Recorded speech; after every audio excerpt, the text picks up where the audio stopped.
What's really good, everybody? This is Nathan Alabach, and welcome to the podcast where we get into people's stories and go down a bunch of rabbit holes about what's really good in the world. I need a new intro, I swear. I can never say this one seriously. So as I've been mentioning the past couple episodes, if you're a regular listener, I'm recording a bunch of podcasts this month with friends of mine in real life, IRL. And I say this because I know a lot of you tune in to hear from like public figures in and around internet culture or social media advertising and stuff like that. So just a PSA, this coming month, it's going to be a lot more people that I'm friends with who do awesome stuff on a local level, from like small business owners to artists to musicians, you name it, you know. These episodes, they tend to run a bit long just because it's a ton of fun talking with people in person when you get into a rhythm. And yeah, I feel like it's a cool opportunity to really get to know people on a level that we don't normally get to experience just from day-to-day relationships, you know, like being forced to sit down and have these conversations. But anyway, all that said, today's guest is a friend of mine named Eli Wenger.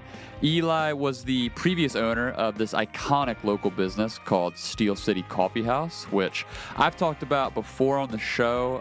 It's been like a hub for local music and artists and community just for decades now, really. And Eli brought it to life for countless people, including myself when I was like 13, I think, was the first time I went.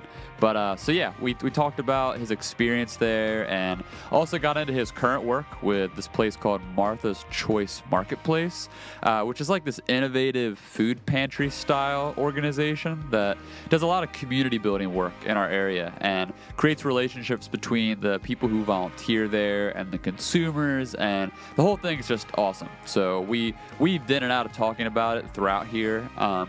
Of course, we also talked politics and just business in general and relationships and culture and all the good stuff. Yeah, you guys know. But Eli's he's a fascinating thinker, and I really think you'll enjoy this conversation. As always, you can hit me up with feedback on any social media. Just search my name, you will find me, and please rate the show on iTunes because that's like the sweetest thing you could do for me. Okay? All right, now let's get into what's really good.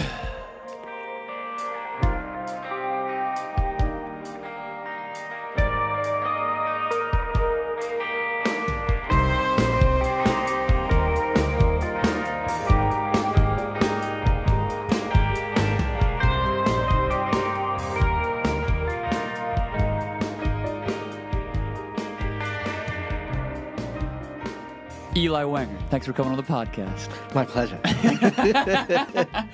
Very natural after talking for 10 minutes in here just to be like, hello, welcome to my show. That's the awkward thing when we were doing our, my buddy Patrick and I, when we were doing our podcast, was sort of how do you start a podcast? And this was our very first time actually doing it. Yeah. And getting into that, like, okay, like just we start talking. Yeah. And so, do you like things? I love things. Yeah. What about stuff? Stuff, sometimes I like stuff, but mostly I like things. And you like do that for 5 minutes. It's like, all right, now to today's, like, here, we're going to get into it. Well, I mean, we did about 3.5 hours.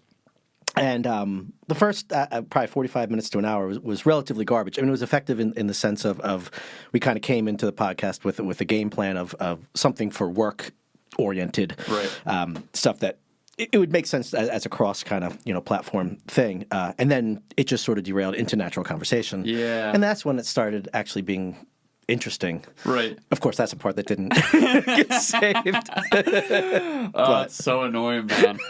Well, we have so much we could talk about. I mean, I guess it's weird thinking, like, you and I have had a ton of conversations over the years, but always in almost like a passing sense. Like, I don't think we've ever, like, really sat down and done this, have we? Well, not really, no. I mean, a lot of the friendships that I formed at Steel City had that sort of, that sort of pattern. Yeah. Where usually I was always talking to people at work. Right. And so you were a madman, always working. Just like I fucking was. It's literally insane. But yeah, and so like everyone else was hanging out more often than not. But I was always working and trying to hang out simultaneously work, Yeah. you know, and so it was always kind of like sort of not by the way conversations that doesn't necessarily just do justice, but it was very much like I'm in the middle of 10 things or whatever. I'm also trying to have a conversation because these are all people that I care about and have been part of my life for increasing number of years. But ultimately, there's mac and cheese in the oven, and well, and you have that weird split personality too, where like you were the dude who had to get shit done, like you're the man for this company. But at the same time, anyone that ever came cross paths with you knew that you were a genuine guy who wanted to talk to people. So like people knew that you were all in this hustle and bustle, but you also wanted to like reach out and talk to everybody that you saw. That was the biggest. That was the point of conflict with Steel City. Yeah. Was that became less and less. I became less and less able to do that, and that was the drawing force behind what I loved about it. And then, it's like all of a sudden, no, you just got to be in an office doing spreadsheets and making sure the cost of bagels is. But I want to talk to people. Right. This is what makes me come alive. What am I doing? No, you pay people to talk to people now. Exactly. You go in the office. Yeah, you're like Eli conduits all over the place. Like. And that was such a point of frustration because that was the part that I genuinely loved and ultimately I think kind of what I'm best at, in terms of at least that area of my life. Yeah. And got to do less and less of it. And so that was definitely a point of kind of like trying to find a balance and a very difficult balance. It's hard to do that. It's hard to be gregarious when you have things to do. It's hard to be open when in the back of your mind there's timelines that you're thinking about. The other person isn't you're just like yeah. And especially there's so many people in that world that are just somewhere. They're just floating in space. Not quite where you are. Exactly. Somehow. And in so many different and wonderful, beautiful ways. But just like, they'll see me with papers and desk work and sit down like, so what's up, man? So Eli, what's new? It's just like, I got so much to do, man. Like, what's up? How you doing, man? Yeah. Well, dude, this is like the perfect place to start. I mean, obviously, this is where Steel City's where you and I met. This is where so many of our friends and people that we've come to love and know over the years have like kind of been centered around. So like I guess I'll give it an intro to all this, but just to give people listening some more context. I mean, I guess first off, what is or what was Steel City and like what got you into it initially? That's a really good question. Ultimately, my background was music and was trying to kind of find a way to bridge multiple loves. I was from the late 90s through the early to mid 2000s. I was making records and bartending. And so, and going to school. I was always doing all three. I was always going to school. I was always working a full-time job, and I was always making records for either myself or others. Sure. And that's when I did the YKK's record and all sorts of other people that you and I know. And then was trying to kind of find a way, like I got really soured on bartending. I loved the job, but I didn't love the alcohol and kind of, I don't know, like just, For yourself personally or just being around it with all the people you know? Well, so I worked at a small bar, and corporate, like Applebee's kind of thing. And but I made great money. I was out of there by 11 o'clock every night, and it was awesome. But it's not the kind of place where you serve a different crowd every night. It literally is regulars exclusively almost. Yeah. So you have to build up your own clientele, and you sort of have to be the entertainment and provide a good time for everybody, which I really enjoyed doing and was pretty good at. But these people become a part of your life, and it's a wonderful thing in a lot of ways, but there's definitely people that have issues with alcohol, and you're every day kind of like, hey, this is ruining your life and your marriage. Right. Have another. Yep.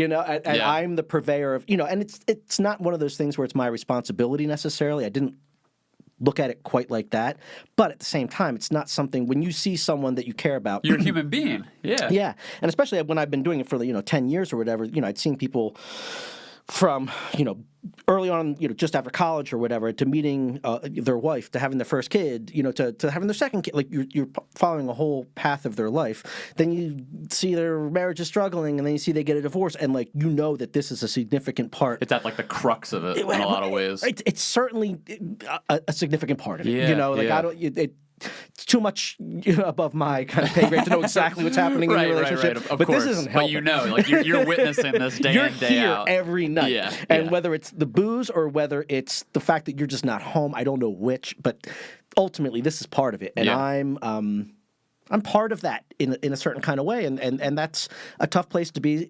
People driving drunk always kind of just drove me up a wall. So for a number of different reasons, I just had to get out of bartending, even though I loved the job itself, and I loved making music, and I loved playing music, and I loved being around it, and I thought that might be kind of a way to kind of be a bartender without being involved in booze, but be around music. And so I don't know, there was a lot of different things that just kind of came into play, and this was something that when I used to live in Boston back in the early 90s, and I was actually looking for a space up there to do something similar. Okay. And me and a buddy of mine, and we wanted to just open up an arts cafe, and I don't know, just the hippie. The dream. Yeah. Hippie, 20-year-old pot smoking dream. And so this was something that was on my agenda on some kind of level for a long, long time. Yeah. And Steel City happened to be. We tried to open up a place in Westchester. We had architectural plans drawn up and everything like that. We had some issues with the Department of Parks and Recreation in Westchester that wouldn't let us. It was a historical building, and there was one wall that we needed to just kind of take out a part of the wall interiorly, and they just would not budge on it. But the whole design kind of rested upon being able to go back and forth between these two rooms. Yeah. Like, if we can't go back and forth between these two rooms, like the whole thing doesn't work. So they just wouldn't budge on it, and so finally we gave up on Westchester, and then Steel City became available, and that kind of was like, okay, well, I'm already sort of working here. Right. So how long had you been like how did you find Steel City? Did you grow up did you grow up in Phoenixville, or what kind of brought you to that town? Grew up outside of area? Phoenixville. Didn't really know too much about Steel City, honestly, until maybe a couple of years before I took it over. I just got a job there. I was looking to just, I don't know, like I wanted a job. I just quit bartending and was looking to just kind of be in a scene where I was inspired. Yeah. And so I was still going to school. I was still doing, all the other things. And I just wanted to kind of be around some musicians. And I also thought it would be a good place to kind of meet people that I could bring back to the studio, like the YKKs, and record records. Right. That was the goal. And then with the goal of being to move to Phoenixville and open up the studio there. Okay. Which I did. And so I moved to Phoenixville in 2009, opened up the recording studio in 2009 in our house, and did a couple of records with Ben, Ursa Major, those guys. Yeah, yeah. And then Steel City kind of, just became more and more kind of on my radar in terms of, I don't know, I guess part of it was also, at a certain point you have to grow up in a certain kind of way. And it was like, well, maybe I need to kind of, I don't know. It was a lot of different things kind of all happening at the same time, where there were some really good opportunities with people I really cared about, and some paths to kind of maybe integrate a lot of different loves into one sort of project, because the original ambition for our version of Steel City or whatever, because Steel City existed prior to me in a really amazing way to me. But my thought was to kind of scale back on the national acts, make it really almost exclusively local, move the recording studio down to the basement, have that fully functional, and have it be more of an art center. We had, early on in our ownership, we had a couple floods that destroyed a lot of equipment, unfortunately, and it just became apparent that without just crazy investment, almost replacing all the piping and it's an old building. It just would have been such an expensive undertaking to try and put that studio in there effectively. Yeah. And so then it was like, okay, so that's that's not going to happen. So now we have to sell a lot of food, and so it became a little bit of a different animal. Than I'd originally hoped it could be. But that's just the way it is. Yeah. But that did have that's when a lot of my time ended up having to be so focused on food and things like that rather than sort of the artistic. Torturous. Yeah, the food industry sucks. It sucks. It's the worst. Like profit margins are terrible. Like it's the whole service aspect of it is such a mess. Like, no, like especially everything. when you are the worst capitalist that has ever lived. Like never in my life have I ever thought, how can I make money off of this? Like that's just never been. You gotta like rewire your brain. Yeah, and I'm just so hard. Like my thought is always like, how can we do this really cool thing? And then I guess there's just it's like there's an episode of South Park where the underpants gnomes are like, first underpants and then I don't know what the second thing is, but like then profit, you know. You're like me right now. And so, might be a lot of people, but it's like I'm going to do this really cool thing. I want to have this really cool event, you know, or put together this really cool show, and I don't know how it will make money, but I feel like if I just do cool things, eventually somehow that will translate into a form of profit, as long as I'm not, you know, I'm not a moron either. I'm not, you know, someone who's just out there spending money for the sake of, you know, I'm very conscious about that kind of thing. But, you know, my focus has never been, you know, we're paying 18 cents for a bagel. We got to get that down to 14 cents. We're paying like that sort of, you know, mentality, which really, if you're running a restaurant, if you don't have that mentality, and I learned that almost like the first week, like, holy shit. Yeah. Like, the sense, this is what I have to think about all day, every day. Right. And I don't know that my brain is necessarily correctly wired to really do that the way. It's so hard for me to get to that place in my brain, whereas other people, that's just such an instinctual place. You're a creative guy. You're not a numbers guy. Yeah. This is like tale as old as time. Yeah. Right? So you know, that was a lesson I had to learn very early on, and so I think it you know, in some ways I had to work harder than a lot of other people would have to work, simply because I was not particularly good at doing those sort of things smarter.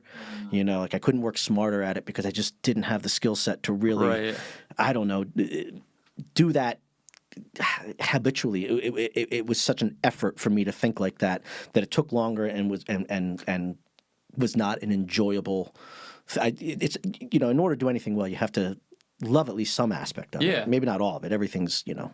When you were being stretched in a million directions, that doesn't help either. When you're just, like you said, you went into it with one expectation and ended up being something totally different, and then all of a sudden you're being stretched in all these ways that your brain is not wired to do. And then it's like you got to find the right people, and then like in that industry, it's like you're not paying people $100,000 to do these jobs. It's like you have to make do with what you got, type of thing. And so, you know, and you know, I mean, one of my first mistakes was, I'll hire friends. Yeah. Great idea. Great idea. Hire friends. That can never go wrong. Speak to that. That's actually interesting. You should speak to that. Speak to that. There's a lot there. So no, I mean, like the thing about it is friends are amazing because friends are there for you. No matter what, you know, when they're good friends, and you're there for them, and so it's a beautiful, wonderful thing. But it's hard to have expectations of friends beyond friendship, right? You know, friendship is your expectation of a friend. Yeah, you know, truth, honesty, support, those kinds of things. Yeah, not necessarily that they, you know, it's 3/4 cup of milk and 2/3 cup. Exactly. Yeah, like you fucked it all up. Yeah. Like, this is $75. I gotta throw it all away. You're like, dude, I'm just trying to help you. Dude, that attitude shift with friends when you have to actually get something done and they do something wrong, or maybe they need like a direction, you have to kind of like do that switch in your head where you're used to joking with them and being all friendly, and then you have to be like, but seriously, this, and that's so hard. That, especially because, you know, at least initially with Steel City, I went from being fellow worker to all of a sudden everybody's boss. Right. Because you kind of worked your way up, right? I was managing different things and booking shows and doing things gradually. But ultimately, there was literally like a day where everybody went to bed, and I was, you know, just another barista, sort of, you know. And then the next day, I was their boss. Right. And that was, I mean, I think that was an adjustment for everybody, you know, to a certain extent. But it didn't help in terms of my ability.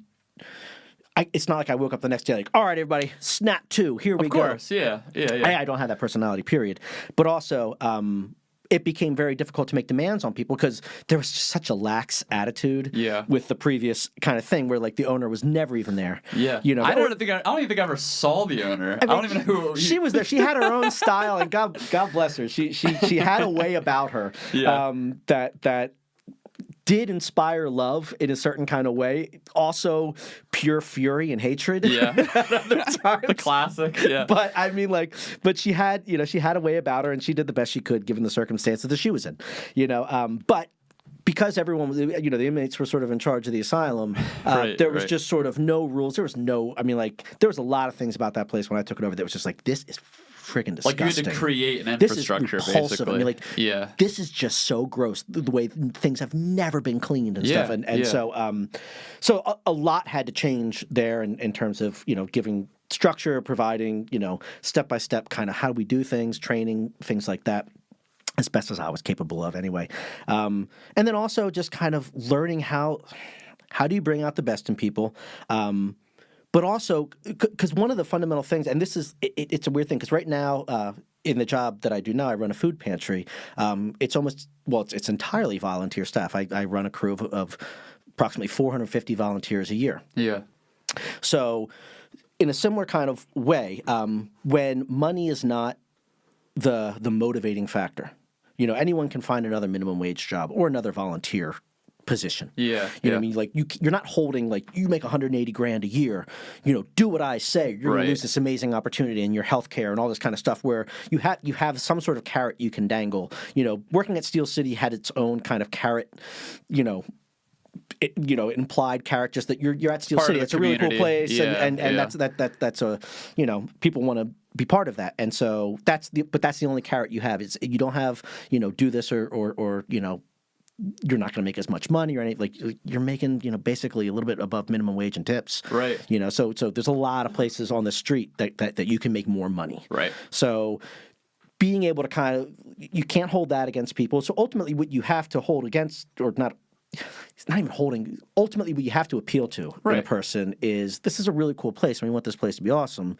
And the only way it's awesome is if everyone does their job really well, because otherwise, if things suck, then the place will suck. But you hire someone and you hope for the best, and then you get some people just like, dude, like, oh, what? No, you didn't put any espresso in the cappuccino. No, really? Oh, man, I'm sorry. It's like, well, just make sure you do that next time. And I'm like, I don't know, incapable sort of really being, I don't know, any kind of hammer in that regard, and really, I'm a little better than I used to be in terms of being able to kind of provide a firmness without being disrespectful. But that was, it wasn't really till almost the end of my tenure at Steel City that I started to kind of learn how to be a decent boss. Yeah. Early on, I was just trying to get my own head straight, and a lot of things got scattered early on that I had to spend then time at the end sort of trying to clean up and trying to, like, oh my God, I went about this initial thing so wrong, and I've allowed other bad habits to kind of, be like, you were growing up with the rest of them type of thing. Yeah. And it wasn't until sort of the end where I kind of got, you have to put people where they're going to be successful. Don't hire people, don't sign Reese Hoskins and then Bryce Harper or whatever, like don't sign them and then be like, we're short pitchers. Would you mind pitching? Right. It's like, I'm not a pitcher. Like, Yeah. I'm a hitter. That's what I do. Like, yeah, but we're short on pitch. Like, learning kind of how to find people that match the skill set you're looking for. Yeah. And then also kind of giving them a certain amount of freedom, but also kind of helping them to kind of find a way to do what you need them to do their way, the most effective way, and that'll allow them to enjoy what they're doing more, and then they'll be better at it. There was just a lot of things I had to learn, Yeah. And I eventually learned them. Yeah. A little bit. Yeah. I mean, it's just been a process. Like, I want to come back to all this, but I also kind of want to take a sidestep almost. I'm interested. This is something that I feel like you have insight in that not a lot of people do. Just like to that time and place of Steel City, like between 2000. I'll say like between 2008 and 2012, maybe even a little bit before that. You could go back before that, but like that time period, I feel like was a very special time. It was very unique in like the community of Phoenixville, and like the kind of like the town was kind of whatever you want to call it. Like they were doing the whole the project where they were rehabbing the whole. It was everywhere. Town, yeah. So there was like the revitalization of the town, but then there's also just like a lot of like immense like energy around like music, and like Steel City in a lot of ways felt like the central hub for a lot of people. people. Like I agree. Like I drove 30 minutes to come out to it. You know what I mean? Like I didn't know anybody in Phoenixville before Steel City, like my John Irick. Yeah. When our friend John, he told me about the place. He's like, I want you to come to this open mic. I was like 13, 14, and he's like, yeah, just like we're going 30 minutes to this like random town. I'm like, okay. And then here I meet you, and I meet my wife. Like I meet like all these Me super. too. We have that in common. So meet all these super cool people. But it was I feel like that time period specifically was really unique. Like, could you speak to like what that was or something in the air? I wish that was. I tried to document that as much as I could, like in the sense of like I have this hard drive just full of open mic recordings and concert recordings and stuff, and I don't even know what that is. I don't know what you do with that, but there was just so much talent. There were so many interesting voices. Yeah, not even just musicians, but just people, like just interesting people that would just like waltz through, and like they just became part of the community and became huge, like. I don't know, huge parts of my life so quickly, and so like it was like a family. I mean, it's such a cliche, but it really did feel like this family of people that all like a gang. Yeah, it was kind of like a gang, and you can say whatever. Like the gang can fuck with other members of the gang, but don't fuck with the gang. Yeah, I like that. Yeah, like we all have each other's backs, even if we're fucking with each other. We're allowed to because we're in the gang, right? But outside gangs, be warned, that we all unite when it has to happen, and it felt like that. Like not necessarily that there was this other gang no anywhere, turf or like whatever, but no, turf but wars. there was this bond that we all sort of. I don't know. It was like an unspoken kind of awareness that we were all in something together, and. Yeah, I felt it the very first time I ever went to an open mic at Steel City. I felt it like right away. It just became, I don't know. What year was that? Was it 2006? 2006, okay. And I just had an amazing time at the open mic and met, a bunch of people, many of the Steel City favorites, Jesse Crater and Pat Rooney and a bunch of people that worked at Steel City at the time. Was Ron there at the time? Ron Tompkins, yeah. I still have a couple copies of his book. Oh, that's awesome. I was going to ask about that. And I have. So when he passed, his friend, I'm blanking on the name, so I feel bad. We got Dave and I went to his. I don't know his storage space, and we got to take anything we wanted. So we have a bunch of like paintings of Ron's. No way. Yeah, if anyone's interested in any Ron Tompkins memorabilia, let me know. That's crazy. But yeah, he was there. Frank Wolf. A lot of like there was a whole. I mean, like one of the things that was interesting about Steel City also was there was this whole crew of people like right on the line, of are you okay? Like I honestly don't know.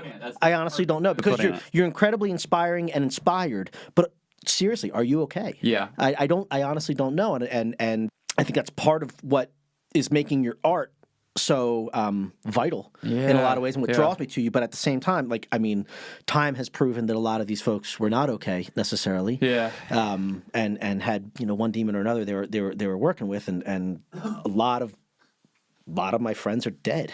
Yeah. But I mean, that's the downside of it. But there was definitely I don't know, just an energy. There was great. I used to always say when I was working, because I was always working other jobs and everything, along with Steel City, even back then, because Steel City paid shit when I was just working. And but people would ask me, like, who are your favorite bands or who are you listening to? And it was always just like, you wouldn't know them unless you went to Steel City because they're all, Steve Slingluff, the YKKs, remember Min? And Hillary, they would always do these amazing duets that were so beautiful. Yeah. And there was just such a crew of just amazingly talented people that were just week by week blowing my mind. Yeah. I give this example, but Eric Burkert, such a talent. I remember him coming. This is when I guess Dave and I were hosting the open mic, and he came in, and I guess he had just started at Valley Forge. It was like maybe his first year at Valley Forge, and he had written his first song, and he played it, and it was like, great reaction, and we were talking to him, try to be supportive of any new artist, and just had a great conversation with him. I think he came back to our studio. That's when Dave and I were having people over for those big parties after the open mic that things got. All like the Steel City employees and everyone that just like lingered there forever. Things got crazy. Like the party's over here. Now we're going to the after party. Yeah. But I would. That's where the studio was, and so I would run the boards. And I had mics, the whole place was mic'd up, and we just had people performing all night, and just record. I still have all those tapes too. And he came back, and we started hanging out. But so anyway, so we saw that first song, and then, like a couple months later, he had another song, and then, another song. And you got to You're watching him blossom. Yeah, you watched an artist kind of like come to, terms with their artistry in real time, right in front of you. Like seeing what's working, seeing what's not, finding a certain kind of pattern. Like, okay, you like that relationship between C and A minor. Like, I dig it. I dig what you're doing with that. You know what I mean? Like, don't let it be your crutch, but that's really cool. Work off of that. Yeah. Just blossoming, and then all of a sudden, like, their first sold out show. Then, Eric did this whole multimedia thing. Yes, right. He had like the video playing while he played. So we're setting up all these screens. That was so cool. That was awesome. Yeah, and like getting to witness that whole progression all the way through. It's just, so blessed to be in that circle, and just, and that was one of the beauties of Steel City is I, because I worked there, I was so easily in the company of so many amazing people without having to put forth too much effort. Right. You know what I mean? Like I sort of just by default was surrounded by all these amazing people that were inspiring me every day. Yeah. And it really was a cool time. And Dave, someday Dave's got to go through his old hard drives. Dave Spencer recorded a lot of it. I used to record a lot of audio of everything, and Dave captured a lot of video, and just the open mic, you mean, specifically? Of the open mic, and just Phoenixville that time. Yeah. You know what I mean? Like, the good and the bad. The Phoenixville crazies, or whatever you want to call them, a lot of those folks that, and as well as just the cool people that were coming in and out of our lives in brief snippets. But he had just gotten his iPhone, so he was just videotaping everything. And it's somewhere on some hard drive somewhere. But there's a story there, and I always remember wishing that something happened with that there was a way to kind of tell that story, because it was such a beautiful moment. And I remember going, Dave and I went and did an open mic, and I sounds like I'm bad-mouthing something or someone, but we went to an open mic at World Cafe Live. And there was some really, great talent there, but I remember thinking, like, holy shit, like, if we brought Eric Burkert, Boog, Chris and Brendan, like Nate, like, like we would just annihilate this crew. Which is so crazy, because that's like right in the heart of Philly. That's right in Philadelphia, and you're in like this nowhere suburb too. That's what's crazy. These are the best songwriters I know, like not just that I know, period, like that I know. Yeah. These are people that are writing songs that are my favorite songs in the world, and not because I know them. They're just you just like feel like they're that good. Songs, and one of the real shames is I wish I had a lot of folks never to this day I'm still freaking pissed at Dave that we never put out any Dave Spencer trio music. All the songs. There's some great freaking stuff that we did. Yeah. The one always got me with the Patrick Swayze, the vampire one. I used to love that song. I remember. Hello everyone. Yep. Just like very mesmerizing.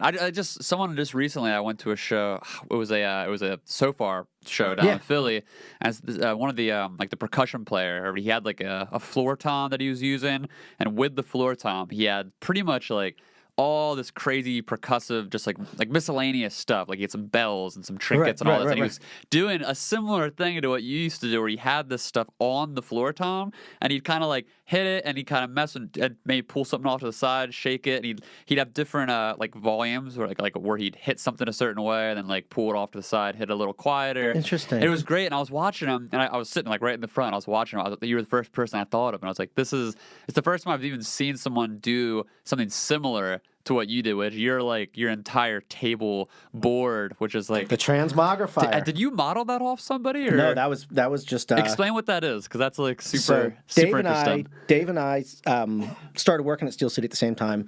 Dave played a song one night that I thought was really cool.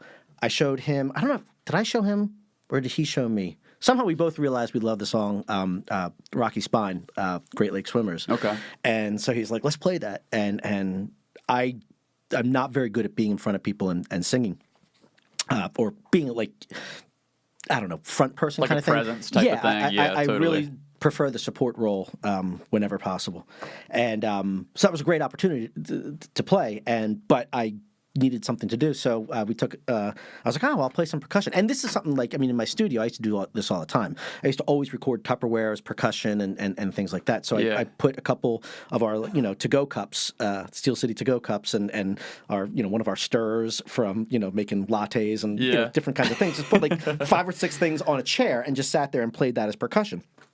And then it just grew. It just grew into like a real kind of deliberate piece. I mean, it's you can't. So it's Tupperware, it's cups, it's spoons, it's shakers, it's change. You just have like trinkets. Like there's just trinkets everywhere. Everything. Yeah. And it started to become more or less gifts, because people would start to see what I was playing. It's all, and then I put a towel over it to kind of keep it sort of a little bit control the volume. Controlled, and the idea is you have to play it soft. If you play it loud, it's awful. Like, the louder you try to play this, the worse it sounds. Yeah, it becomes apparent that you're hitting just like a plank of wood or whatever. And it just starts to sound chaotic. Yeah. And the musicality of it, arrangement is everything on this. Like, you have to really kind of think ahead and be precise about what you're doing. I do. Anyone else could approach it differently. I do. In order for it to really speak in an interesting way. And it just grew, and then people started giving me things and little wood blocks and anything that they thought would sound good. And so I started incorporating hacky sacks and whatever. Like, it just started, but everything has its own little unique sound. And so I'm doing this record now, and that's a huge part of the record. I love that. Is this instrument. Now, because arrangement is so crucial, I had to record it in sections as opposed to in one piece, because I had to work out each section sort of individually, as opposed to the way Dave and I would work together, where I'd really have to learn muscle memory, because a large part of it was certain kinds of, patterns. Yeah. If the pattern was accurate, the song really spoke, because you could change up the patterns, and then that would give the song an arrangement. Right. And when it's only 2 people, you really need that arrangement to be you don't strong. Want it just to be like you're randomly Otherwise, hitting just like noises. ding dong, ding dong, like exactly. just these weird noises that just like after the first song are no longer interesting, because you also have to have it from song to song evolve. If you give it all away the first song, then your it's tricks done. are gone. Yeah, Totally. So every song had to have its own kind of voice and section and patterns in order to kind of bring a new kind of kind of phrasing to the instrument. And so it's one of my favorite things that I get to be the guy that played that thing. You should do. I swear, you should do some type of like YouTube or Twitch stream. Did you see? So, not to make a podcast visual, but I built one. So my brother had a little wonderful baby. And she's into like sounds and stuff. So for Christmas, I'm now building transmogrifiers. Oh my God. So I built her that. That's perfect. Yeah. Look at that. It's a little kid's transmogrifier. It's literally, this is like ages 5 to 8. Yeah, like, that's exactly right. Like... And it's all like bolted down, so she sort of can't take it apart, but she can play it. And so, because it's such I don't know, I've always come from the perspective that if you think too much about music, you start to lose kind of the feel of it. Yeah. You have to go with the moment. And part of what the moment is that anything is an instrument. Anything is a voice that you can add into the equation if you just kind of find its tone. Right. Or its place, its proper place in the song. And that instrument allowed for that kind of experimentation, and then with just a little bit of work, you can tailor a whole new kind of voice into the song, and that really doesn't sound like anything else. It really has its own kind of thing, and it really was great, I think, for Dave and I, because Dave was such a soft player, right? That it allowed me, there was some of those songs I had to work so hard, like I had to play literally I remember. So soft. Yeah, like the SM57 mic, like pointing downward, and you're just like, ding. Yeah, ding. it's like you have to work. Like I have to make contact, but I have to make as little contact with like that dime. Yeah, you know, yeah. I'm hitting a dime right now, and I have to make as little. You have contact. like the pile of coins. But if I hit it that soft, it's like, and then you have just a little bit of reverb going. Poof. Yeah, and it just all of a sudden that's a voice. And then so then when you do hit a couple things louder, now you have dynamics that come into play. You know, so you have to be able to go that soft. In order to kind of be able to really preserve dynamics. Well, I was going to say that's you guys did such a good job of just controlling the room, probably better than any other artist I saw at that time. Where you could just because Steel City's audiences were always great. I mean, people were already quiet. You know what I mean? But like you could really, in a room like that, I mean, it can be hard as a performer to kind of dictate. Like you're like the maestro. It's like I want to like bring the audience with me, and when you're playing that quiet, it's so interesting to watch the audience get down there with you. Like you're bringing them to the floor. With you, it's like you could hear a pin drop at certain points, and it's really cool. Like that dynamic it's is amazing. a really cool. I got to give Dave credit for that. Yeah, because every other artist I've ever known that I don't know where there was conversation going on in a room. Like first off, me personally, like I'm almost just like I'm sorry for interrupting your conversation with my music. Like, I feel bad. Should I stop? Like I feel like that's my own insecurity. Let's just put the radio on. They don't want me here. No, I'm being a pain in the ass. I'm sorry. No, you guys go back to your thing. I'll put on. Yeah. But and then other artists will they get louder. Just get louder. Yeah, right. Like I'm gonna go over you. I'm gonna dominate you until And I don't know. Not that Dave's the first, but Dave just was just like, well, Well, it depends how good you are, I'll too. just go quiet. Right? Like, if you suck, then it's harder to control the room. But if you're good, you're bringing, you're bringing the audience with you, then you can dictate them a little bit. Dave could always do that. And I think Dave and I had an instant chemistry in that sense. Like, we just read each other's approach to music. Yeah. And there was, I trusted him. Like, I never heard Dave never showed me anything I didn't like. I never heard a song by Dave where I was just like, eh. You know what I mean? Like, yeah, totally. Every time when he got to a place, I mean, not that I didn't hear ideas that were kind of like, you done that before, which is every other artist I've ever known. But anytime Dave got to a point where, like, I have a song, like, it was always something that I thought was, wow, that's really, really cool. And he really, I don't know, he's one of the most gifted songwriters and just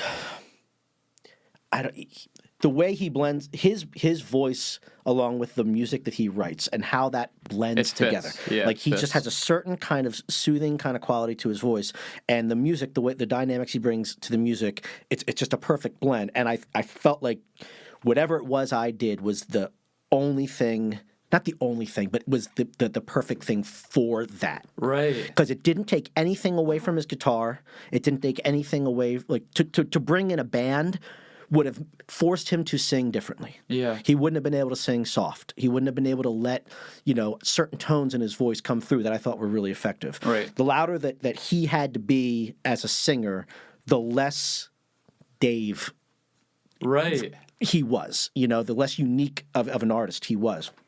So the whole thing was trying to do as much as we could with just the two of us, and that transmogrifier was like sort of the vehicle that allowed for a lot of different voices to speak within a very simple structure. Yeah, and your voice even, you trailed into that. Yeah. You would add those really soft harmonies where you had to be listening. You would just add that little sharp tail to what the melody Dave would be saying, which I loved. No, I miss playing with him a lot.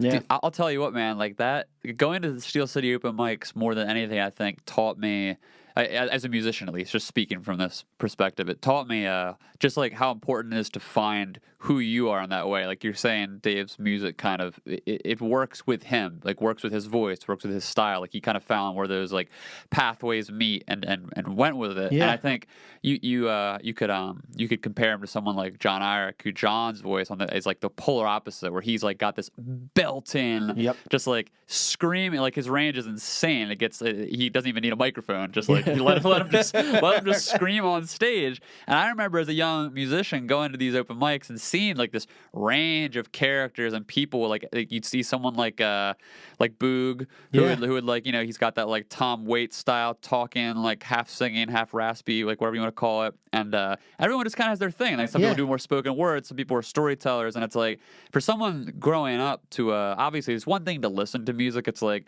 growing up, it's like what do you listen to? Like you listen to like what's popular, like what your parents listen to, like rock and roll, what's on the radio, and obviously everything in those like top charts sounds very, very similar. Like once you get to that level, it's like you could be country, indie, just rock and roll. You're all those top songs kind of all start to blend in like their style and what they present.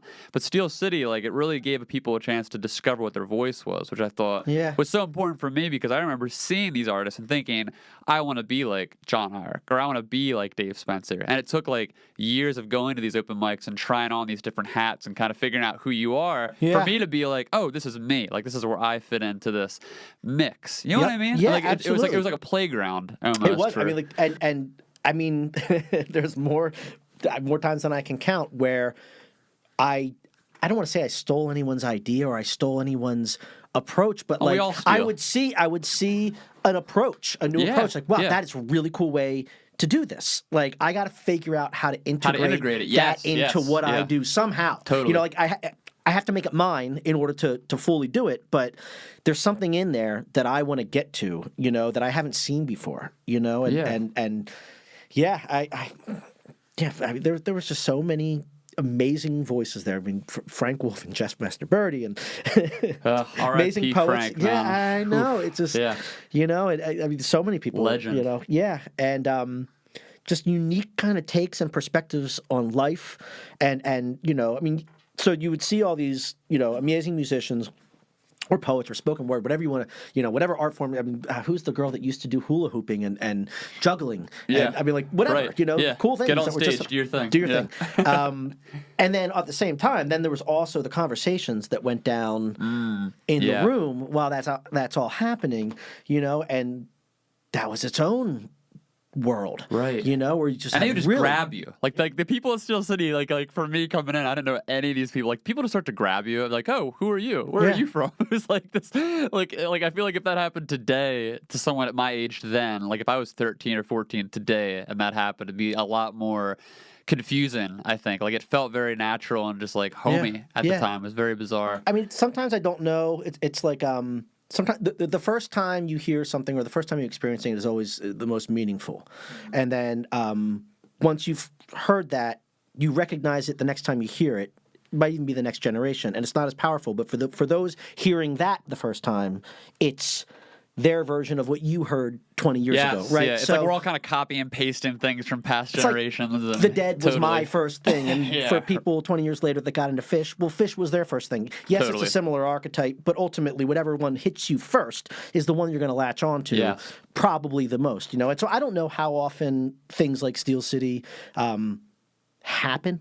But that was my first time seeing it happen, so it's incredibly powerful for me, and it felt so unique and so new to me. Yeah. Whether or not there's 1,001 Steel Cities all over the world, maybe there are. I don't know. But for me, that was the first time I'd ever seen that. Any other time I'd been in a situation like, I would tour and play one venue after another, and there was always such a well, there was honestly like kind of the vibe like I hope you suck. Yeah. Like totally. I hope you suck so that I appear better. Yeah. Kind of. Like almost rooting against one another. At least that's the way it felt. Here's my take on it. So that's the vibe I get from a lot of cities. So like when you go to like the bigger the city is, it's obviously, and this is just like a really big stereotype, but cities are dog eat dog. It's like you're cramming a bunch of people into an area. There's a limited amount of jobs, opportunities, spaces, whatever. So like people are, they're competing. They're trying to like create their own territory and all that. And with a place like Steel City, it's in this suburb that it's in a lot of ways like a miniature archetype of a city. So it's like it's not like what most Americans would think of when they hear the word suburb. It's not like I grew up in a suburb, but my suburb was nothing like Phoenixville. Like Phoenixville is like a little mini strip. It almost feels like one of those like suburbs that would be right outside of like a major college town feeling. Yeah. So like I think there's obviously a ton of factors, but part of me thinks that time period between like 2006 and 2010 or 12, somewhere in there, it's like that was like right before I'll say the internet smartphone boom. You know what I mean? Like Yeah. people were getting phones. Like I had a phone. I remember. Yeah. I don't remember what it was. It wasn't your world though. Exactly. I don't think I had an iPhone then, but I had like a good phone. It had internet on it and whatnot, and like I'd be on it. But yeah, it wasn't my world. I had like a Facebook. I had a MySpace, all that stuff. But it wasn't something that I was habitually checking. I wasn't looking at the news through it. I wasn't on it around the clock. And I think there's something to be said about that, but then also just how a town like Phoenixville, much like most cities around the country, like after the recession and all that, like it was going through that revitalization, trying to like bring the community together. In doing that, the number one way that most cities or towns do it is through bars and through like now we have so many. They got what do you call it, like breweries and like Steel City. Yeah, well, Steel City's one now. I was gonna say there's like 15 I think in Phoenixville within like 2 blocks. I read something that we have the most breweries per square foot in the country. United States. Yeah. I don't know if that's true, but no, I think it is. It's in like 2 blocks, and I think there's something to be said about. And I'm not trashing that, but like that brings in a whole new vibe and a whole new audience. And that was like there was a couple bars in Phoenixville, but like in that time period there was a lot more of like a cultural hub in the town. You know what I mean? It felt. I'll go back to that same analogy. It felt like a gang. It felt like we were all in it together. It felt like because it was post or circa an economic kind of what the fuck. Yeah. And this is a town that also came from was just sort of getting on its feet. Right. When all of a sudden it sort of got knocked off its feet again. Yeah. And there was a lot of people that were longtime residents of Phoenixville that were sort of still there. And then you had a lot of new people that were coming in maybe for the first time, but not because, Phoenixville was sort of getting on the map, but it's not like they were coming there because Steel City, that's the next place to be. No. Yeah. There was a couple cool joints. I remember my first day at Steel City, I couldn't find a place to have lunch. Yeah. Besides Steel City, know, and because there wasn't one. Yeah. There wasn't a place. And now, they're everywhere. That's how sparsely populated it was at that time, Now it's a whole different thing, but everyone that was there was sort of like we were in it together. I don't know how to, describe that feeling necessarily, but it did feel like these were your brothers, and you sort of owed it to one another to kind of have each other's backs in a certain kind of way. And I don't mean that in I mean it in an artistic way. Totally.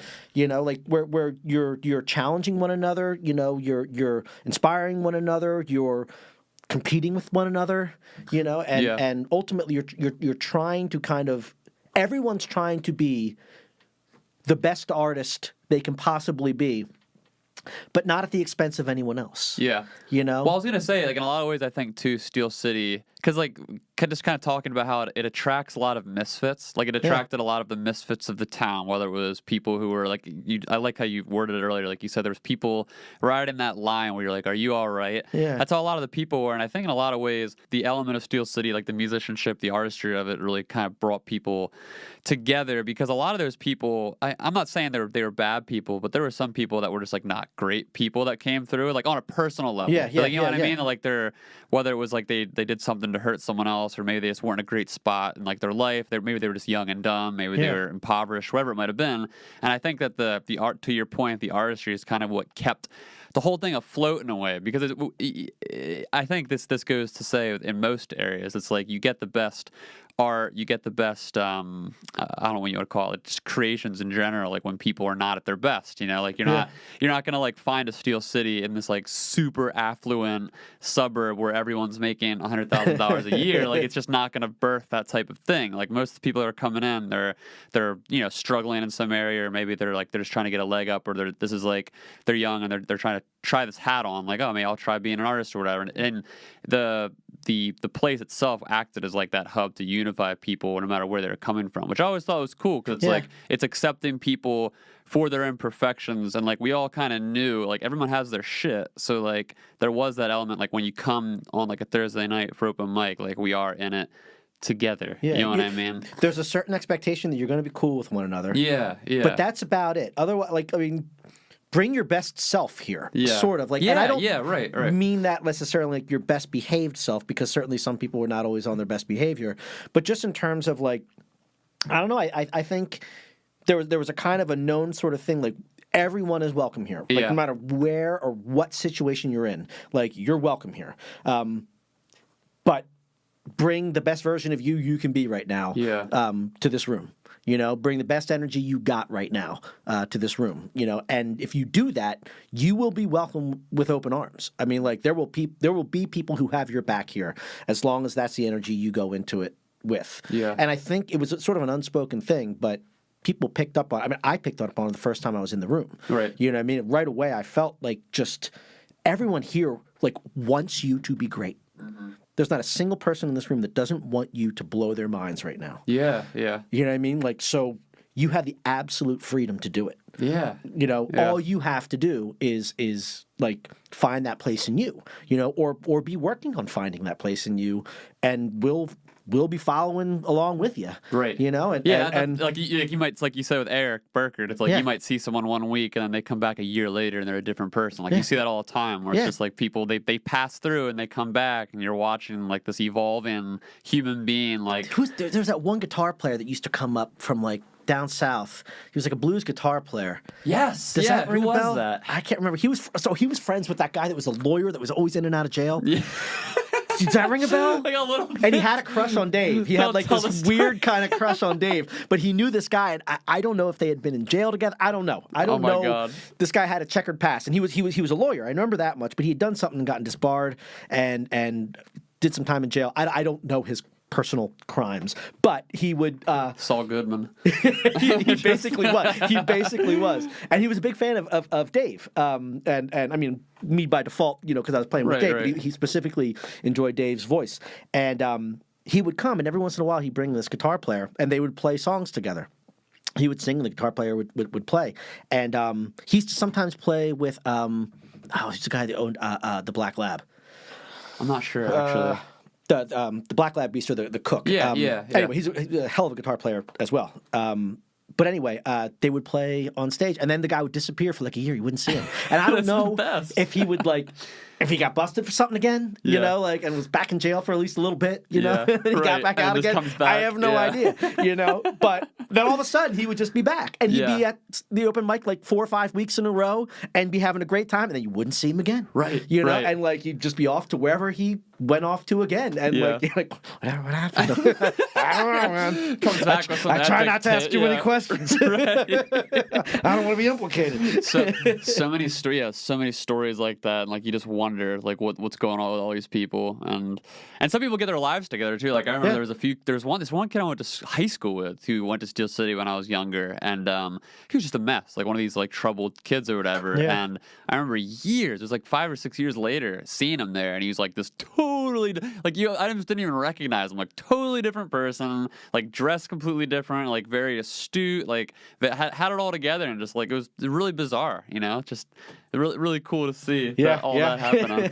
I kind of want to flash back forward then to like you working there and you taking the place over, because I remember I was hosting the open mic around the time when you were starting to phase out, like you had started to decide like we're gonna sell the place, like let's move on to the next thing. So like what was that like for you in that time, just like after, like you kind of said earlier, just you were hustling through all this, like you were learning along the way, getting all this like the kind of infrastructure and the steps down, and then reaching that point where you were bleeding out basically, and you needed to get out, like kind of just describe that whole period.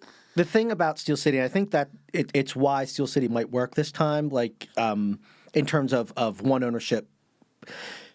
When there's only one owner, it's too much for one person. Mm-hmm. It just is, because you have a whole restaurant to run, you have a whole music venue to run.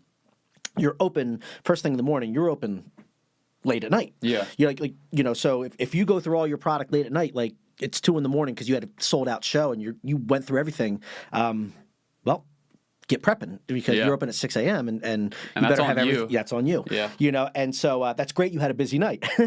Right. But now get back to work. Yeah. And the other tough part of it was also the fact that Thursday, Friday, Saturday night were great, but Monday, Tuesday, Wednesday were just there's no one in the place. Right. because there's very little residence and parking, obviously, in Phoenixville. Now, two things. One, they have a partnership now owning Steel City, which I think helps just them to kind of just take a day off here and there. I mean, I'm sure they're working their asses off. I see them, and Ed and Laura. Yeah, they're shout hustlers. Out. Yeah, they're awesome. They're freaking awesome. I'm so glad. I want to get them on here too. They're so nice. They're great. Yeah. They're great, and I'm so happy that a good crew, because there was a middle ground there of he who shall not be named, who did his best to fuck everything up, but eventually that led to Ed and Laura. So whatever. But so they do get to kind of back each other up a little bit. So that as strung out as I'm sure they are from working, they do have each other as support, and that's good. There's also a lot more residents. They've gotten the beer license to brew, so hopefully these things kind of piece together. Now there's like there's more foot traffic from all these bars. There's more parking, more apartments. And hopefully that serves them well and helps them to kind of just make, because it was never like.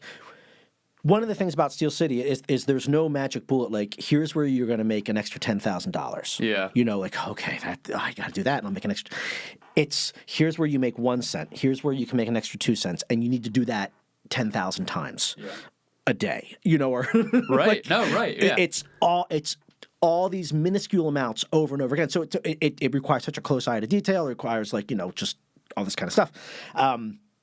And that's exhausting. And not to mention, especially if it's not your skill set. I was going to say, on top of all the jobs you're describing, none of this even takes into account the entire, which a lot of companies, we're an advertising agency, so a lot of companies hire entire agencies to run their marketing and their advertising and it's all in-house. Everything. Yeah, exactly. You're running literally 5 or 6. I'm printing up flyers and cutting them with I'm so many jobs. I'm doing all the press releases. I'm sending out all the these are all submissions to book artists. And the thing about it is you have to send out 100 for local artists, there's certainly it's an easier kind of gig when you have relationships with the people directly, and you can just send an email, when do you want to do this? But in order to kind of get our name more on the map, we and not having the studio, we had to try to get national artists. We had to try to kind of get our name out there more and more, and that just means sending out email after email after email, with all these booking companies that ultimately don't want to play your room necessarily. Right. They want the most money, and they would rather play in Philly.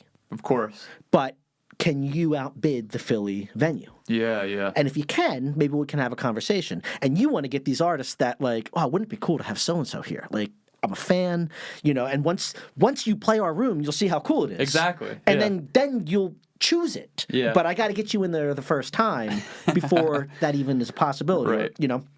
So, but the thing about it is, I can't talk to you. I have to talk to your representative. Yeah. And the representative doesn't give a shit about what we do or how we do it or how course. cool it is. It's just the bottom line. They're just how much are you giving us? Yeah. And so then you have to make these offers, and then they're using that offer basically to get more money from the venue they really want to play. Right. Because it makes it easier in terms of if we go through here, and then for this show, that kind of thing.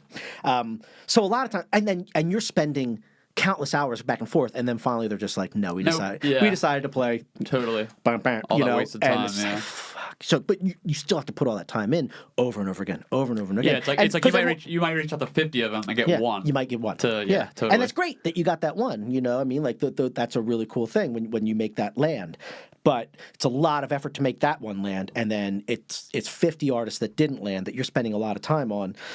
So it just becomes so, time consuming, and then, just the endless, because you're paying, what you can afford to pay, which is, not that much. You're making basically minimum wage, maybe a little bit above minimum wage and tips. Yeah. Now you can make better tips. I always say I work for tips a lot of my life. You can walk around with a coffee pot and fill people's coffee and get a tip. Yeah. You choose not to. Right.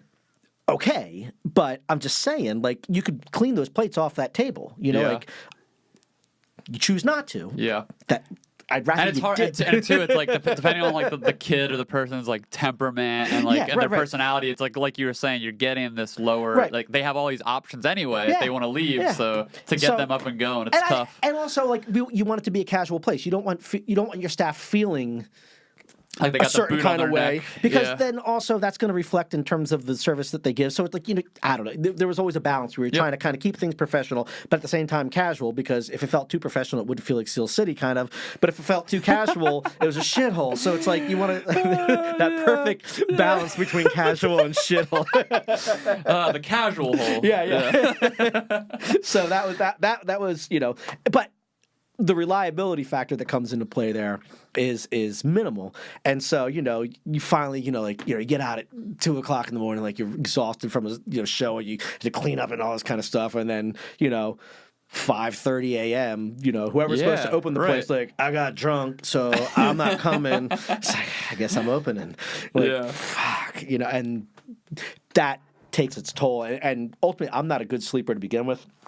But that was the real killer for me, was like sleep started to just become so difficult. Yeah, I was going to ask what your breaking point was. Was that like a big that was a part of huge it? part of it. Yeah, it's like I had just had so much trouble sleeping because you're just trying to, like, how am I going to make payroll? Like, and it's not like, crying poor. Like, we were able to kind of keep it going. But it really was one of those things where, like, you were making enough to keep it going, but you weren't, because you could go into the summer with, like, holy shit, we got like 15 grand in the bank. Yeah, like, we're doing okay. We're doing, and then summer hits and it's just like, it's just gone. Bam, right. And all of a sudden by the end of the summer, it's like, shit, man, how am I going to make payroll? And all right, we got to do this, and just you're just working and working and working, and it started to just be like, how do I, not being the kind of person that really focuses on profit, like not in a way that I'm doing it in an authentic way. I'm doing it because I have to do it, not because I do it. Of course. And therefore my ability to do it is limited, and therefore it's limited results. Yeah. I'm making money, but I'm not making money. Right. You're not putting anything away. No, you're not spending all this ample time trying to cut corners and do all these tricks to, like, Yeah. And I basically reached the limit. There's at least within a capitalistic position of my abilities, in terms of, like, I reached my capitalistic limit. Right. I don't know how to be a capitalist any better than this. This is the best I am at doing that. Yeah. And it's good enough that if I keep on working this hard, I can keep this place going. But I don't know what happens to me there, Because if you're falling apart, the place is going to fall apart. Yeah, I mean, you're the head of the ship. I'm working 70 hours a week every week. Yeah. There's no week where I'm not working that. And when you're not working, it's like it's on your mind, because you're constantly like I just remember, like, my vision of you in that time, and I already kind of said this, but like coming into Steel City on a Thursday, because like I sign up to open mic, we're at 6:30, and I'd come in at like 6 or 5:45. You're at some random table. It was always like you kind of had like your favorite table, but like you'd be at a table on your laptop. You got papers everywhere. You're just and then people are kind of like whizzing by and like be like, "Hey, Eli," and you're like, "Hey, what's up?" And then you kind of like and then like you said earlier, sometimes someone would grab you and like you'd have like this 5-minute conversation. You could just see it on your face, like you're trying to be present, but you can't be present because you're crunching numbers and you're thinking about. So like even like those times where you're relaxing, like at home at night, whatever, you're just thinking like, shit, I gotta go pick up more rolls. I gotta get more coffee. I gotta worry about this. And your days off are, all right, well, we gotta, go and do the shop at BJ's for all the things that you can't order, and here, and like even those days are on some kind of level work days, right? Even if you're not necessarily in the building, totally. And God bless Erin. She put up with a lot of it, but I think she was also reaching her kind of point of just like, when do I get you? Yeah. Ever? So what was that like? So like, obviously, kind of like just brushing over this for people listening. Like, you met your wife Erin, who worked also at Steel City. So what was that like for you two? Just in this phase that whole process, or the end? Toward, like, let's just say like toward the end. I think towards the end, she was the primary factor of like, you need to sell. Yeah. This is more than you can do. And I'm like, that's a hard thing. That was a hard thing for me to do. Was kind of realize, like, I can't do this any better. Like there's a part of you that grows into something, and you learn how to get better at it, and over time you see the results of kind of like your own improvements manifesting themselves in whatever you're working on. Of course, yeah. You know what I mean? Like whether it's learning an instrument, whatever. And you're okay with the frustration of learning it, because you see steps, you know, and you see the potential and all that kind of stuff. But with Steel City, I realized like I can't do this any better. Like you gave it your all and it broke you It was going to. on the precipice. Yeah, I mean, like, Yeah. it was at that point where I just didn't see, like, I can't do this any better. I can't work any harder. Yeah. I can work a little smarter in certain kind of ways, but not in any kind of way that really is going to fundamentally make a difference. Right. You know, like, it might allow me to do a little bit better this month or that month, but ultimately... Yeah, you know, like there's not the money to invest, you know, nor is there, you know, my belief in my own capitalistic abilities to make good on that investment. You know what I mean? Right. Like we could invest $20,000 in it and do a thing, but that just like, you know, because you know, Aaron would have, you know, conversations. We would have conversations like, well, what about kind of doing it as a bar? Yeah. You know, because that would be an opportunity to make good money. Right. You know, and by that point, it was just like, I don't know if I have it in me to now try and learn how to run a bar. Yeah. On top of this, like, you know, Yeah. 5 years ago, maybe, you know, but I'm already so exhausted. Do I want to add this to it? And like, I don't know that I can look at that with any kind of more profit motivated eyes than this. Right. You know, Yeah. and so that could just be throwing good money away, you know, and having debt that I don't want to have, you know, like the only goal here at this point was to break even. You know, like we can break even if we do this right. We don't lose any money. Yeah. You know, like you know, and I made a living, you know, a meager living, but Right. a living nonetheless for, you know, 6 years, and we can kind of leave this and be like, all right, you know, and we were able to do that. You know, we were able to sell it and kind of make pretty much all the money back. Yeah. And that is a win, and we kept Steel City going, and I think upped it another level and put it in a position where someone like Ed and Laura could take it Right. to another level. Right. You know, and so like I'm grateful for that, that we were able to kind of make that transition, because I think without us there would not have been a Steel City. It would have gone away. Yeah, what was, like at the time before you, what was the situation like? Were they just So ready they were to gonna close it down. Yeah, they were just getting ready to close They it. were So closing there's it all down. these times where it's Yeah. like it's And going to close, and then That's not to say someone else wouldn't have come in at the last second and been like, we're going to do it. I don't know. Yeah, yeah. But we were those people at that time. You know, at that particular time, Jane, the old owner, we'd been talking to each other for probably the better part of a year, trying to kind of figure out, you know, how could we do this? You went out. We went in. How do we find it? You know, a number that makes sense and all that kind of right. stupid bullshit.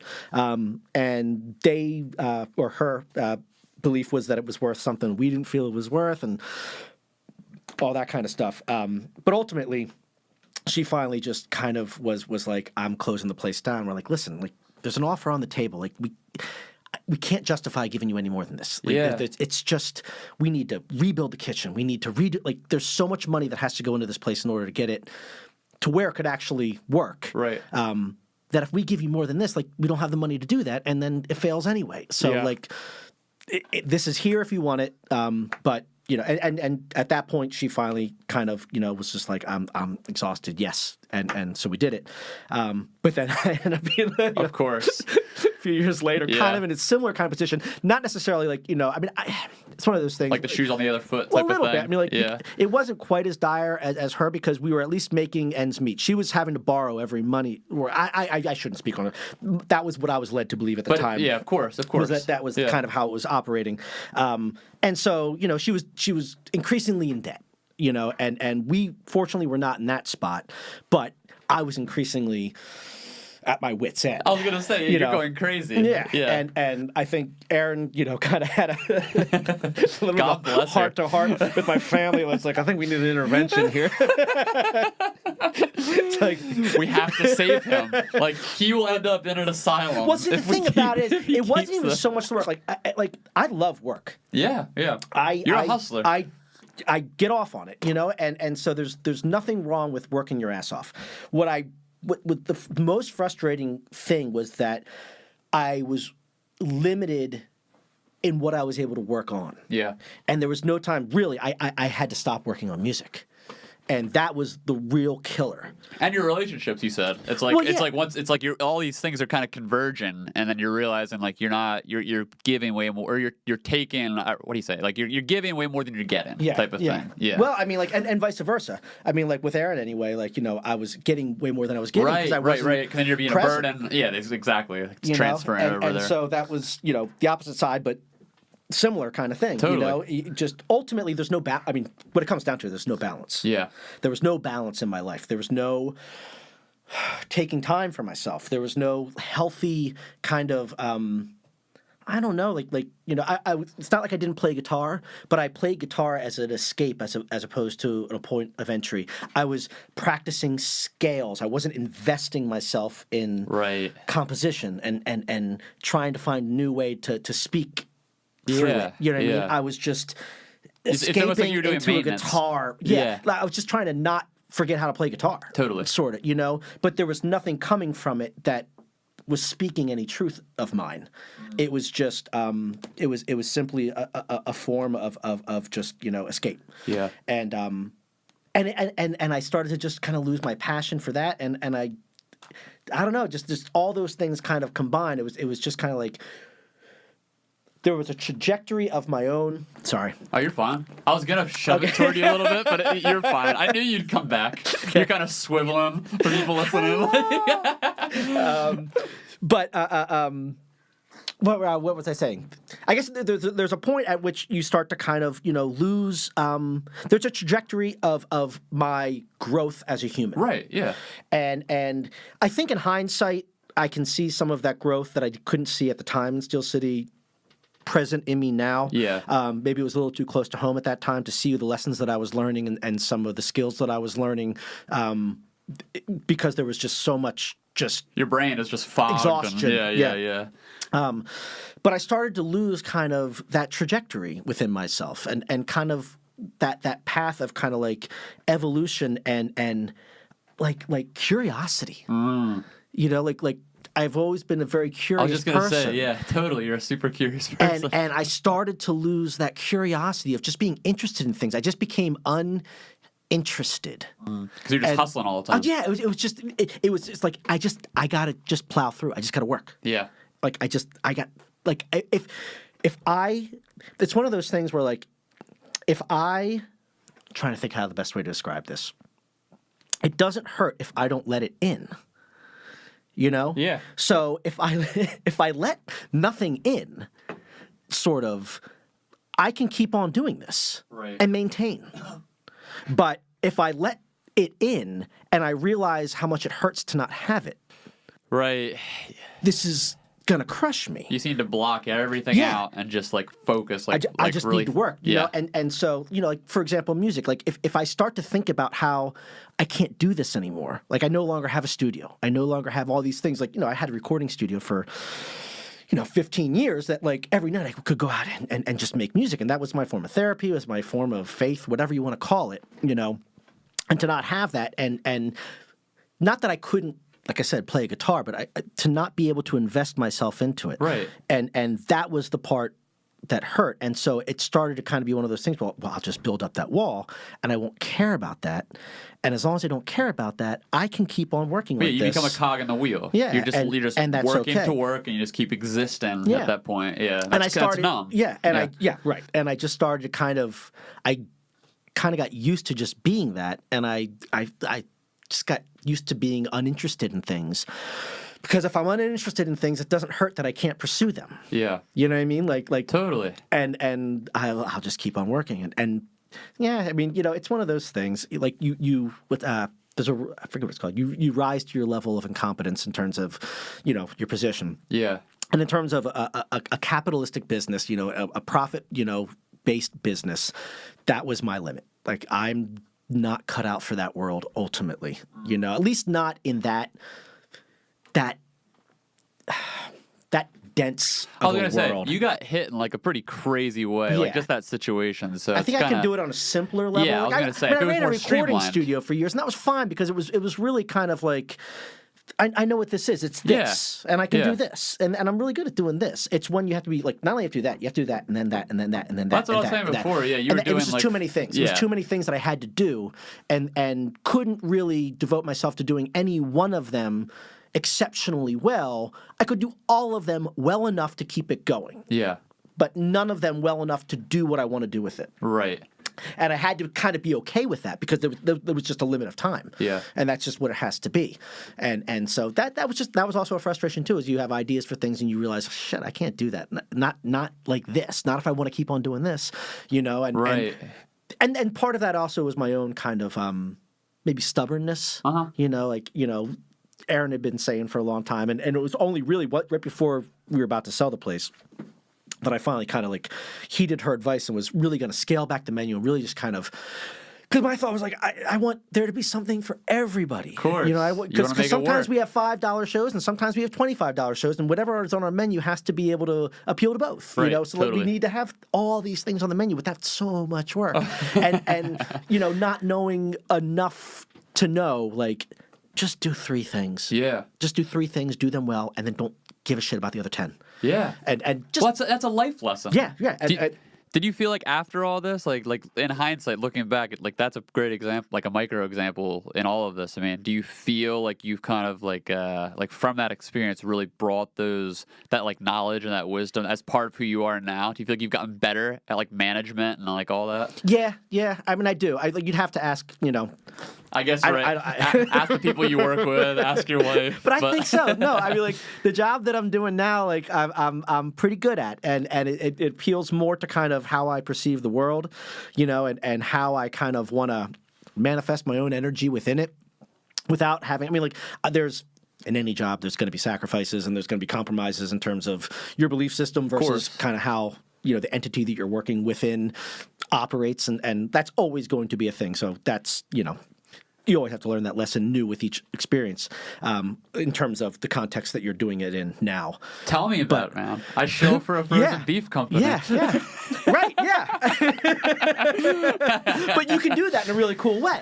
Yeah. You know what I mean? Like, I work for the Catholic Church. Yeah. But you can do that in a really cool way. I mean, like, not, but like the Catholic Church, if you had asked, me and my friends 20 years ago, like 20 years from now, Eli, you're going to be working for the Catholic Church. I'd be like,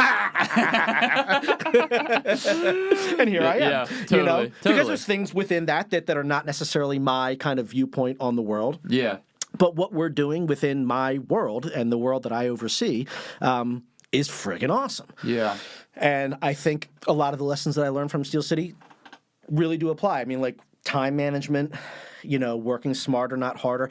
I think one of the things I didn't realize at Steel City, but I'm realizing now, is not to have to do everything yourself.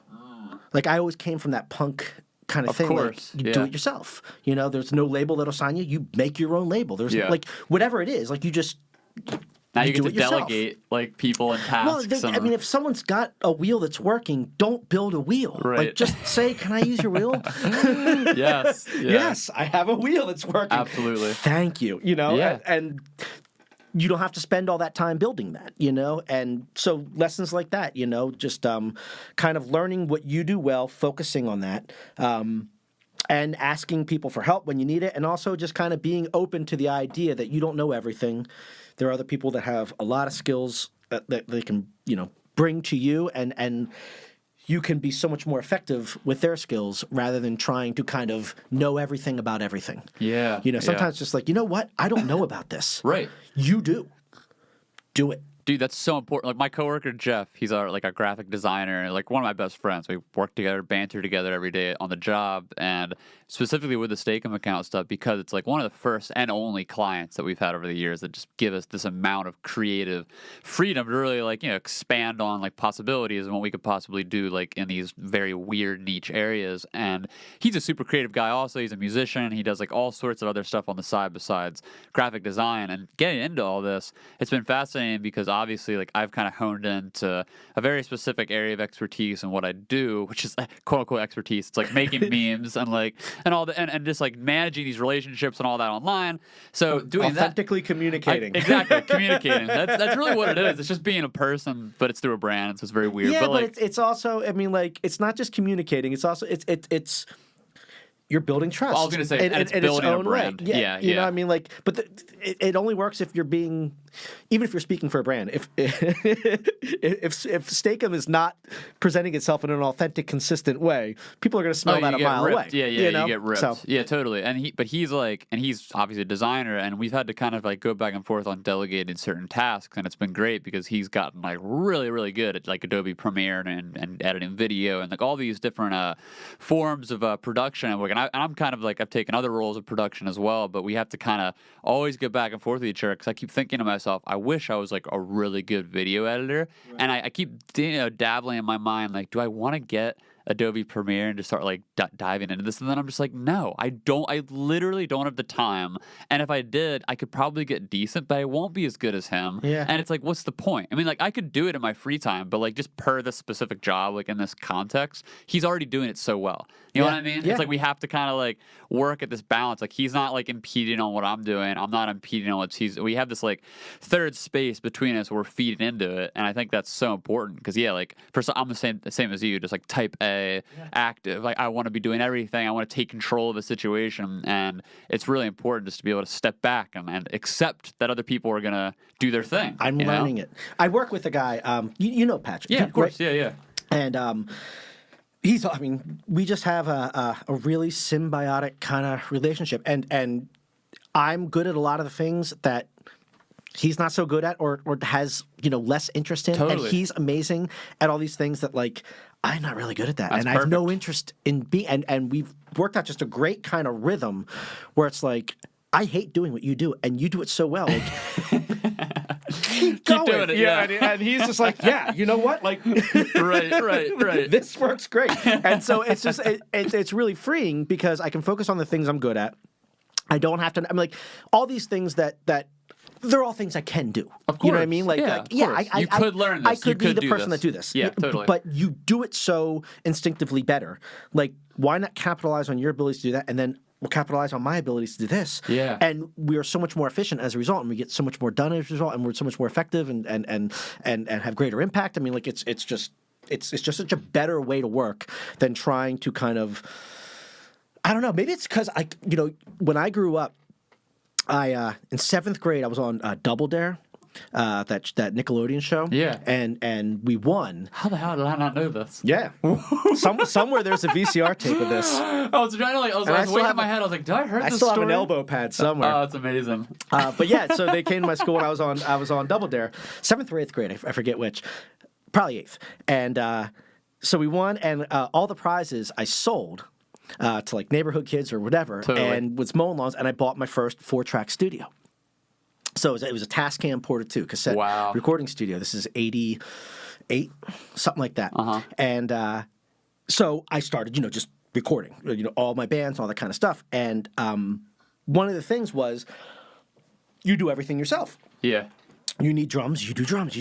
And so you do everything. And I think that kind of became my mantra for anything that I was working on. Part of it was a control thing, which I'm starting to kind of learn to give up. The same way, yeah. Control. That's a huge battle in my life of I don't know, just learning to kind of give up the ghost a little bit and just be like, you know what, I can't control everything, and I got to kind of be okay with that. Yeah. And so that's part of it. And I think Steel City was a very important life lesson in that regard. Yeah. Was I couldn't control it, and I that was one of the frustrating things. I couldn't control its direction necessarily financially, right. And I couldn't control any number of other things. I couldn't control whether the person that's supposed to open up the next day was supposed to, like. And when you keep up the facade of control, like as soon as you let it go in a lot of ways, especially when you're in a situation like that where it's so high paced, there's so much going on, then that's when the anxiety rushes in. Like almost the control is almost like a defense mechanism to keep all that from affecting. Like you're in denial. You're just like, no, I've got this. I am the guy. Like I'm not gonna let the outside forces dictate my brain and what's going on. And it's so unhealthy. It's terrible. You just compartmentalize compartmentalize. And I'm certainly not cured. No, but I'm working on it.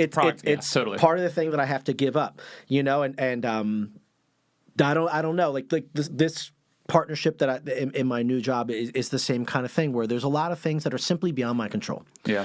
And I have to be okay with that.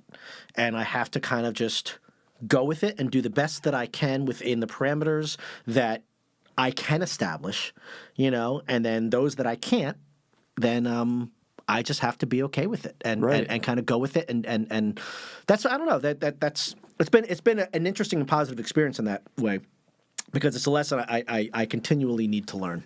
I'm literally the exact same way, man. I catch myself. This is something funny for me.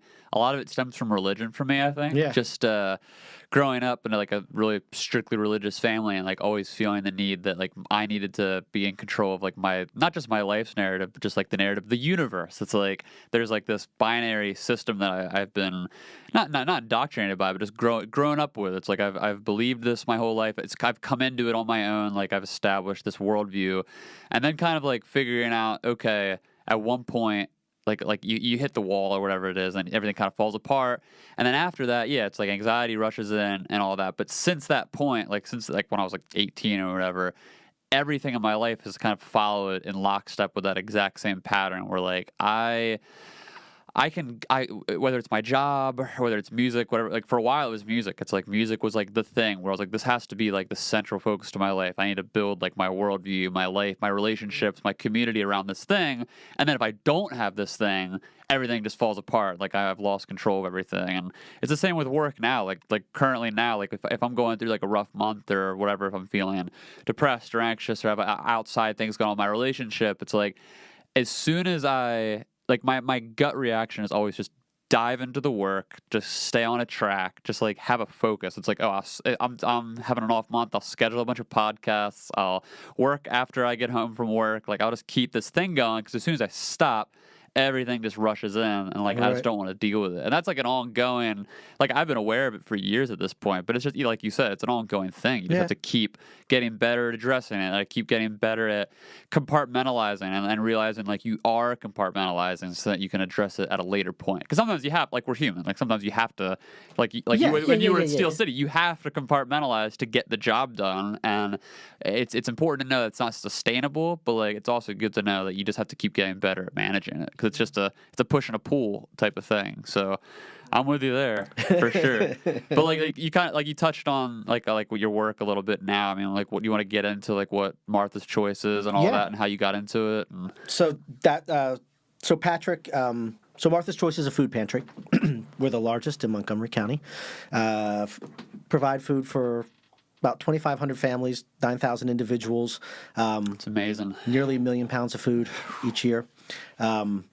So it's myself and Patrick, and we oversee a crew of about 400 volunteers, give or take, each year, and about 150 regular ones every month, every week. And then there's like colleges and stuff like that will come for or community service, whatever. It's within the Catholic Church, so the Archdiocese of Philadelphia Catholic Social Services. So they run that, and then we run the programs, and it's just an amazing experience. A lot of really, I don't know. It helps you. So first off, so Patrick, when I sold Steel City in 2000, when I sold Steel City for the second time. In 2016. We sold it in 2015 to He Who Shall Not Be Named. And then came back to us because they failed, and we sold it again to Ed and Laura in 2016. And that's when I was just like, well, I think to their credit, they were like, we want the past done. Yeah. Because the previous year had just been such a train wreck that I was like, I don't want to be part of your thing. And they were like, good, we don't want anyone. We want to do our own thing with it. It was just like, good. That's the best thing for this. The piggybacking off of previous things is no longer going to work because this last year was such a train wreck that you don't want anything. You don't want to even be tied to that on any kind of level. Right. And so to their credit, they were like, this is us. And so I was like, cool. Well, then for the first time in like 20 years, I'm looking for a job. Yeah, right. That's what I'm saying. Yeah. And so Patrick Walsh, he knew I sold the place, and we would have a lot of really cool conversations. And one of the cool conversations we always had, or one particular cool conversation that we had was trying to think. This would have been, I think, December-ish of 2015. But we were talking about he was at the time a public school teacher, and down in Camden, I think, at that particular time, and I was doing the Steel City game, and we were just having this kind of common bond about just, I don't know, how you have to treat people in order to be successful in different kind of things. And so one of the obstacles I always ran into at Steel City was how I want to treat people, and then how I have to kind of run a business and the effect that has on how I treat people. Right. So, for example, I mean, you have people that's one of the unique things about, Phoenixville is that, I don't know about now so much, although I still think it's the case, but especially then there was the Phoenixville past and the Phoenixville future sort of happening simultaneously. Yeah, totally. There was a lot of money coming in, but it was still Phoenixville, and there's the whole north side and a lot of rough kind of situations, and Steel City was right sort of in smack dab in the middle of all of it. So you would have, very affluent people, and then you'd have people that had nothing and were in dire straits and likely mentally ill on some kind of level. And then my job is like, how is this person going to affect my business? Yeah. Like my natural inclination is, how can I help this person? You know what I mean? But like, okay, now you're going around, you're asking people for money. You just pissed all over my bathroom, or any number of different things that are hurting my ability to operate. Yeah. And so now I have to be like, you can't come in here anymore. And that dynamic, that I have to kind of where's the middle ground on there? Right. And there wasn't always a middle ground that I could find, and it was really frustrating in terms of how I had to kind of, I'm sorry, if you're not buying anything, you have to leave. Like those kinds of things that 10 years early, if you had told me I would say that to anyone ever, I would have smacked you across the face, and here I am saying it every day. But that's because ultimately, you're affecting my ability. I'm that guy. Yeah. And so that was a really frustrating thing for me. And then Patrick was having his own experiences in terms of teaching kids in Camden, in terms of the lesson plans that were dictated by kind of, whoever's dictating the lesson plans, he knows about it better than me.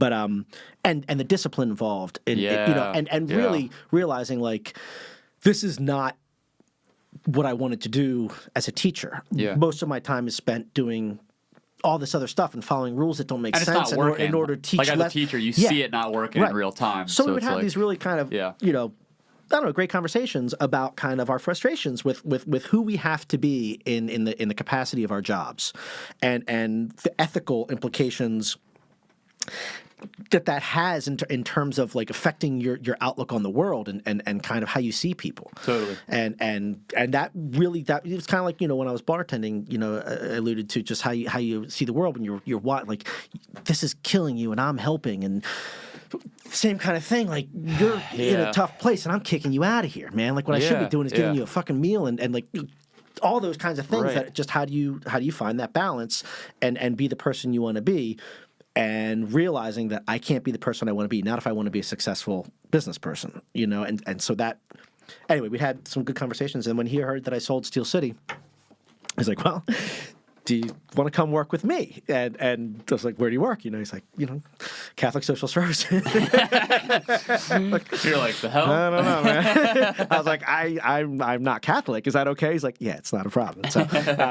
So, I went in and saw the place and immediately kind of felt at home, and it was just a really cool place. And we do a lot of amazing programs, and I work with a lot of really cool people. I mean, it's a tough thing because I always want to kind of separate I'm not a particularly religious person, and certainly have my own issues with certain perspectives of the Catholic Church. Of course, yeah. And one of the things that I like about what we do is that the political aspect of the way I try to explain it is help the kid eat. Help the kid eat. Don't think about anything else. Help the kid eat. That's what this world is about. Yeah. And what we do is we help kids eat. So, because inevitably I say like, oh, I work for the Catholic Church, and there's either a priest joke or something, and I have to kind of be like, and I get it, I mean, like, yeah, I live in the world too. Yeah. I saw that. Yep. You're like, yeah, low hanging fruit. That's pretty shitty too. I can't argue with you. That's a pretty. You're like, I too watch South Park. Yep, yeah. But what I do is I feed kids. I feed everybody. But the idea is everyone can kind of put aside the political aspect of it when the focus is on just like what we do is we feed families. And the thing about it is like, well, most of the families you feed will get off their ass and work. Like, well, 60% of the people that come to our pantry work a full-time job. Yeah. A lot of them work too. Like what we do is not necessarily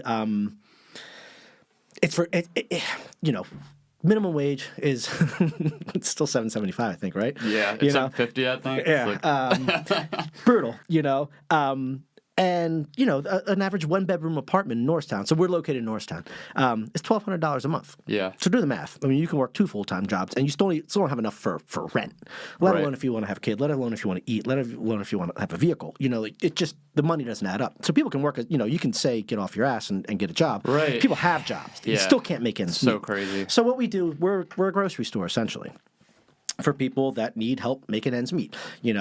Also disabled folks, also elderly folks. And yeah, there's some addicts, there's some people that are not well, in other ways. That's part of our clientele, but it's such a minimal part of our clientele. Most of it's working families that just need kind of, they're living paycheck to paycheck, and this is a way that they can kind of make ends meet. And so it's set up, it's called a choice market, which is sort of kind of the way a lot of food pantries are moving, as opposed to like back in the day, there used to be like you get a box of food, you get what you get, kind of thing. And sometimes it's culturally inappropriate food. Sometimes, someone has, heart disease, it's all high salt content. Allergy or whatever, totally. So a lot of the food then goes to waste. So it's set up like a grocery store where people just pick what they want from different sections. So they can shop according to kind of their own dietary preferences, cultural preferences, and a number of different things. But essentially what they're leaving with is things that they will actually eat and their family can utilize. And, most clients, leave with somewhere around 75 pounds of food each time they come. Meat, produce, dairy, all the things you would get at a store. And it's just a really cool thing. And the way, so by setting it up in that method, what ends up happening is a lot of our clients then become volunteers, because you start to break down the server-served kind of barrier that happens there. I mean, we always talk about how, like, it's such a unique position we're in, because I work for the Catholic Church. And within the Catholic Church, there is a major, obviously pro-life contingent. Yeah. Fervent supporters of Donald Trump. Yeah. So I'm surrounded by very diehard supporters of Donald Trump. I'm also surrounded by social justice warriors who want to feed people. Of course. You're at this weird and make intersection. A better world. Yeah. And we're all working together hand in hand, and everyone gets along, and it's all freaking good. I mean, like, that's what's so unique is if you just focus on feeding the fucking kid, like, you can get past all that other political horseshit that kind of gets in the way. Not that, like, these aren't things that you need to address on whatever perspective you have. I'm not here to say which one's correct. But in this moment, we're all here together and we're feeding the kid. And if you can just put all that other stuff down, we can do that. And we can do that in a really fun and cool way, and everyone gets along. And it's such a unique opportunity to just be surrounded by so many different kinds of people. You have incredibly wealthy people, with incredibly, luxurious lifestyles that are there every day volunteering. And like, it's amazing. If you were on the other side of that and you saw that person, you would immediately make all these assumptions about who they are, what their priorities are, what their belief systems are, what they think about those people. You make all these assumptions that you're wrong about most of them. Like, they might have a certain political ideology that does differ from yours in substantial ways, but they're not assholes. They're not unfeeling, uncaring assholes. And the same thing, they see these social justice warriors. You probably can't even get a job. You don't right. You realize you're not that. They're not that either. You know what I mean? Like, you smoke pot, all this. No. Yeah. It's very humanizing. Yeah. You start to see people for who they really are, not for whatever preconceived, caricature, you've been taught to believe the other side is. And and everyone gets along in such a cool way and supports these efforts, you know, and starts to find bonds. The clients become the volunteers. So now you have the clients working alongside the social justice warriors, working alongside the Trump supporters that in any other room are not speaking to each other. Right. But especially Facebook. Yeah, but now they're here, you know, multiple times a week, multiple months a year, multiple years, you know, and all the relationships are built. Yeah. You know, it's not like, I don't know, like, it's not that TV relationship that it's just like they had that one day and then everyone felt better. Yeah, exactly. It's not that. It's a real relationship, and there's still challenges that are part of it, but they see each other every day. They're working together every day. You start to form real relationships that are complicated and complex and full of all the things real relationships are, you know, full of, and they're established and they're maintained, and it's such a unique and wonderful way to kind of see how the world operates and see that the world can operate in such a better way than I think most people think it can. Right, you like know? when you're locked into that, just like, especially like the online grind. Yeah. It's like you're seeing the world in such a desensitized way, and like the lens you're seeing people through, it's just completely. It's been said so much, it's become a cliche at this point. The whole like, oh, like yeah, like you're a keyboard warrior. There's no context, but it's true. I mean, it's a cliche for a reason that like. When you're typing at somebody, especially nowadays, whether it's through a phone or through a computer or whatever, yeah, like I remember growing up, like almost, especially in my late teen years, once I kind of like rebelled against my family and like my church community and all that, like everyone I knew, I didn't agree with, but I still had to live with them. They were still like my friends and my family, and it's like I just feel like I don't know. Again, I think there's part of this like reinforcing narrative going on too, where like a lot of the people that spend the most amount of time online and have been for such a long time are the people who are in these situations where they're disenfranchised from a community or a family, so they look to online as like their kind of escape. Like they find their friends online, they find communities, people they can relate to, which is great. Yeah, it's great. But then like as everything's come more centralized, it's completely. It's like if you're in a small town and you are that person who like you don't have any people around you in real life that you can relate to, it makes total sense. But now we're in the situation where people are like they're all moving to these cities and they're all like moving to these specific platforms and they all have very specific friends groups and online groups, and it's like you don't like I don't know because I don't know. We have conversations about this at work because you know so Patrick is a devout Catholic. You know, and I'm not. You know, and so we have. Is he a Catholic, like in the cultural sense, or more of like a fundamentalist? No, like he actually like grew up in Catholicism. Yeah, like... no, he grew up in it and believes strongly in it, and in all the best possible ways. You know, I don't know that I know anyone with a kinder heart in the world. Yeah, and but definitely, you know, I mean, it's not like we have discussions about the deeper kind of parts of how we disagree, even though with our podcast that doesn't exist. We did because the recording was lost. Dang, 3 hours later. No. Where did it go? But we actually got into that because we got into the idea of how arguing religion, which is like this has been done to death. So we won't do it here necessarily. But like I'm a liberal, but I'm a reactive at this point, conservative in certain kind of ways, because I see how there's such I don't know how to describe it, but I have such frustrations with the liberal perspective in the same way that I do with conservatives. In terms of like sometimes we can't have a conversation. You won't allow anyone to have a conversation, which is to say, like. When you're young, and I think it's more, these young kids today, but it is one of those things where, when you're young, you get to kind of have a certain freedom, at least a lot of times, to hang out with the people that are like-minded, and it's only when you maybe graduate from college that all of a sudden you have to work a job and you don't like the guy that you got to work with, but you got to figure out how to work alongside them. Yeah. They have different belief systems. Yeah, they have a different way of kind of approaching this, and sometimes they're kind of arrogant or whatever. And you don't have to love everything about that. But you do have to figure out a way that you can get along with them on a day-to-day basis and kind of make the best of a bad situation in that regard. And sometimes you can even start to be like, you know what, he's kind of a jerk about da-da-da, but I see that there's a good heart in there, and he's trying to do his thing. He grew up in a different way. You start to kind of see a real person behind maybe one characteristic of them, and then you make a blanket judgment about every other characteristic within that person in the same way that, I work alongside, Trump supporters, and I could very easily be like, well, they're this, and this. Caricature them. Now they're not, but it would be so easy at that point to just write them off, and I have my dark side too, in the sense of sometimes I read shit, I'm like, fucking Trump, or whatever, whatever of course, it might be, name your thing, and you make a blanket judgment. They're all your Fox News watch, totally. I have that too, but you really get to see on a daily basis where I'm working that people are complex, and they might have one belief system that you do disagree with, but they also have 50 that you share. Yeah. And that it's all good. And is your entire relationship going to be based on just the one point that you disagree on? And I remember seeing something, and if I have this wrong, I apologize, but this is my recollection.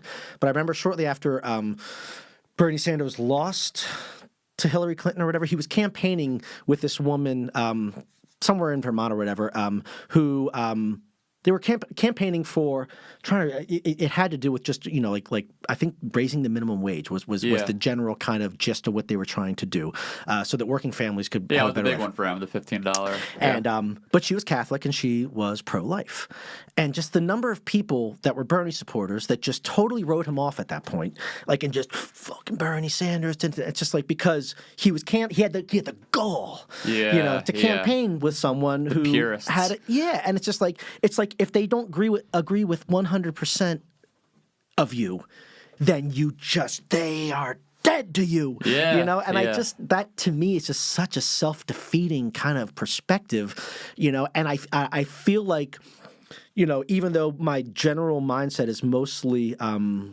progressive liberals, on a lot of different levels. You have like the heart and the mind that's just like, you're a very open person. Like you said, you're a curious person. Yeah. But I feel like that's a way that the agendas that I think we're all trying to kind of reach for, which is a better life where we treat people better and stuff like that, we tend to shoot each other in the foot. I mean, conservatives have a way of just like, even if I hate the guy, I'm going to get behind him because they come together. It's a top-down kind of mentality, whether it's military, religion, whatever you want to talk about. There's a guy in charge. He dictates. You follow the orders, and you do it. Yeah. Business, military, religion, it's all structured that way. Yeah. And that's the way the organization works. Yep. And I don't care if I like it. Doesn't matter if I like it. I fall in line, and I do it. Whereas I think, liberalism tends to be a bottom-up kind of thing where you kind of find your pockets, and those pockets sort of start to build, and that's a great thing in certain kind of ways because everyone can kind of find their pocket and kind of find their niche. There's all these different like power dynamics growing. But as soon as the pockets start to be formed, then the pockets start fighting with the other pockets. And it's just like, I don't know, it's just such a frustrating thing to watch because it's just like, you don't have, just because that pocket disagrees on one aspect doesn't mean that you have to write off that pocket. That's just a pocket that disagrees about this, and you have conversations, maybe try to work out a compromise and all that kind of thing. But that's a frustrating aspect of kind of trying to navigate, especially the online world where there's people that I ultimately agree with 99% of what they're saying, and then I see them say something so hateful and so stupid, in terms of just so writing off an individual or a point of view, Absolutely. It's like you're doing what you hate. You're being that thing that you hate. You're doing that. Like you can't see that. Here's my take. I think this is a newer take of mine. Okay. I mean, I've been thinking about this for a long time, and like obviously there's a bajillion cross and like interwoven elements that are participating in this whole problem. But I think one of the big ones right now is insofar as like how the left has been splintering. Like I just put out this article last night. Yeah, I saw.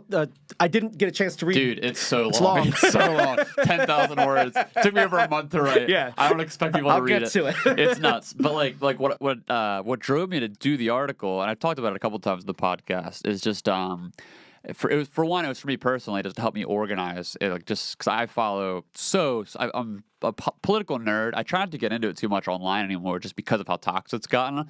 But I mean, I follow this stuff super, super closely, and I've been really curious as to what are some of these kind of like inner mechanisms like driving, like what are the forces driving these different groups? And like I follow a lot of these groups, I follow a lot of the individuals behind them, I watch a ton of YouTube videos, listen to a lot of podcasts. Like I'm very close to the source material, or at least I should say like this because it's not like feet on the ground stuff, but like the communicators who like communicate these issues. And I think one of the biggest ones right now, so like you have two things going on the left, and this has been a shift really in the past like 10 years, I think. Prior to that, you could have almost reversed it, because like prior to like 10 years ago, like I think the right would have been a little bit more of a purist political party, in the sense that they didn't accept you. Like if you were try to say you were a conservative, but you believed you were pro-abortion or you were pro-gay marriage or whatever, you were like ostracized. Like they didn't want you. Right. Whereas like today, it's completely flipped. Like now, like conservatives are like pulling a lot of like center-left liberals, moderates to their side, who are like, whether they're gay or even if they're just pro-gay marriage or pro-abortion, like name your like issue. You know what I mean? It's like those tables have turned, and I think part of the reason they've turned is because the barrier to entries have switched. Whereas like in the past, the Democratic Party, like leftism, or I should say the left as a whole, was always like the open party, because like it's for people that are just more open in temperament. It's people who are much more progressive naturally, like they just think about like human beings on like an empathetic, visceral level. Whereas conservatives are a lot more about like preserving, like they're a lot more about heritage, tradition, like keeping things the way they are, and like these are all very obvious things. But I think the change has been on the left is like, one, the rise of social justice on social media, and then two, the rise of new socialism, like in the aftermath of like the Occupy movement and Bernie particularly. So I think but with those two things interlocking, they kind of like butt heads in this weird way, where like you have now three, like it's obviously a lot more than this, but you have three like major competing ideologies on the left, where you have liberalism, which is just like your center left, like kind of establishment Democrat, run of the mill, like your Bill Clinton types, who are just like, or Obama even, like trying to play between the extreme left and the far right.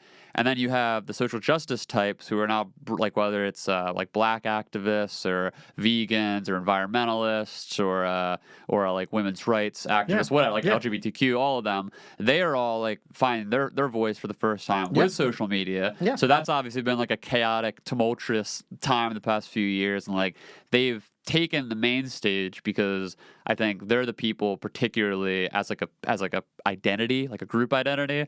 They obviously have never had like representation in the mainstream. So like as they've gained it through social media, they've kind of like, it's become like a power hierarchy, or like now, like whether it's intentional, or I should say whether it's a conscious or subconscious, they've taken to these online platforms in a way where they can control media narratives, and like media has actually bent to their will in a lot of ways, where like it's become like a cultural norm to be like woke, quote unquote. And you know what I mean? Like to be into this. So like these are all things that have really rapidly changed. Like from 2013 to now, I mean, it's just crazy how like the landscape has completely shifted. Like, and obviously like you could point even further back to some of these examples, but like there's like the example I would look to would be like Jon Stewart or like Bill Maher, like 10, 15 years ago would have been like your class, like what conservatives would classify as like the typical liberal person of the left. Like they represented the kind of like Democratic Party, and now those people would be considered like just center left, and now they're up against the sort of like social justice left, and then like the socialist left, or like whatever you want to call it, like the leftists, who are like this kind of like amalgam of like communists, anarchists, socialists, democratic socialists, all that. And I think that specific rise, like the splintering you're talking about, where like people are at a point now where they're unable to like communicate like through ideological differences, I really think that those two groups are like the big crux of it, for better or worse. I mean, like again, obviously it's like it's cool that they have a platform at this point, but at the same time, specifically like leftism, the whole idea behind leftism is like they're trying to upheave capitalism. So like if you're a capitalist, it almost doesn't matter if you're a liberal, like if you're a Democrat or whatever, they view you as like the thing preventing progress. Well, So, you know what I mean? So there's like these like walls that have been built up where like before it would be like, oh, you're a Republican, I'm a Democrat. Like we kind of communicate through like whatever our differences are, but now it's like it's much more deep. You know what I mean? It used to be, we both want to get to the same point. we have a different methodology of how we want to Yes. reach Yeah. it. Now we've like. Now it's just like, no. We don't even want the same ending of this story. Totally. Like, shit, all right. Exactly. That's exactly what I'm saying. That's the perfect way of putting it. Exactly. We have different endings to the story. You bring in, I mean, so you have that whole pocket on the left, and then on the right you have this whole pocket. I mean, because you still have those, centrist kind of rightists that are just like, man, I just want to be able to, have limited taxes and be able to get my kid into college, generally. And then you have people, like in some cases it's like the evangelical right or where it's just like you want such a different ending to this story. Totally. Yeah. It's a culture war. Like this isn't even we're not even trying to get to the same. We're not even interested in finding a solution to the same problems. You view the problems as such different problems. Yeah. Where does that conversation? We're speaking a different language. Yeah. And that's that conversation. Remember Ross Cohen? Yeah. Oh. And he's about to have a baby. That's awesome. Yeah. He's so smart, man. I'd I love to have him on I know. podcast. He's always such the a good sweetest. guy. I was almost jealous of how authentically sweet he was. It's like, are you really that? I know, sweet? dude. I know. You are, aren't you? Oh my God, you motherfucker. We had I don't know. It's an online kind of thing, but it's just like maybe we should not be the United States anymore. We might not. It might not work. Yeah, maybe we just got to kind of, it's like a marriage that we just got to agree, like, hey, you know what? We see things differently. We just got to kind of go our own way before we just freaking hate each other to the point of just like, we just want to hurt each other. Yeah. Because we're still fighting the same battles we've been fighting for 200 years now, and I don't think anyone is really budging on their ground, it's pretty much still like, it is what it is. Yeah. And I don't know what you do. Why should I live in a world where I want healthcare and climate that I can breathe and all these kinds of things and you don't want that, and that's okay. You don't have to have that. Yeah. Like, why should I be forcing that upon you? I shouldn't. But that also means I don't want your shit. I don't want religion in politics. I don't want that. And and you shouldn't want that for me. Like, maybe we just we'll have this and you'll have this, or I don't know. But I just don't see compromise. Yeah. And one of the tough things, especially, with in some cases, like the religious right, which is so part of this narrative as well, is this idea of just like, you can't, this is, we talked about this in the podcast with Patrick, like you can't argue the word, and it's just like there's no compromise on the word. Right, this is the word, and it's just like, well, but this is, we're all from such different places. We have to have compromise if we're all going to, exist in this United States of the melting pot and all these different things. And the whole way it works is if we're working towards the same stew, and if we all are put in the melting pot, then we can all be part of the stew and everything like that. But like, it only works if we want to be part of the stew. But if you want to be part of the salad and I want to be part of the stew and they want to be part of the quiche and they want to be like, all of a sudden, like, we're totally different ingredients, man. We can't. It's not even the same meal. Yes. Yeah. What do you do? Yeah. Because like we just fight each other. Like to me, I don't know. But I think a big thing is too. And this is a huge. It's popping up all over the world. I mean, it's happening in Europe, like with France and all these different countries. Canada too. Yeah. I mean, it's really this. It's weird living in a time where there's so many things happening at once, where you have the explosion of access to information with the internet. So like everyone at the same time is able to communicate all this stuff while we're in like this record point in history where like all these jobs are being automated away. We're at a point where like capitalism is at its like what I don't know what you want to call it, because like people have been saying the term like late capitalism for like 60 years or something like that. But it feels like it's at a point where like the industrial like age is coming to this weird halt because technology is like the new frontier. So like now all these like tech jobs, which are the future, they're all crammed into these really small cities, and like the rest of the world is kind of just being left behind. So then you have record income inequality, and you have all this like separation of culture, where like you have. I think like you're talking about like separating like the country. Like the thing I always think about, which sucks, is that it's like it's so like people are so interspersed. Like liberals, each year it gets like more and more each year, where it's like progressives, leftists, whatever you want to call it. People on the left move to these cities, and then people on the right are more in these rural areas. And it's always been like that to a degree, but like now it's worse than ever because of these tech jobs. And it's a weird thing, because you look at like Europe, like most of Europe, like the European parties, I should say, the politics over there, because it's already more left, like they already have, for the most part, things like free healthcare and education and all that. The problem, I think, with the United States is that if you look at Europe as a model, they have like their quote unquote like leftist-ish parties, which are like the people who are pulling things even more left, like to like more pure socialism, I guess you'd say. And then you like their centrist-ish parties are like our left-wing parties. So it's like our right-wing parties are like far right-wing parties like in comparison to these other countries. So it's this weird thing. Like you're talking about like different universes. Like, yeah, in a lot of ways, like for a lot of the world, in the United States, what would be considered like the Bernie Sanders of the world, they're like centrists to a lot of the world. So it's this weird, it is like completely different realities of like what the people in the United States on the right see and then what people on the left see. And it's like, I don't know, with how far like we've devolved our language at this point, like it seems like it's so... It's part of this article and like the premise for it. And this is before I researched all this. I didn't know any of this shit. You probably already knew it, but like like the what do you call it? The Fairness Doctrine in 1987. Like this whole thing where that was like the tipping point where like when conservatives abolished that doctrine, then it was like the whole for people listening, like the doctrine itself stated that. I think it was enacted in like 1940 or 1949, something like that, and it stated that like anytime news presented a controversial issue, it had to like present it in like a balanced way, or like prove that like they were attempting to do it in a balanced way.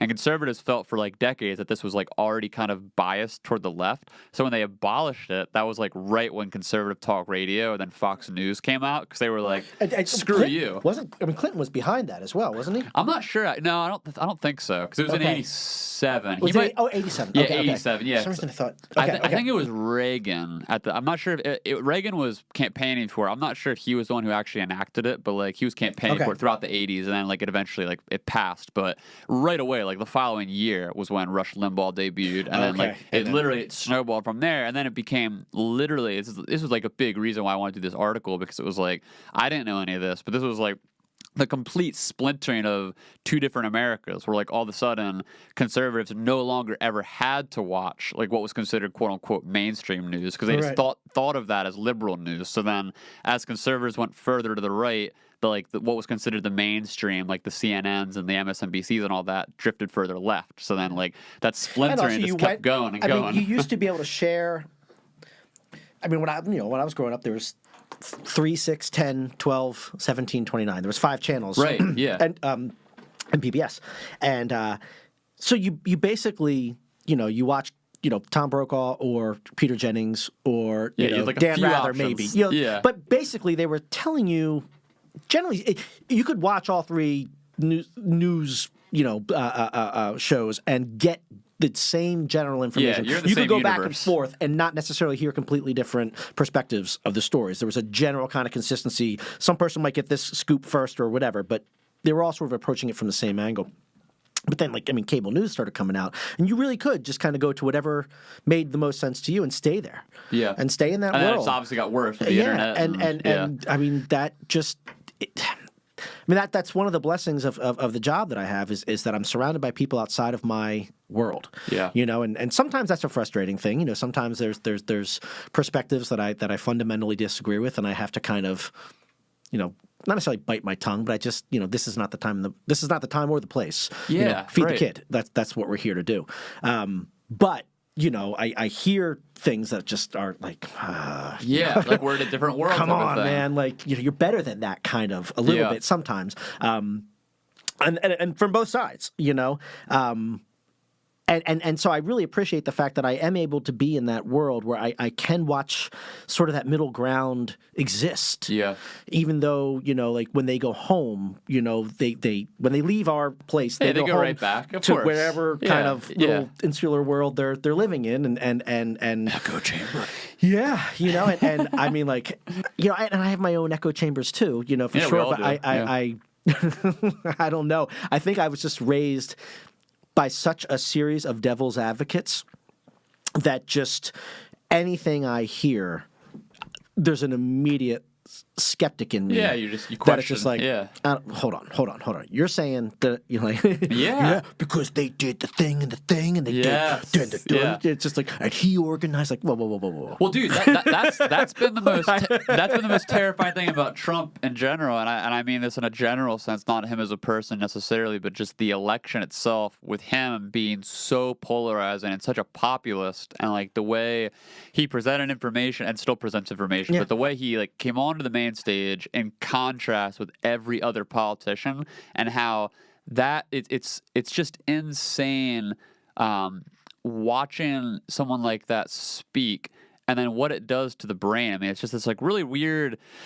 I don't know, because for me, I'm a contrarian too. Like I think like that. I also grew up that way too, and I just looking at that the 2016 election, like how he kind of just like upheaved the whole system in a lot of ways, and so did Bernie in a lot of ways. Obviously, like they're very two sides of the same coin in a lot of ways, but it was really, really hard for me, I think, to watch people reacting to him, because like that instinct that you're talking about of just like you like bring the worst of people, essentially, like the most binary, but like you hear this thing, so you dish it back, like, you know what I mean, like, and I think that's been like the kind of the trail that's been blazed now, where it's like now we have this like populist who's like really angry and confident and bombastic, and people think to themselves then, oh, well, I have to be confident and bombastic and chaotic and mean or whatever to like combat that, and then that's like the worst part. I mean, like, this is what frustrates me more than anything. Like, I mean, I fundamentally agree or disagree with almost everything out of his mouth, but what the worst part about it for me is the degree of hate. Yeah, it that he brings puts in the me. hate. Yeah, exactly. I'm not that person. Yeah. And I can't think really of anyone in my life that has ever made me so just hateful towards another person. It's him. I mean, like, it's hateful towards him, and wishing harm upon him, and wishing like just this instinctual, just like, you fucking piece of shit. And then that can How can you say that? And then like, that can channel other ways. Oh my god! Other people, and like just the way he fills me with that is just. I'm mad at him for that. yeah. Because I don't want to be like that. I think most people don't. I mean, there's certainly people that get off on that. They're everywhere. Yeah. But I think most people don't want to be filled with that. Even people that we disagree about issues. We disagree, like, well, I think it should be this, like that, kind of that. We both want to get to the same solution. We just right, have different methodologies. Like, I don't think most people want to be filled with that. But somehow he uses that as a tool of control. And knowingly or. It's just part of them. Yeah, it's yeah, just part I don't of them. even know if it's knowingly. I don't think anyone knows. Yeah, it's probably some mix. Yeah. Part of it's like, But nonetheless, that's what happens. Yeah. And it's such a frustrating thing because, like, I watched my grandfather. He passed before Donald Trump. And I don't know. My grandmother is a pretty staunch conservative, and God bless her, she hates him, But I mean, prior, but she was no fan of Barack Obama. I know that much. Yeah. You know what I mean? Like, but she knows an asshole when she sees it. Yeah. My grandfather, I like to think, would have seen that. As well, because he was a good man. But in the later stages of his life, and I think there was also, kind of, just being in your 90s and you get that old. starts to yeah, be. of course, But the way in which, that political kind of like toxicity, of specifically Fox News in his case, just really took over his view of the world, and he was such a loving. So my grandfather, World War II veteran. I can tell you a story. Big Reagan fan, and like posters of Reagan. And I mean, just staunch conservative, and very much against you got to make your own way, bootstraps, all that kind of stuff. Yeah. And had 5 daughters, who softened his heart considerably, and are all staunch liberals for the most part. That's what happens. And he had to watch up and grow that. So this is an interesting. I don't know. I find it funny. So this is going back, probably close to 20 years. 2000, right around 2000. Okay. And yeah, oh my God, jeez, oh man. 2000. Yeah. So I at the time I was coming out of some depression in my life where I was really kind of just like, I had built a recording studio and I was just hibernating in a recording studio. And that's kind of what I did. And my buddy Mark, who I'd been friends with since 7th or 8th grade, like we made music together and we would just kind of just make music together. We lived in the same house and we would make music together all the time. And that was when Los Halos was kind of getting off the ground and starting to kind of talked about. Yeah, that's a whole another thing. But yeah, do it up. And so anyway, so basically just I wouldn't say I was antisocial, but I just wasn't social. Yeah. You know, I wasn't good at being social at that particular time. And so I went to Christmas. Was it Christmas? Yeah. Somehow my grandfather. I went to Christmas. I'm getting ready to leave, saying goodbye to everybody, and my grandfather, the staunch conservative, he's like, "Hey, Eli, I just want you to know, I love you, and if you ever want to bring your friend to Christmas, I want you to know he's welcome." My grandfather thought I was gay and was inviting my boyfriend to Christmas. You guys hibernated in that studio for all that time. So like in that moment, two things are happening. The first is like, oh shit, my grandfather thinks I'm gay. But the second part of that equation is my grandfather is embracing his gay grandson. Which is huge. Which is the year huge. 2000. Come on. Fucking A. 15 years ahead of time. Like in that moment, I was like, no, I'm not, no, I'm just awful at women. Yeah. I'm not gay. Not that there's anything wrong with that. I'm just not gay.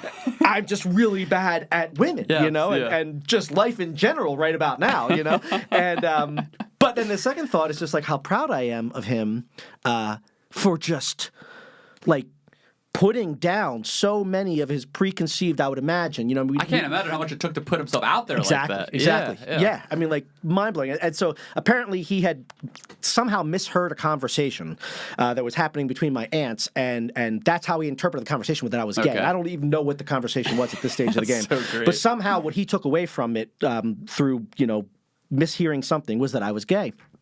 And that, so certainly he, like, I think it was a conversation that took place over Thanksgiving. So he had like a month of like sort of soul searching where he was trying to kind of figure out what to do with that information because so many parts of him, I'm sure, were initially, opposed to that. Right. And then, kind of trying to kind of come to terms with it and then all the way to the full kind of like, I'm going to embrace this. I'm going to embrace my gay grandson. And I think that's just such an amazing story. And not that long after is when sort of like Fox News, of course, sort of like kind really of took off. Then. Really, yeah, and he became so into it, because I mean he was retiring then, and so a large part of his day was spent watching TV, and so he'd watch Fox. He became part of that world as opposed to that being something that was on occasionally. It was now his focal point, and so many of his worldviews started to everything became political. Everything was political. Yeah. There was nothing anymore that wasn't political. If you said it was a nice day, like fucking climate, you wouldn't have the climate change. Like that was huge in those early mid 2000s. Whatever you talked about somehow got back to left versus right. Yeah. You couldn't have any conversation that didn't eventually divulge like some sort of opinion he had. And it just like he was still such a sweet man, like deep down inside, but so much of his language then just became this, and it became really hard to kind of like communicate with him honestly. And he was also getting older, and that was part of it, Of course, and early signs of dementia, things like that were very real and had nothing to do with Fox News or anything, just him. But I don't know that if Fox News had been around Yeah, I get what in you're saying. 2000, I don't know that he embraces his gay grandson. Yeah. You know, I don't know that he gets on board with that. I don't know if he can, like, you know what I mean? Like, if he's that in that world the way he was then, 10 years later, I don't know that he's able to make that switch. Right. You know, and I think that sucks because that, like, that's where growth occurs. That's where opportunity, what was Harvey Milk? His whole campaign, like in terms of gay rights and stuff, was based on the idea if you know someone that's gay, a lot of your presuppositions about everything. what these people are goes out the window. Absolutely. At my job, once you sort of meet people who are poor and you see the life that they're living, and you see they're not drug addicts, and you see they're not negligent, you see that they're just people trying to make ends meet, and you're like, oh, this is not what I thought it was. Yeah, right. Like these are just people like me trying to do their thing, and you can let go of so much of that baggage, but it requires you sort of be in a position where you can see it, and also be in a position like I don't know, not be shamed for opening yourself up for it. It's a two-way street. Yeah. And I don't know that on both sides. Yeah. Like, I mean, I'm friends with a conservative. Like, oh, yeah. Well, God forbid online. So it's like in real life, at least you can just kind of like let it slide because like people are less. So when you're face to face, it's not a big of a deal. But if you like were talking about this online, all of a sudden it becomes this like immediate thing. And like, I think the worst part about what you're saying, and it goes back to Trump and Fox News and all that, is that I think we all want to pin blame on them and say that they are the cause of all this, which I think it's more that they're a symptom of the cause, and that they culminated just as technology has evolved and everything at a time where it's just everything's kind of so many factors are playing in, just making everything way worse. Like it's all magnified. I think the worst part is just that this is like the story of history. I mean, like even like looking back, like World War II-ish, like which is where like that article I read is like where I started was World War II, because I felt like that's really when everything started to change, because like at that time period, like so many minorities, like specifically black people, had gone to war like for America and then come back and then had nothing, whereas like white people, were like basically GI Bill. Yeah, exactly, like all these bills, and then you had like redlining, and obviously there was still segregation and everything up until civil rights and all that going on. So and then during that time period, like, so this is like when, like in hindsight 2020, obviously I wasn't alive then, but just when the heat of all this was really going on, like leading up to the civil rights era, where you had like the gay liberation movement, and you had like all these riots that were going on. You had all these just like really wild cultural events that were all just kind of like intersecting in like the 1950s, 60s, 70s ish, and then you had the backlash from like the Reagan era, and like like what you had Watergate with Nixon and all that, and you had all this stuff going on like culturally, where I think looking back from then to now, I feel like we wish at this point, because everything feels, time today feels so different than it's ever has before because of the internet. We can all like look in hindsight, and we can see what the internet was like and what life was like 10 years ago. We have this like amazing ability for perspective, but like then you didn't. Like then it was all happening in real time, and you had to work in real time on these issues. And I think that a lot of these issues of just like racism and sexism and bigotry and just like differences between not even just like from majority like whatever you would call it, like straight white people, Right. like, and then minorities, not even just that, but just like the other, in the sense of like people who are just different, which I think like now over the course of like the past, since World War II till now, we have much more clear lines in the sand of like what really makes someone a conservative versus a liberal. Like we have all this science behind it. We have all this like psychology and research to show like there's temperamental factors, like there's geopolitical factors, Maybe and, genetic like, factors. Genetic, like you're just born like with your brain. You're wired a certain Who way. was like, it? The guy that wrote Tribe. was it Johan? No, Yuval. I'm blanking. I want to say it's Yuval something. Shit, because he wrote. Didn't he write *Sapiens* too? Yeah, I think so. Yeah, it's like Yuval something Harari, I think. I forget his name. I know. But what he you're gets talking into about. that. Totally. And then Jonathan Haidt does a lot of great work, the social psychologist, talking about like temperamental differences between conservatives and liberals. And this is like so fascinating to me, because I feel like it's all been so recently that these ideas have even been mainstream. It's like we're finally figuring out like what makes a person gravitate one way or the other. And obviously, like along with that, you get this tribalism where like in in the sense that these party lines do matter. Like, they matter to people's livelihoods. Like, on the right, it matters to the people that are like the Christian conservative types and the people who are more patriotic and nationalist and they want to like keep America the way it was. And then to people on the left, like they want to progress America and change everything and like and protect minorities. And there's all these, they're completely different narratives. And now that the lines are so clear in the sand, like they're clearer than they ever were. Like, whereas post World War II, the lines were a lot more blurry. Like, you had people all across the spectrum on both sides.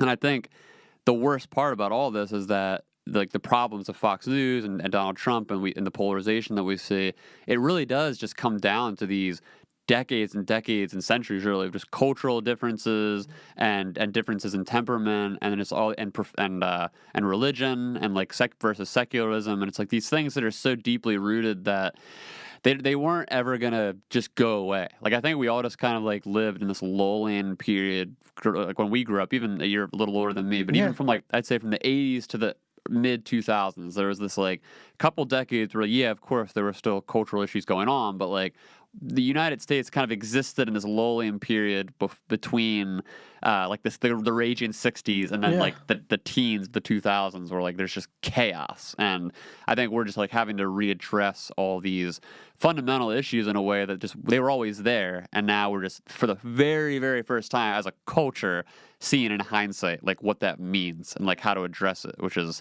it's just chaotic. How do it's like what we do. Like I don't know if we can, but like for the first time we're able to. Like, I mean, because the thing about it is like the only way you can address it is if you're speaking the same language. Exactly. And even when we're speaking the same language, we're not speaking the same language.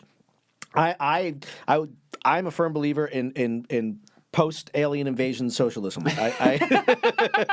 That to me is the solution that we're all looking for.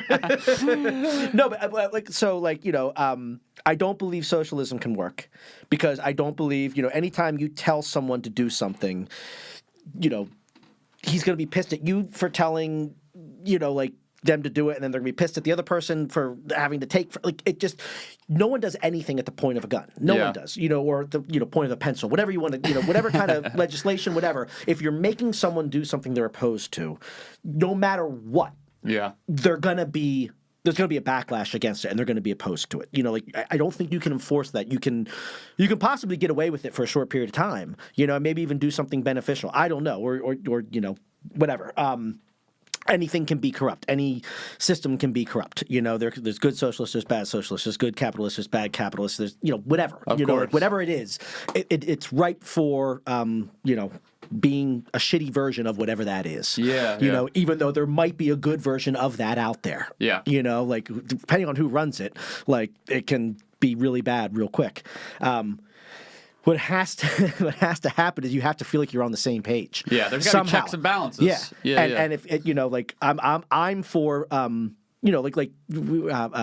Patrick and I were talking about just kind of like do you raise taxes, stuff like that. Like, why not just have voluntary higher taxes? Like, you don't make people pay higher taxes, but if they want to pay higher taxes, if they have the money where they're like, you know what, I want there to be Medicare for all. You know what I mean? Like, you can voluntarily pay it, and you can add more into the system, and it can benefit. You don't have to do it, but you can do it if you want to, or things like that where you have a say in it, so you don't feel like someone's doing something to you or taking something from you, but you can participate in something that maybe does a greater good. Now, who runs that and whether they do a good job of it, or run it into the ground and further, embolden people to like, see, that's why, like, who knows? What I mean? Like, because anyone can be an asshole. But anything that is mandated, that gets into such, like, tricky territory. Because especially if it's not executed well, and you're taking from someone and you're not doing a good job in that process. And I don't think any one system has,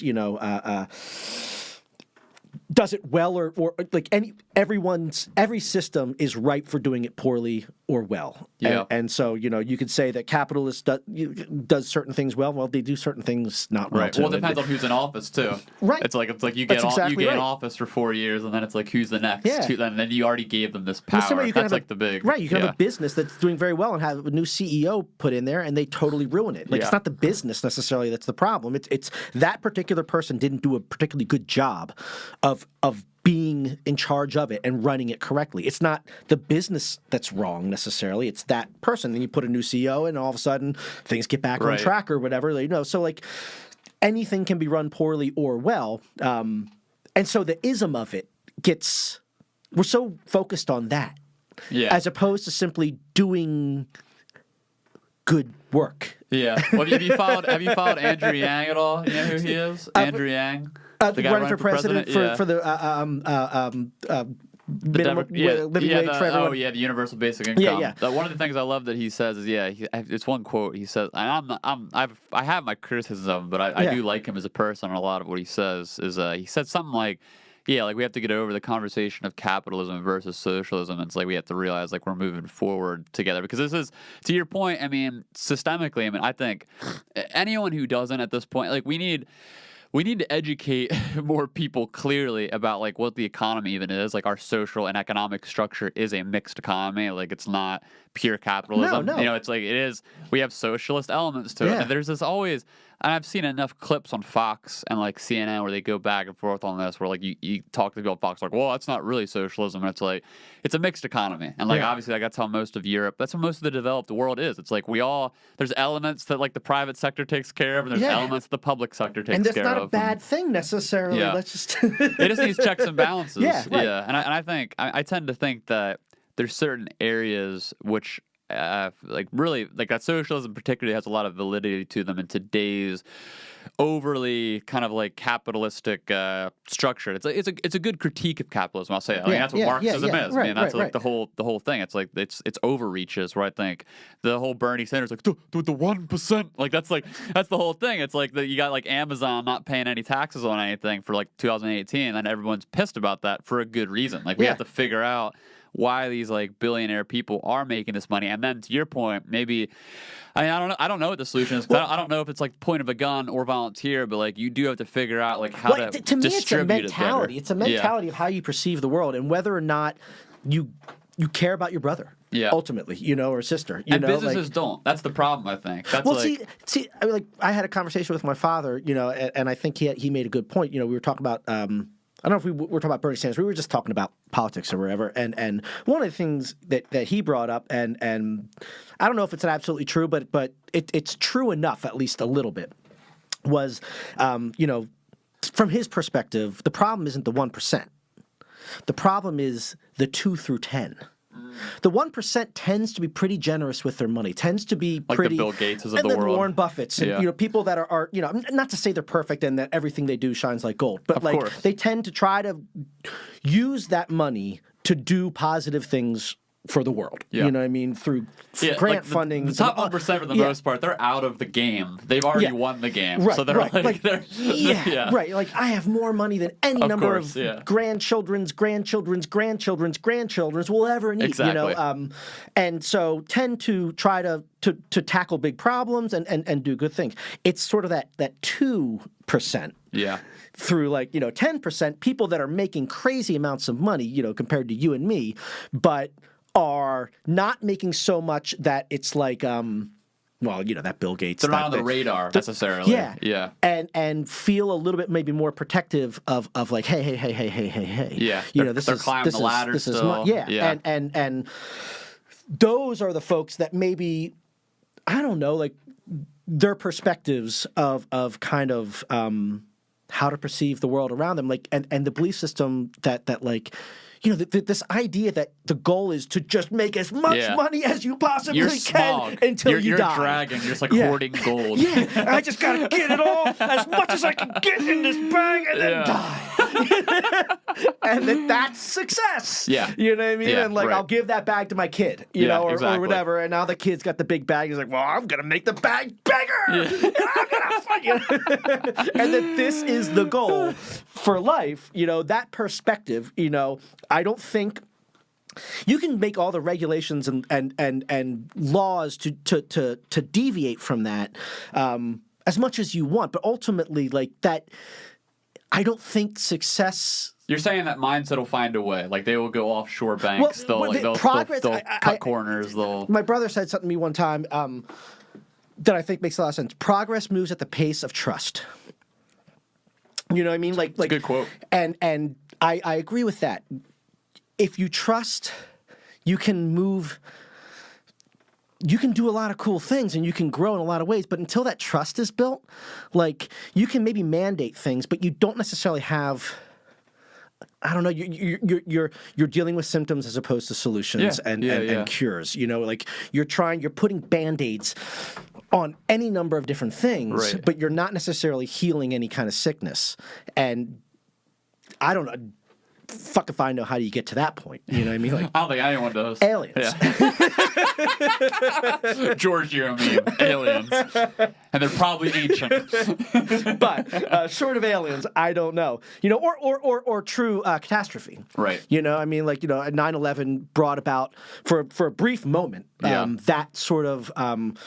hey, we're all in this kind of together sort of mentality. I mean, we got away from it fairly quickly with different agendas, but there was a moment where, you know, and I think the guy that wrote Tribe speaks to that as well in terms of like we have it so good, we have the freedom to hate each other kind of in ways that if we didn't have it so good, we'd need each other more and we wouldn't be as free to be so destructive in how we treat people because we have to rely on them and we don't. You know, we can stay in our pockets and be comfortable and treat people like shit, and it doesn't really have any deep effect on the next day. Totally. Really. You know, not in any kind of substantial way. And so catastrophe can bring about that need to kind of, you know, create bonds with people that you normally wouldn't. Yeah. You know, aliens maybe too. But some, you know, that's where you have to get to. And I think part of it is, you know, and this is one of the reasons why I had issues with Bernie Sanders, even though, like, if he would have been my candidate had he been... Of course, Sam. But this idea that, like, they are the problem. Yeah. They are the enemy, or they're what's keeping you from da-da-da. Well, it makes for a good soundbite. It makes for a good soundbite. Yeah, that's the whole thing. That sucks, because there's some good ideas in, you know, the Democratic Socialist platform that I think could make the world maybe a better place or improve people's lives in a certain kind of way. Yeah. You know, healthcare, first and foremost, I think would be an enormous... That's a good starter. You know, so there's some good arguments there, but as soon as you start saying, and they're the problem, I immediately, that's where my skeptic comes in, just like, hold on. Like, no, I get it, dude. You know, sorry, I was just going to jump in and say, like, my coming from a pretty conservative family myself, man, like, I saw that split as well in the sense, like, when he started saying all that, I mean, that is, like, I mean, policy for policy and, like, what he stands for and all that, it's funny, like, I've had this conversation with other people, and I've seen other people online talk about this as well, like, I think what he stands for as a politician, he's more of a social democrat than a democratic socialist, and it's a pretty important difference. But like, there's this whole thing where like he at one point labeled himself a democratic socialist, and like news outlets picked it up, and then he had to kind of just like roll with it, and like that just is what it is. Because I mean, like I think what he's pushing for at the legislative level at least is like pretty good, like mixed economies type stuff. But when he gets into that rhetoric, that rhetoric is like this. It's toxic. It's firebrand. I mean, it's what inspires like socialist, communist, anarchist types who are like they want class war, and like that's like the whole.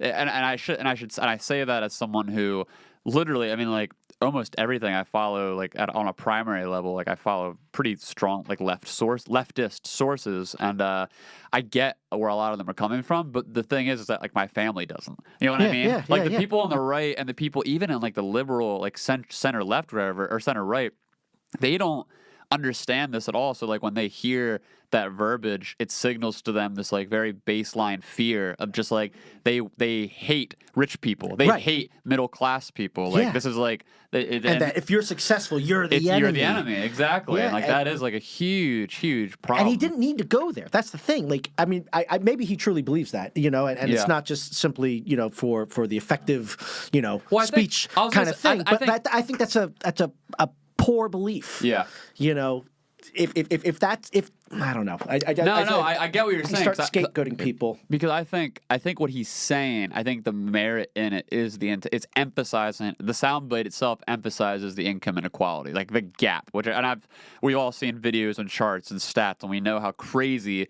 the gap is. And I think bringing that to people's attention is super important, and like how we address it from there is very important. But yeah, I think like harping on it in the way that he does, to your point, like it has become a soundbite, and I don't think like the degree right now, like in 2016, I think that made sense. In 2019, I think it's like, why are we still? Because like they've already done the math. Like economists have done the math, and it's like if they took every one of the top 1% people's earnings, you still wouldn't solve like a fraction of like all of our issues. So it's like that is a problem. We should deal with income inequality, but I think at like the baseline level, like when you're talking about like people who are living in poverty, whether it's like people that are in urban communities or like rural like areas that have like, you know, factories have left their towns, whatever, like no matter what the circumstances are, when you're talking about poor people, they need to hear like what you're offering them. And like if you're just saying like screw the 1%, or like they're the reason that you're in this situation, which is like, even if that's not what he's saying,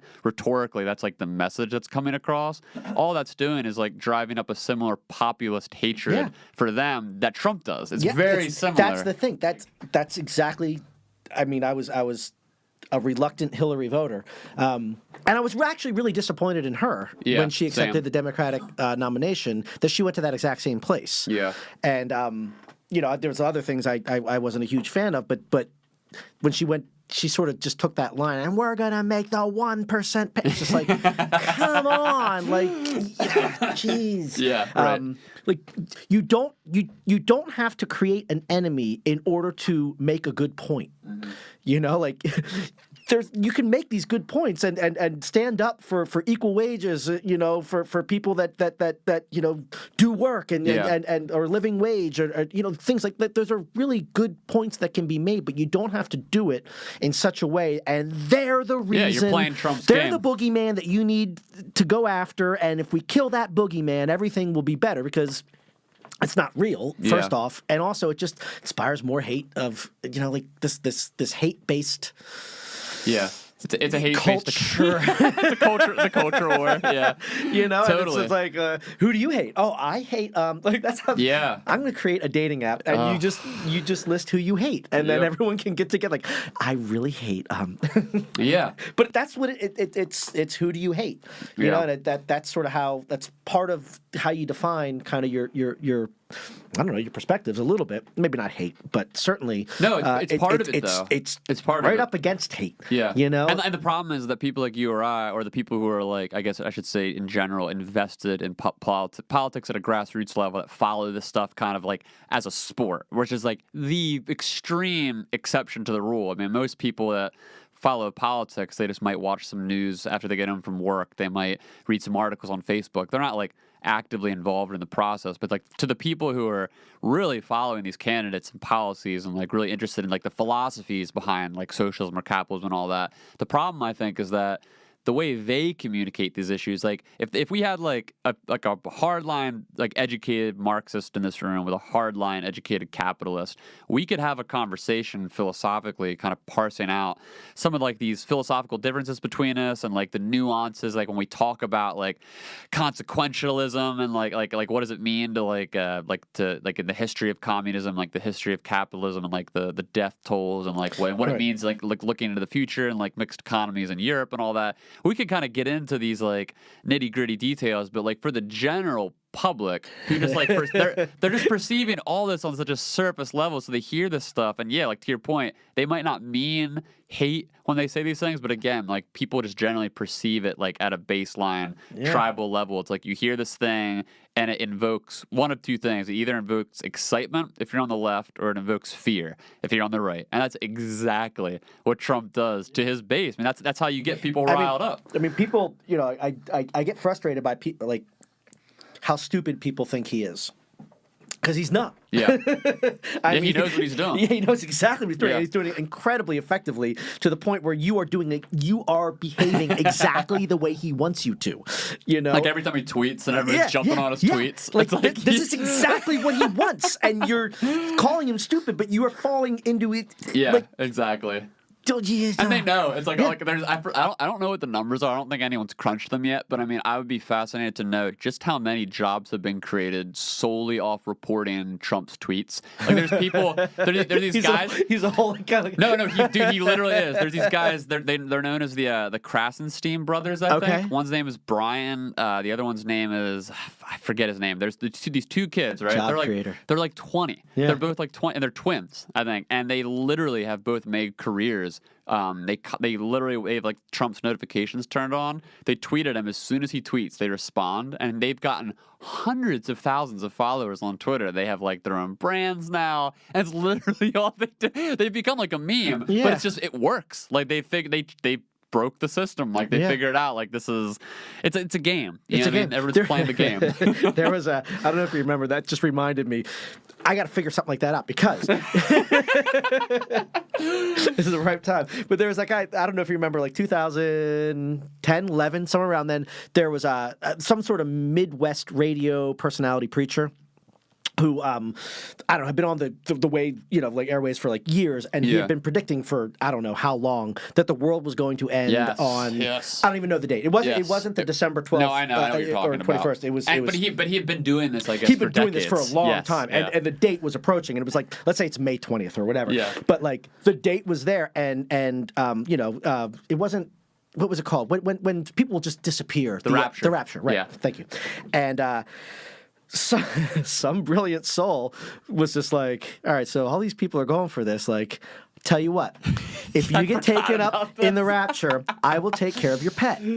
Oh my God! And you will just give me a $500 deposit now. Yeah. And then I'll take care of your pet when you're taken up in the rapture. Yeah. And they'll be fully, you know, and people like paid him thousands. I mean, like he set up a website and all these people like, oh, I want Muffy taken care of, you know, when I'm taken up in the rapture. And this guy made, I don't even know how much money he made, but he made shit tons of money. Just like, all right, you know what? I'm going to capitalize on this. Yeah, like play the system. Play the system. You know, it's like brilliant. Like such an easy thing. You didn't have to do a thing. You just like, I will, if this happened. I mean, brilliant. Dude. Yeah, I just like the whole. It really, again, I think going back to what I was saying, like way back, just about like how like a lot of the splintering has happened between the left and the right with like the rise of like the social justice movement and then like the leftism and all that. I think there is something to be said about just living in a time period where like we are all babies to this new technology and like growing and learning, and we've all. Someone described this to me recently where they said that it's like. This guy named Dan Sheehan, I just did a podcast with. It's like he described it like we're all babies, like billions of babies crammed into one room, and like that's what the internet is, and like we're all just kind of like fighting and parsing out. Like there's part of me that has hope that like this is like the very like early enigma of like what amoeba of what we are, and that it's gonna birth into something hopefully better than this. So. But it is just tough being in the middle of it right now. I mean, because I had that thought. I remember, you know, what like being. I don't know, early 90s.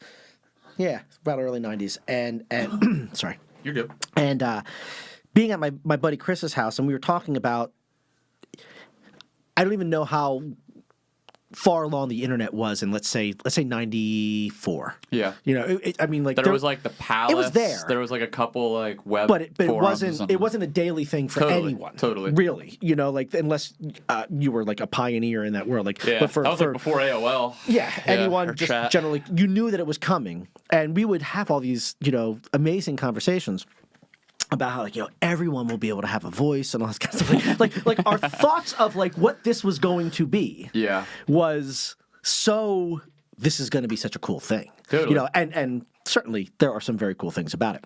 But it's amazing how few of the downsides we were able to kind of envision. Yeah, you know what I mean? Like we only saw and maybe that speaks to just who we were and how we perceived the world. You know, we saw the positives instead of the negatives. I don't know. But, you know, we just saw all this potential. And I remember like early on when it really started kind of gaining, like simultaneously with the internet going on, like you really started seeing a lot of these talk shows about, like, I don't know, like the Jerry Springers and all this kind of stuff. And I remember kind of having a similar kind of thing, which is like, well, this is like kind of, maybe this is a good thing. People are finally learning how to talk about these issues, and they're getting out, and they're expressing opinions. And, for years we just, everything was just like, you just press it down. You don't talk about it. We're like, this may be a good thing. We're just babies in this world. Yeah, yeah. You know what I mean? Like this will hopefully lead to a more constructive, healthy way to do this. Wake up, Eli. Well, but that's the thing.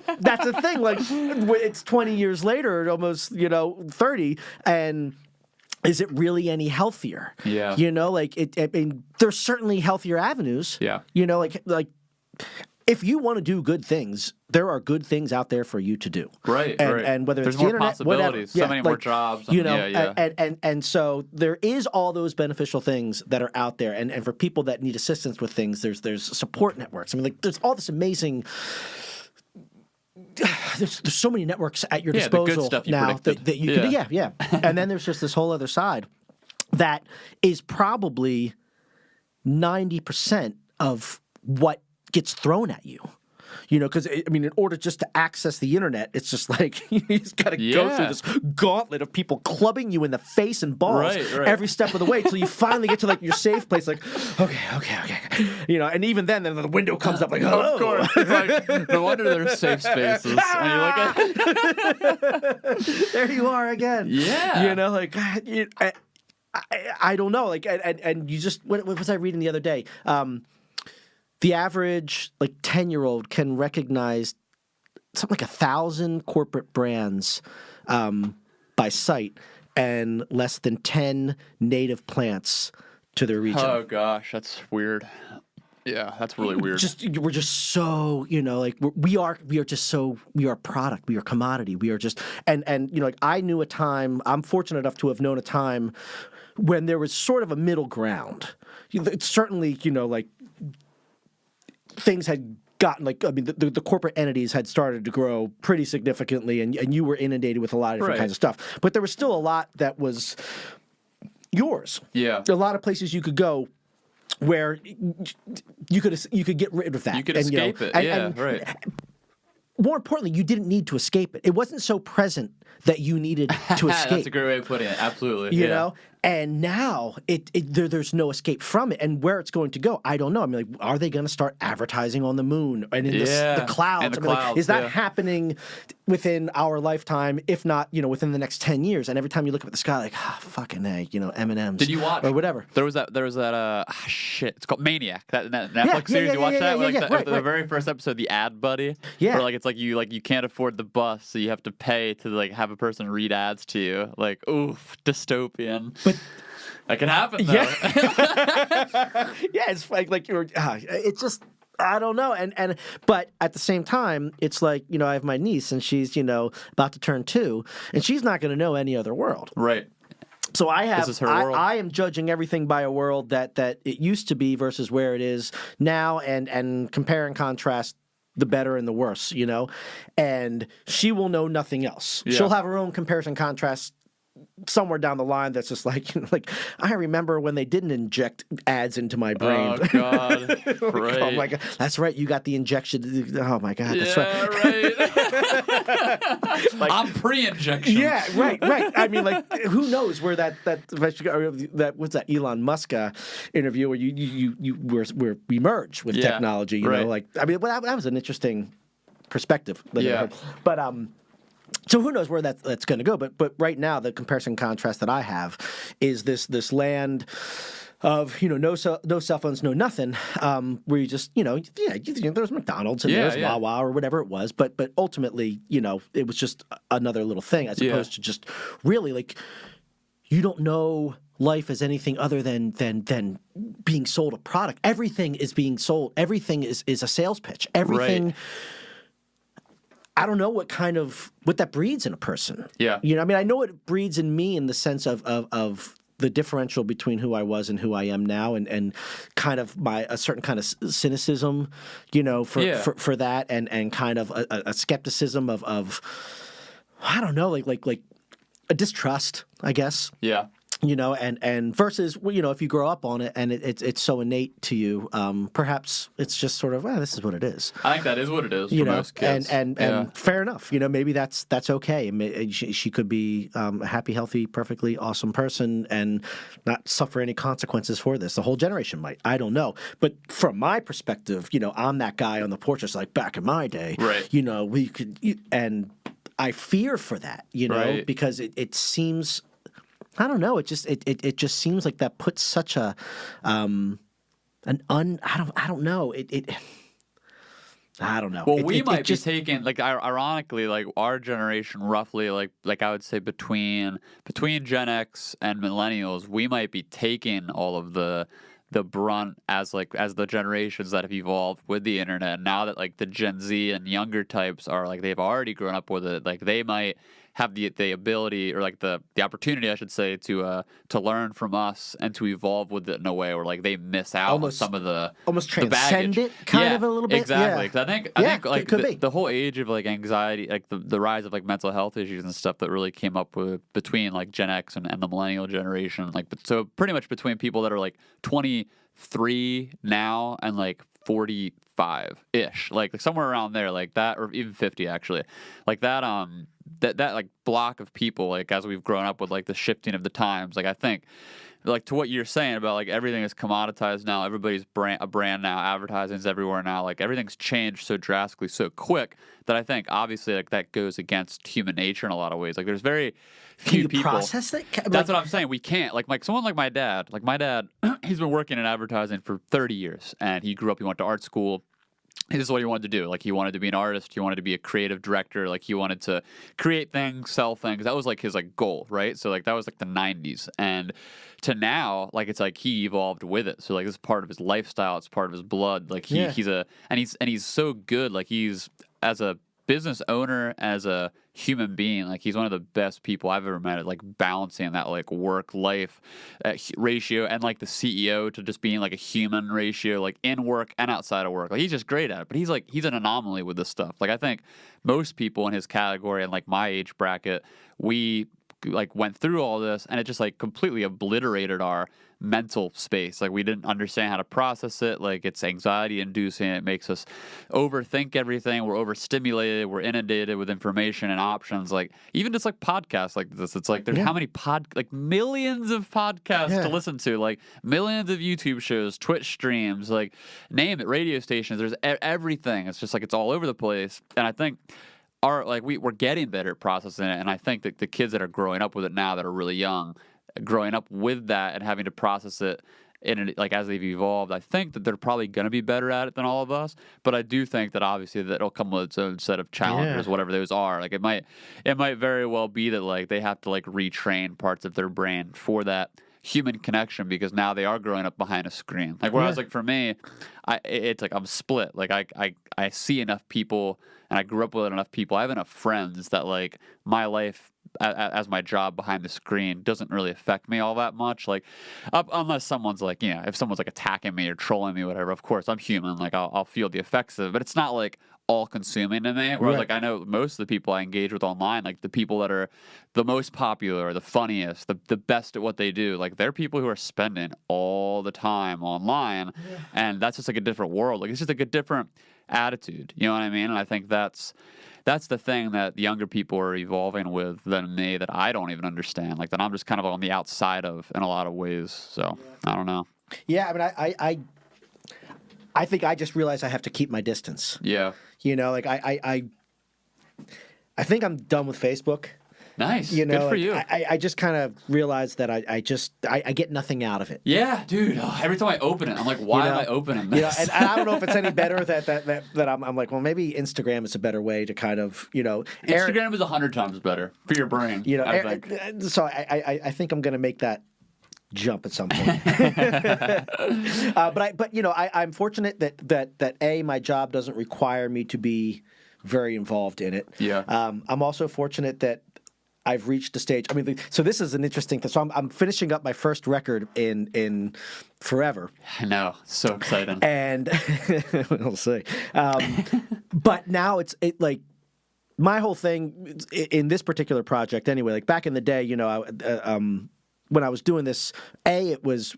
You know, the internet was still relatively, we're talking late 90s, early 2000s. The internet was there, but it wasn't the lifeblood of your art. Totally. You know, it was a thing that, like, I mean, I remember like getting a web page built so I could advertise a tour, you know, of the West Coast, and all that was involved in that, and like being able to kind of say I had a web page, and then people were like, really? Yeah, you know, like, and you're so ahead of the time. Yeah. So I mean, like now, you know, whatever. But having I like building things. I don't like selling things, and building things is where I get my joy as an artist. And once it's built, I'm done with it. Yeah. And now I'm getting done this record. And it was a partnership with me and my friend Joe, and he wants to do really cool things with it, and that's awesome. Good, you know. I don't, in the sense of like I'm not going to be online. You're not marketing. No, Yeah, no. totally. Oh God, no. Yeah. That is just the antithesis of who I am. Yeah. And you know, I mean, I had to do that. That was part of you know a little bit of the conflict of Steel City was having to be that marketing guy and having to do that and put myself out there in that kind of way that I just didn't. I don't like to be the salesperson for anything. I don't like to tell anyone what they ought to do or what they ought to listen to. I like the opposite. I'm like a propagandist. Well, see, I love just being like let's come to my party, come to this event. I like to do that with things that are not mine. Yes, okay. Me too, though, too. That's really when important. It's mine, like I used to show people my music I had a conversation with my buddy Mark about this recently. I used to show people my music all the time, and I remember I was a real bully about it in the sense of like, I want you to listen to it. And so I'm going to turn it up loud and we're going to listen to it. And so, which is just so unfair. I love it. But I did, you know, and I mean, part of me was like, I want to show you what I'm doing. Share it. Yeah, right, exactly right. It comes from a good place. I think initially it did. But ultimately, what I realized was I was bullying people into having to like my music to my face. Yeah. And that, I had a moment where like it just became clear that was what was happening. Yeah. And I was playing music for people and like I sort of just like I was forcing them to listen as opposed to like, hey, will you show us the da-da-da? It was just like, you're going to listen to it whether you like it or not. Man. And then you're not getting like that authentic reaction. Right. And I noticed it in that moment. You know, I might have been high and noticed it and imagined it, but I noticed it and I immediately felt self-conscious and was just like, that's such a dick move. Yeah. You know, and so I'm like, I shall never show anyone my music again. and he didn't. And he didn't. And so like, you know, which is so unhealthy of a way to handle that. But that's what I did. I just was like, oh my God. I just, you know, and then I remember, you know, at Steel City, a similar kind of thing, not showing people music when people would show me music because, you know, I was in charge of booking and all this kind of stuff. Yeah. And the pressure to tell people I enjoyed what they were doing, you know, like I always supported any artist. Yeah. I didn't necessarily enjoy every artist, but I supported every artist. Right. And people that I care about would show me their music. And in that moment, I'd have to pretend. Of course. I like it. Right. You know, and so I'd have to lie to them in some cases. And be like, so I developed a habit of like trying to pick out one thing. I was gonna say grapple with like where can you say you found something you liked? Yeah. That cowbell in the chorus is really cool. Yeah, or exactly. Something so that I could legitimize the listening experience with them, give them some sort of positive feedback on something that I found pleasant, without having to be totally. It's not like a total lie. You know, a lie. But and so my thing was just like, if you want to listen to my music, you can listen to my music, but I'm not. I'm never going to make you listen to it. Well, I remember even with me. You used to make those Steel City mixtapes. You didn't put your stuff on there. No, it was never for that. It was never for that. Yeah, but you could have easily. I know, but that's not what that was for. Totally, yeah. I just like doing that. But that's just like that testament. Like you would always be like, check out this person, check out this. You know what I love mean? that. I love that. But I just don't like to force people into a place where they have to tell me what they think about something that matters to me, because they're naturally, I would hope, going to care about me the way I care about them, and try to give me the positive.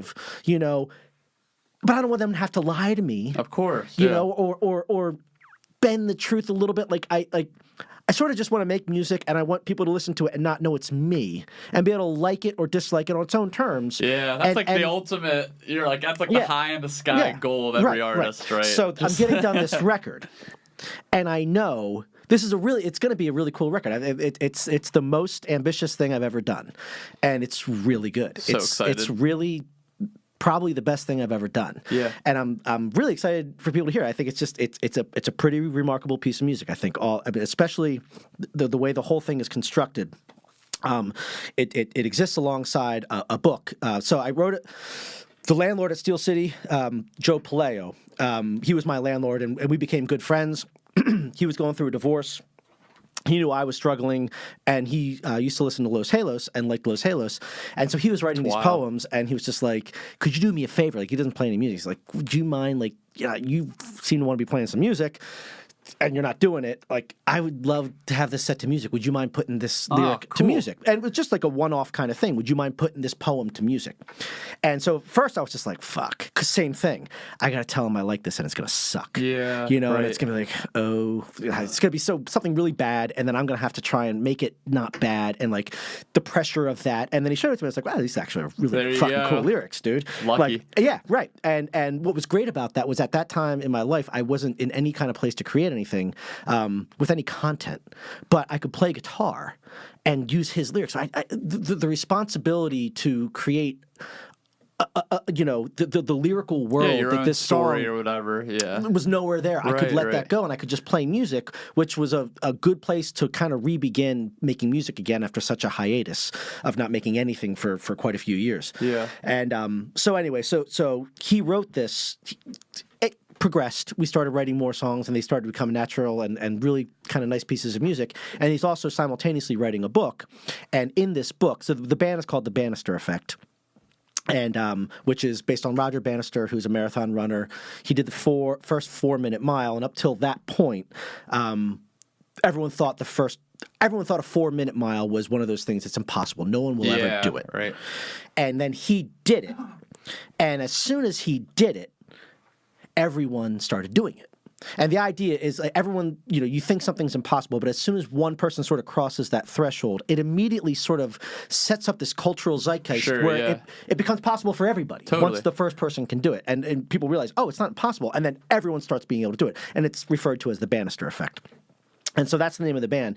And he's writing this novel simultaneously with these songs, in which the lead... the narrator of this novel, the protagonist of this novel, his favorite band is the Bannister Effect, and he uses various quotes throughout this, and so it's all sort of part of this bigger project that someday we have to sell. Yeah. Are you gonna print copies of it or whatever? I don't know what we're gonna do. Like I've told him like my obligation is, and he's incredibly supportive, and like we work on this together. It's an amazing relationship. He'll give me a lyric, and in some cases I use the lyric almost exactly as he wrote it. In some cases I totally redo it, right? In order to fit kind of a construct of a song, or I'll need 3 more verses, and I'll have to write them in order to kind of flesh out an idea that sort of like. So it really is a collaboration in terms of lyrics. I would say more his than mine, but we work on that together, and then I put all the music together and sort of arrange the band. Cool. And but it's all done in tandem with this novel, and it all comes together. And he wants to do some really amazing things with it. And I want to respect the fact that this is like a joint project, but at the same time, I don't want to do. You're like I don't want to be marketed. Well, I just told him like I'm going to give you a really great record. Like my job ends at I've given you an amazing record. Not to say that like I won't play a show or something like that. But that's certainly kind of not my priority. Yeah. And I don't know how to kind of navigate that. Like maybe I'll get over it. Like I did a show. What was it? 4 years ago. Yeah. 4 years ago I did a show. Oh my God, that's been 4 years. Right. Fucking A. No, 3 years. It was 3. It was 2016. It was right after. Yeah. Okay. It was right when I started. It was the first week that I started my job, and but I did the show in order to kind of raise money for the mural. The new mural on the side of Steel City, and. So I can do it, and I don't necessarily mind doing it. I just don't like doing it, Yeah. So I don't know. This is going to be a weird kind of experience with, like, I want this record...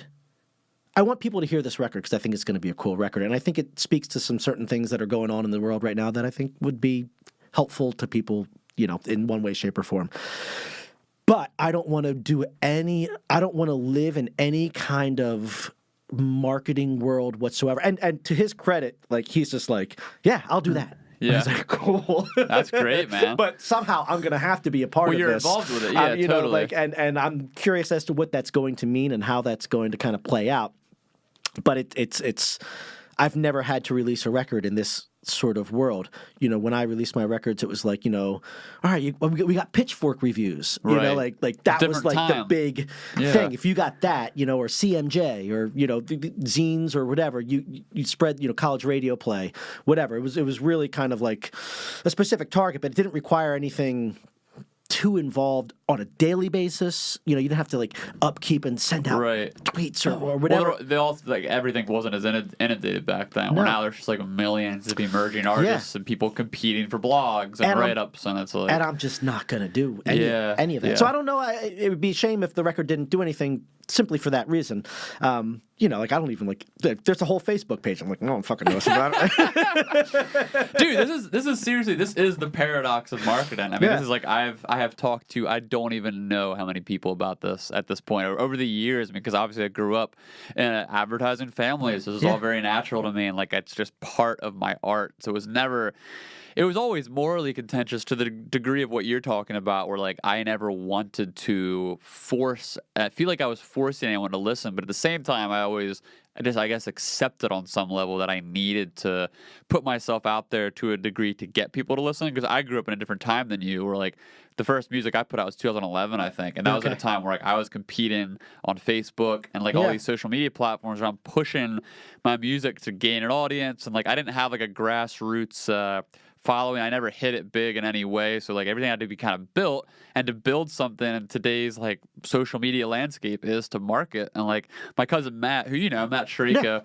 he ran into this issue too. I'll send you his record. He put out a record. Yeah, dude, it's incredible. He put this record out like it was like a few months ago at this point. He worked on it for years, and it's just beautifully produced. Songs are fantastic, and he literally, I don't want to trash him or I might get this a little wrong, but I'm pretty sure he posted it once on their Facebook page and like might have promoted that, and then never posted about it again. Like I haven't seen it on anything, and I don't think anyone, like a few people I'm sure know about it, but like very few people listen to like this years of work he put into it. And so I know what you're feeling. I mean, and it's just like it's in Steel City, and like I don't know, like I talked to all my friends, that I grew up with and that I played music with my whole life, and then we'll go out and we'll meet other people, and they're just like, they don't even know you play music. Yes, yeah. I know. Like, no one knows. Well, I didn't know for years. I knew you as the person who played like the percussion with Dave. You know what I mean? I love being a sideman. That's where I feel comfortable. But you're a creator. This is like the whole paradox of it, because like in today's world, I mean, it sucks, but this is the case with everything from being a podcaster to a YouTuber to whatever, like any like a brand expert, like even a journalist. Like a lot of journalists today, and this has been really interesting for me to study in the past 10 or 15 years or so many of today's emerging or upcoming journalists, whatever you want to say, are people that were hired based on the fact that they had big like Tumblr presences and big like they were active on Reddit or Twitter. Like they were able to build a brand for themselves, basically like reporting and writing about something, and then a news outlet picks them up. It's like, oh, this person's popular, like they have some good writing, like we'll take them here. And like that's just, and it sucks because like it's this crossroads of just like, yeah, I'm doing this because I love it, this is my work, but at the same time I have to build a brand for myself. I have to put something out there that people want to enjoy. Like I think about this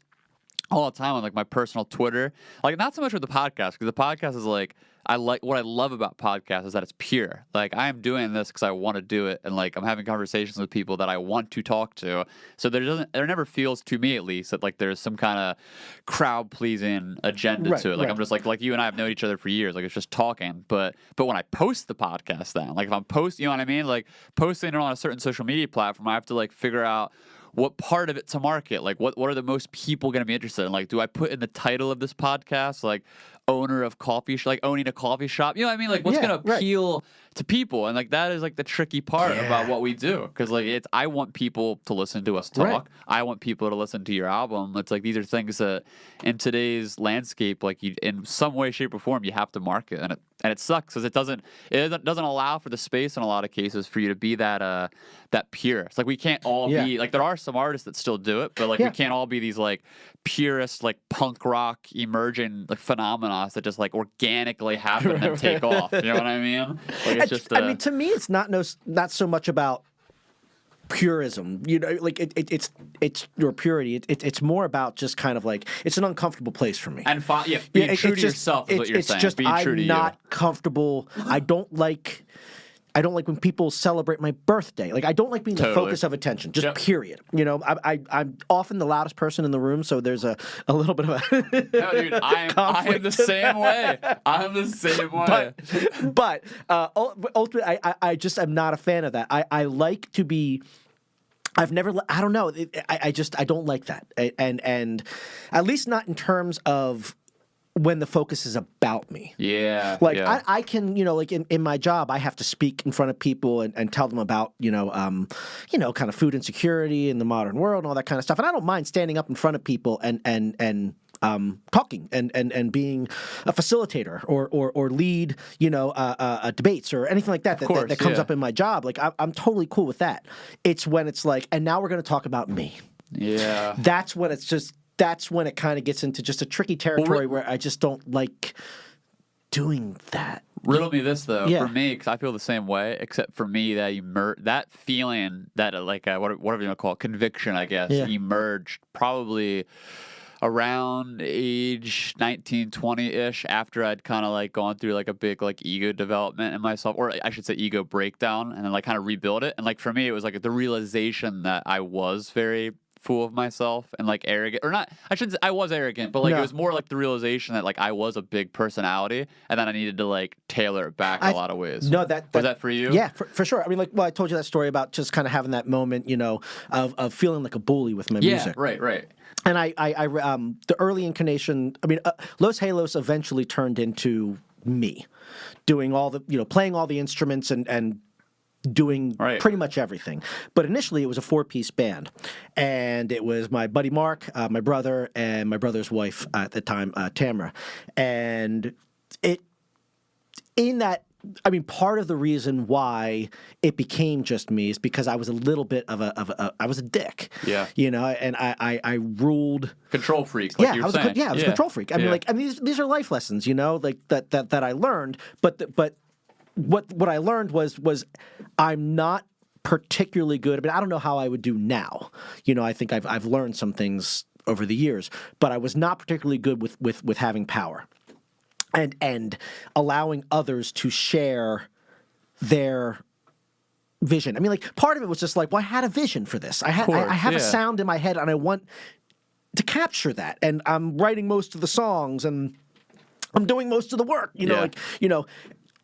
So I want it to sound a certain kind of way, and so play it like this. And well, there's a lot more successful bands that are led by one person than there are 4 people competing with like. True, but I think how you lead, like, if you're not bringing out the best in the people, that if you're making someone play the way you want them to play, you're not going to get as much out of it as you'll get if they find a way that they can be great at this and work that into your vision. Now, the patience for that and the letting go of one's ego and giving someone that space. At that particular time, I didn't have it. And so I alienated everyone in the band for a considerable period of time and lost friendship over it a little bit, and had to kind of rebuild that. Ironically, this sounds a lot like we're talking about economies. It's like you need a mixed economy. You can't have like a total capitalist dictator. No, but I'm shitty at it. But at the same time, you need someone at like kind of the helm, like kind of like delegating control with like a little bit of democracy, but like also just like, but also providing a distinct vision that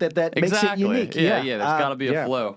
And so we had the band had a big breakup and all that kind of stuff. And there was a lot of other things that were involved besides just my own, dickishness. But ultimately, the band broke down, and I started making records. Just all right, well, I'm just gonna make records because that's what I do, And so I just kept on making records under the Los Halos name because that was what came up with it, and just we'd kind of already gotten the ball rolling. And I'm finally going back and doing another Los Halos thing too, which is going to be really cool. I'm doing kind of what I think a lot of people are doing. So wait, this is different though than the new record. Once That's the Bannister, under that. once the Bannister thing's done, that's just like a one-off with I don't Joe. know. I mean, who knows if it's another thing? But it's been 5 years in the making, so it's not the next thing I do. Right.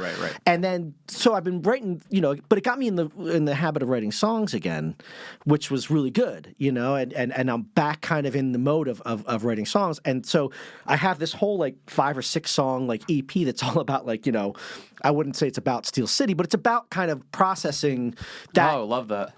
5 or 6, 7 year period and kind of coming to terms with a lot of what was happening. I wrote those songs they were the first songs I wrote sort of after kind of finding my voice again lyrically and being able to write songs again. And it was sort of just trying to process, and they're all written, right around 2014, 15, right around that time, 16 maybe. But then there's a part of me that's just do I really want to go back 3 years and start writing about that? By the time I get to now, it's going to be 2024. You're I don't know. How do I do this? Yeah. I'm not going to release an album, and I'm not going to tour behind it. I'm not all those things that were part of my agenda when I was younger are no longer part of my agenda. Yeah. I was, I'm looking for a record deal. I got a record deal. All right. Right.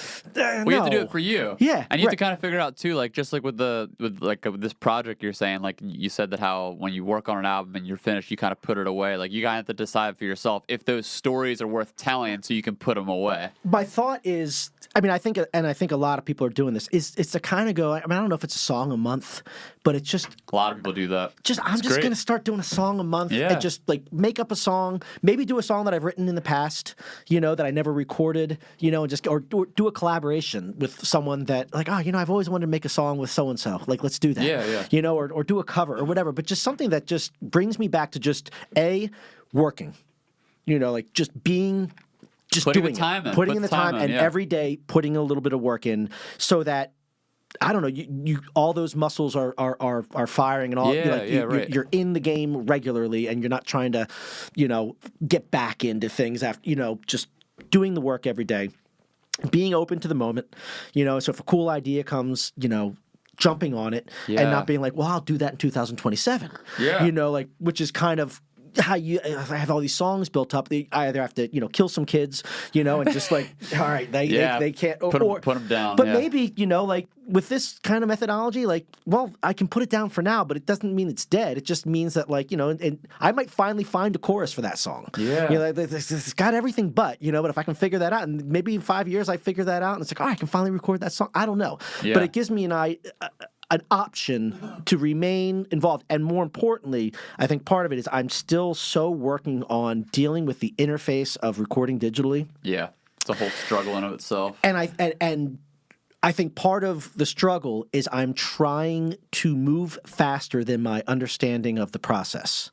I want to get to where I don't have to have the interface be an obstacle to me achieving the sound. Yeah. And right now, because everything is I've been thinking about these songs for so long, I have such preconceived ideas of what I want them to be that I'm now trying to overcome the obstacle of the digital computing process. Right. And make it something I enjoy. Yeah. And so part of the idea is also to all right, well, if I want to learn how to record a song with loops, let's just have 1 month be a fun thing and just do songs with loops. Right. That's all it is. And it doesn't have to be anything good, even. It can be a song about my cats, and a stupid song about my cats. And that'll be that song that month. Yeah. But I'll learn how to record with loops in a way that doesn't, this is a song I've been thinking about for 5 years. If it doesn't work, how am I, Right. I don't have to put that kind of pressure on it. I can just kind of have fun. So I don't know. I think that might be Instagram's just great the with way. that, man. You just post it on Instagram. Yeah, Really? just go live on Instagram or do it on your stories. You know Trevor Gordon Hall, right? Yeah.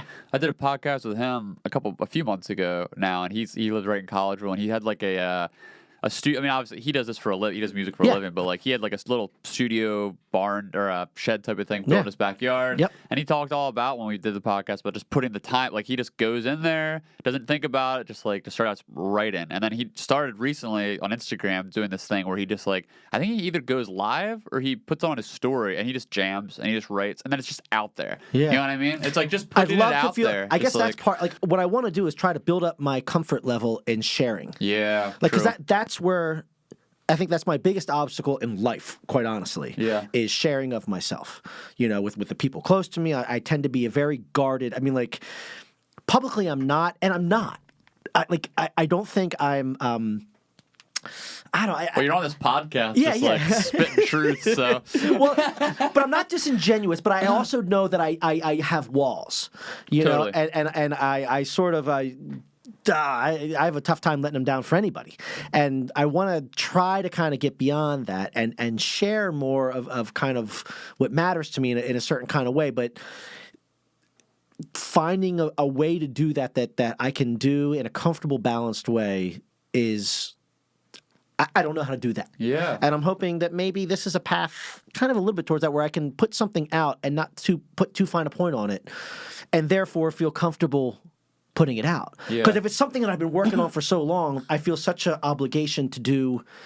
I don't know. It has to be something. It puts weight on it. Yeah, it has to represent a phase. It has to speak somehow for me in a way that it will never be able to do. Yeah. And then therefore there's a part of me that's just like, well, then don't show anyone. If it can't tell the person everything that's happened to you in the last 9 years, then tell them nothing. Yeah.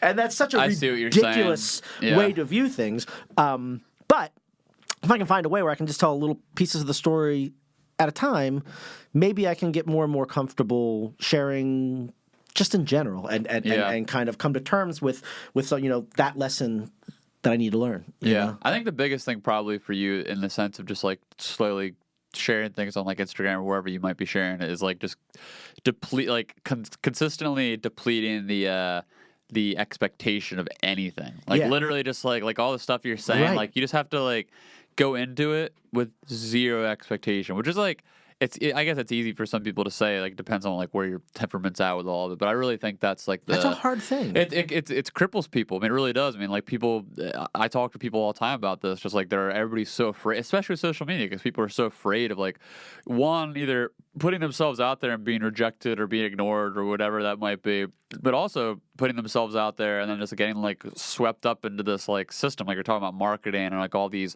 different traps, I guess, that are out there to like to fake it or to like do something that's really not you, and then you feel inauthentic and you feel like you're doing something that you shouldn't be doing. And I think these are all things that you could spend a lot of time thinking about, and you could really think them to death in a lot of ways. And I think the best thing you can do, anybody could do, really, is just start small and just like you're saying, just like incrementally start posting and do it with literally no expectation. And like as you kind of just grow with it, you can kind of figure it out. I think that's the plan. Yeah, because I mean, like, there's just no, I don't know. Like for someone like you, you're not like some young gun who's gonna be like super susceptible to like, I don't know, like the tricks of social media marketing, and you're gonna get like manipulated or anything, like, or you're gonna like do something that's not you. Like you're the opposite. Like you overthink all of it. Like you're thinking very strongly about all these things, and like just the fact that you're doing that already indicates that you're not gonna be.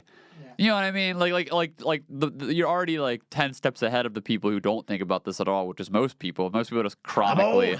I'm old, man. You're old. Like, so you just got to do it. I don't want to get anything out of this. You just got to do it. Just post it for the hell of it. It's more just being comfortable doing it. It's getting back to just being comfortable doing it. And that's how I used to. I mean, I used to write a song or two every single day. Yeah. You know, like, I mean, like, that's what I did. Every single day, and I wrote hundreds and hundreds and hundreds and hundreds of songs, and because you just get in that flow. Once you get in that rhythm and you have everything set up, like I finally have my recording studio set up for the first time in nearly 10 years. Right.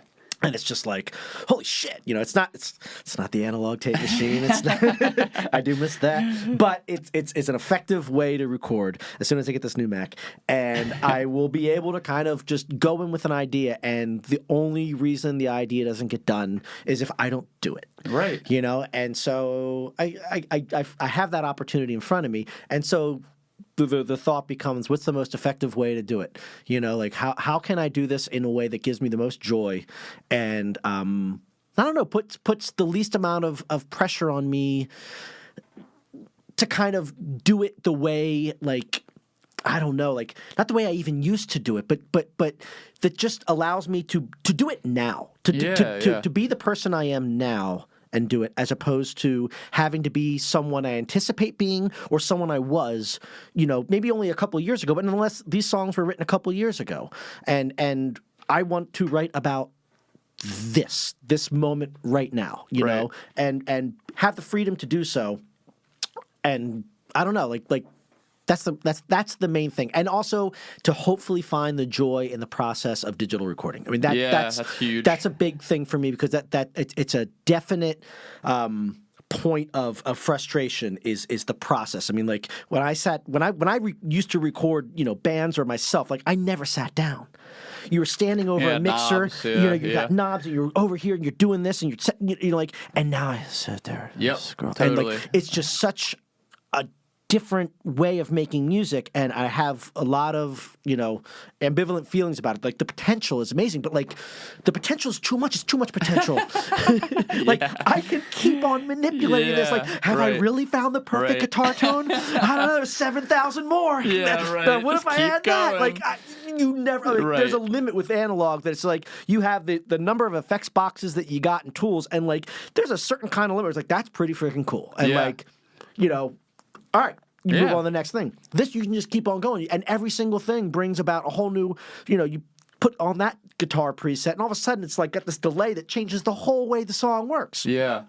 In a really cool way sometimes. It's like, well, fuck, maybe I should go that direction. Yeah, And then you put another thing on, like, well, now it sounds kind of like this. Yeah. Maybe I should go that direction. And like knowing when to just stop is I don't know. Yeah, you're so similar to my coworker Jeff in the sense that, like, he's a fantastic musician, artist, all this, and we talk about this all the time, just in the sense that he's been writing forever and he almost never releases music, and it's so much of it is like what you're saying, it's like a perfection thing, like you're like looking for the perfect sounds, like trying to like tweak things and all of that. Like, he's a mad scientist, but I think a lot of it too comes down to, like, people like him or you're almost the exception to the rule, where, like, with most people, what I would tell them for, like, advice for this type of thing is I'd be like, just make it about you. Like, think about yourself, what you need, make sure you love it. Like, just don't worry about what other people think. Just do it for you.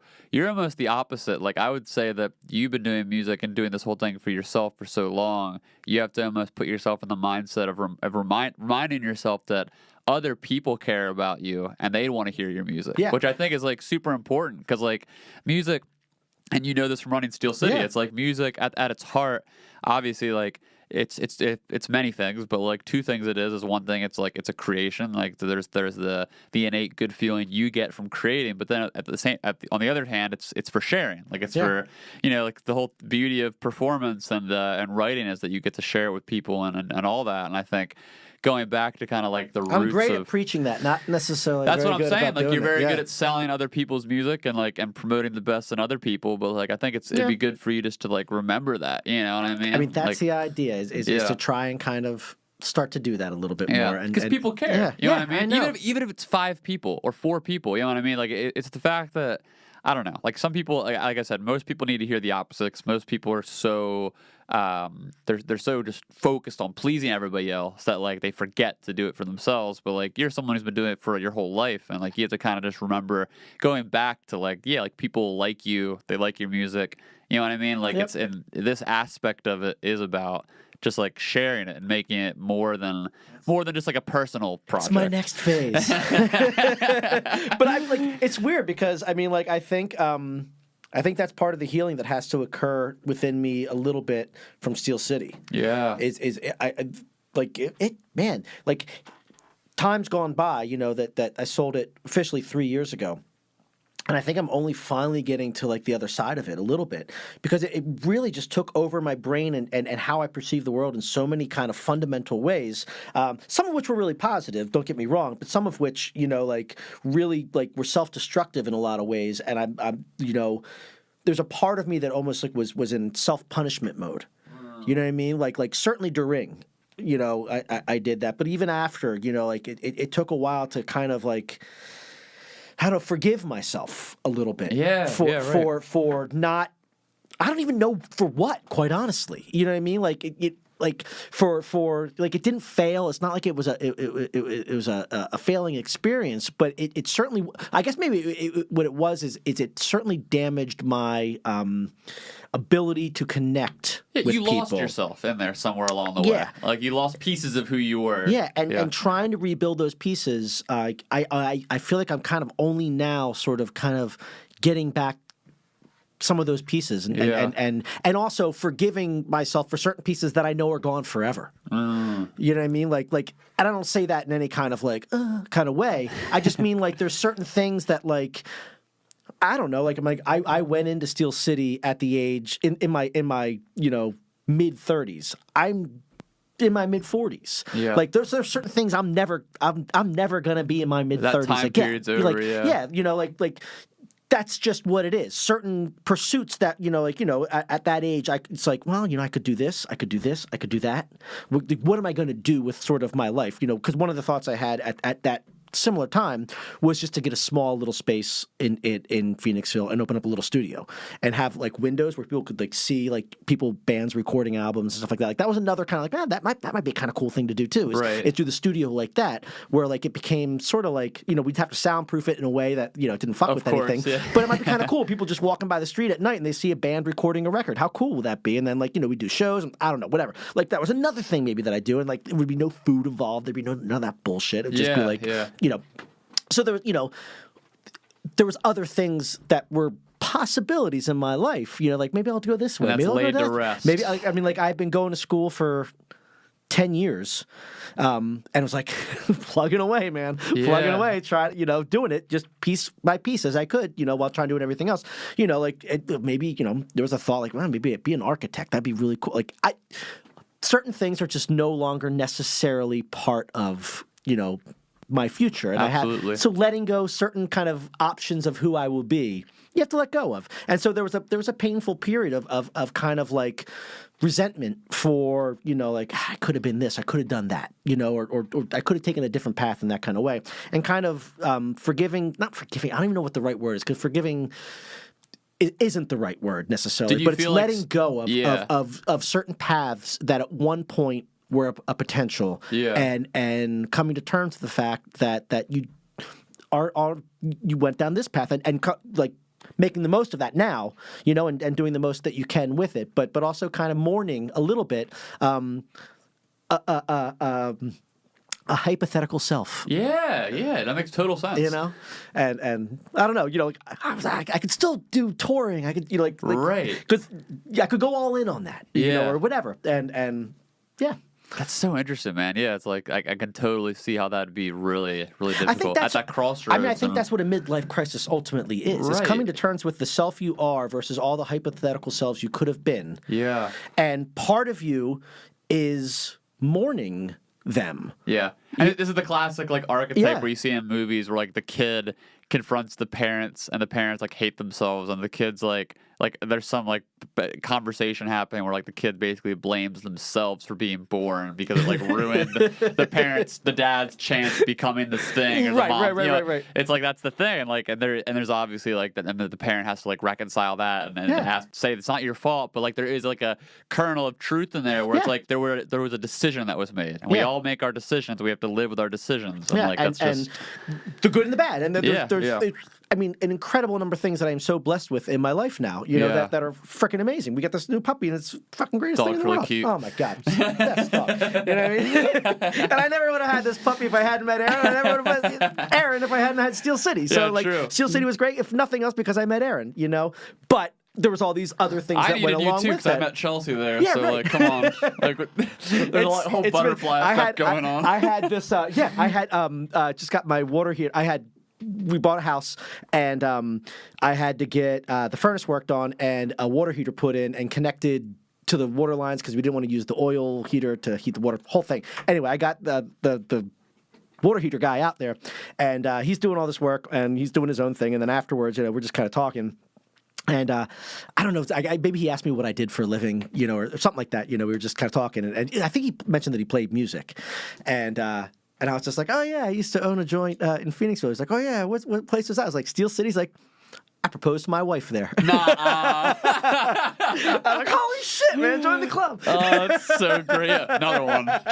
Checks box. Yeah, but it was just a really cool thing, like so that exists, that's a thing that happens there somehow, and in a beautiful way. And so yeah, don't get me wrong, like it's not a resentment necessarily for it. It's just this coming. There's I don't know. It's hitting your mid-40s. No, it's just one of those things. It's what is the meaning of it? Yeah. You're like, what is the meaning of me making music at this point? Well, it's not to get a record deal. It's not for success. It's not for any of these other things that maybe in my younger years were part of the motivating factors. Even though I think, like my motivating factor was primarily to just make music, certainly all those other things were part of it. Like, yeah, I want to make music, and someday I want to get paid to make music, and someday I want to, do all these things and tour and whatever. Like, that's no longer any part of the motivating factor.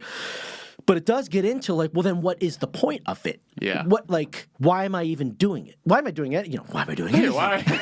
Why is any of us even here, man? Holy shit. Yeah. But it definitely goes down that path. I mean, especially after Steel City and that experience, there was a whole kind of thing of like, what did I just go through? What did I even do it for? I'm on the other side of this, and I got to sort of figure out who I am, and what I want, and fortunately, this amazing job came my way, and has given me a lot of direction in that regard. But that existential part of me of like, what is the purpose of, like, if I'm going to be creative, what is the purpose of it? Because I also know me, and it's not. Its primary purpose is not to gain anything more than itself. Yeah. And so where is the meaning of itself if it's only for my own expression of it? And maybe that's all it is. Yeah. It's coming to terms with that being okay. That it's okay that it's just that. Yeah. And that it's worth pursuing for only that. And for me, that's because I know that I'm not going to ever try it. Like, I mean, I'm going to try to do this I am going to do this once a month kind of thing, or bi-monthly. I don't know how often I'll be able to really do it with all the other obligations of life. But I want to make a consistent effort to try to put something out on a regular enough basis that it keeps me doing it. Yeah. And whatever time frame that ends up being that feels appropriate to my life is what it will be. But that's to be determined. But I also know that it's not going to be really anything more than that. Just life isn't that anymore, know? And there's other things that I'm passionate about, in my job and stuff that I think right now are my calling, to do. But I still want to do this, and I have to be okay with it being only that. And that's it's a reapproach. It's approaching music from a totally different angle, and approaching creation from a totally different angle. And allowing it to be what it is, and I don't know, sort of embracing that too. Like, I guess that's the tough thing. I can accept it. Can I embrace it? Because it sounds like you're boiling all this down to identity versus before you were trying to propel something bigger than yourself, larger than life. It's like you're even like before Steel City with like Los Halos, and then like with Steel City, it's like these are projects that become your life. Like they become the thing that you feel, they're absorbing all your time, your energy, and like you're putting stuff out into the world, and then like all that kind of goes away. And then you're planted with your feet on the ground, and you're like, what am I? You're like, what's the point of it all? Like, what am I actually doing? And I think for a lot of people, like for someone like you who's put so much out there, and like you have such like a big, I should just say you have a big identity. So a lot of people, most people, they graduate college, they get married, they just have like a 9-to-5 type job, and then their identity is tied to their family immediately, and they probably don't think that much about their work. They tie their identity like to the Eagles or like some like sports team or whatever the hell. Go Birds. Yeah, so like that's like the average person, but like for people who are like much more egocentric to take on a project or take on something bigger than themselves, then you're always trapped in this existential space of like what is it for? Right, and it's letting go. I mean, like I think part of this is letting go, control, letting go ego, letting go control, and kind of embracing.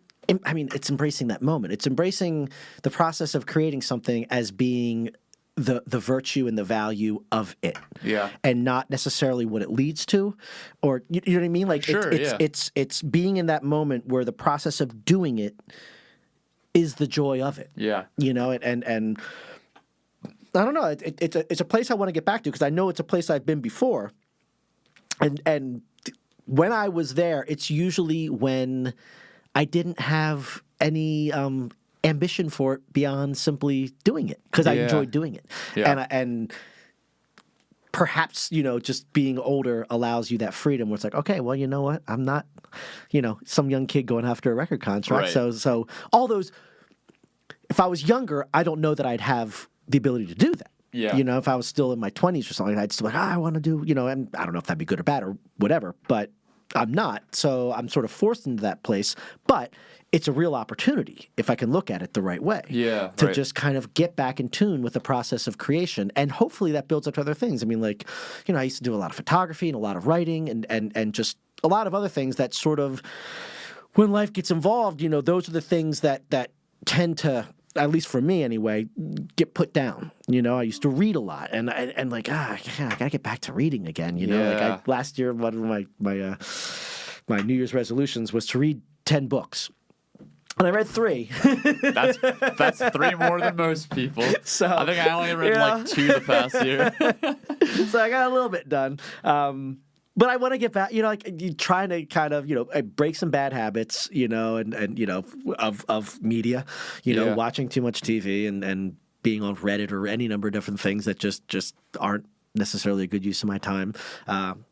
You know, and hopefully finding kind of just, I don't know, ways of being creative again and involved in, I don't know, just bringing that part of me back to full life, you know, within myself, you know, so that I can approach the world with that as part of my arsenal. You know what I mean? Like, sure. Because when you're a creative person that is not being creative, you're not bringing your full presence to any given situation. No, because there's this part of you that, like, I know at Steel City, there's a part of me that's just like, you know me, but you don't know me. Yeah. Because and it's not your fault. Because I'm not letting you know the full me, in part because I can't even be the full me. Yeah. And that's a really painful place to be, you know? And so if nothing else, I want to be able to fully engage with people. And part of that is I don't know, being the full me, and that involves being creative on a daily basis and really kind of doing this, even if it's for no other purpose than simply to do it. Yeah. And then being okay with that. Well, luckily you have a job at this point now where you're able to just, like, your job is very fulfilling on a human level where you can give and, like, and it's in more of a controlled environment now where you have that energy and time to invest in yourself later, so then you can invest back into the world. Like, it really is a feedback. Like, it's a feedback loop in the sense. I was talking to someone recently about this, how when I was a landscaper, I was just not the best. I wasn't my best self, based solely on the idea that I was just so physically exhausted all the time that I literally didn't want to do anything. And, like, my boss at the time, he was just a savage. I mean, this guy was like twice my age, just one of these guys who'd been landscaping his whole life. Yeah, I know him. Just like an absolute beast. And this guy, like, he lived for it, and he was a strong-willed dude. He was present with his family. He's a great guy, and for me, like, it just broke my body. Like, I just don't have, like, the physical. Like, I'm athletic. Like, I'm pretty strong when I'm in shape. But, like, this type of work, like, my body wasn't built for it. You know. There's people that are designed for that. Yeah, and, like, I would just come home and just, like, I wouldn't be able to exercise. I wouldn't be able to go out. Like, I'd be sore, and I noticed just in that time, like, I just wasn't my full self to give back to the world. And I think most people are in those unfortunate situations with jobs they hate and, like, situations that are, like, you know, consuming all their time, and that sucks. And we all hope to get to that point with our work. Like, right now with my work, I'm kind of in, like, between. Sometimes, depending on how busy the given month is, like, I'll be just locked into a screen all the time. Like, I'll be working at home and I come back, or I'll be working at the office and I come home and I'm on the screen.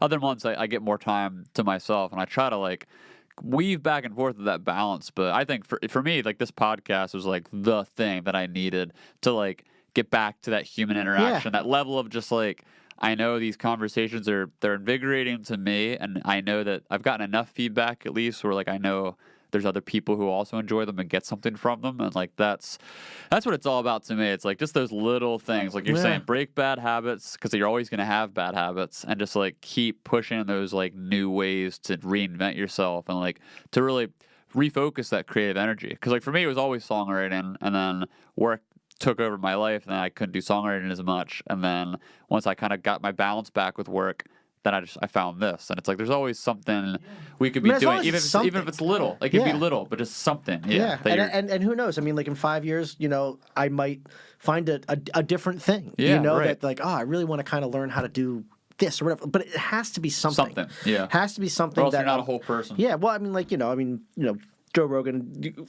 I forget who said it to him or if he said it, but like challenging yourself to learn new things. He had one guess, but when you're learning new things, you challenge yourself to be better. Absolutely. And sounds like a classic progress. Roganism. Yeah, right. And you see progress. You're like, I'm not necessarily going to do any MMA anytime soon, but like just learning something new and or even just getting better at something you're already doing and working hard at it and continuing to grow. Like that's. I don't know. It's been the first time in a while that I'm kind of getting back into that place after quite a few years of stagnating in sort of a certain kind of circle that I don't know. I was self-built, but certainly kind of like trying to kind of over the last 3 years of finally putting down Steel City and kind of taking on new things, and finally kind of getting in a place where it's like, right.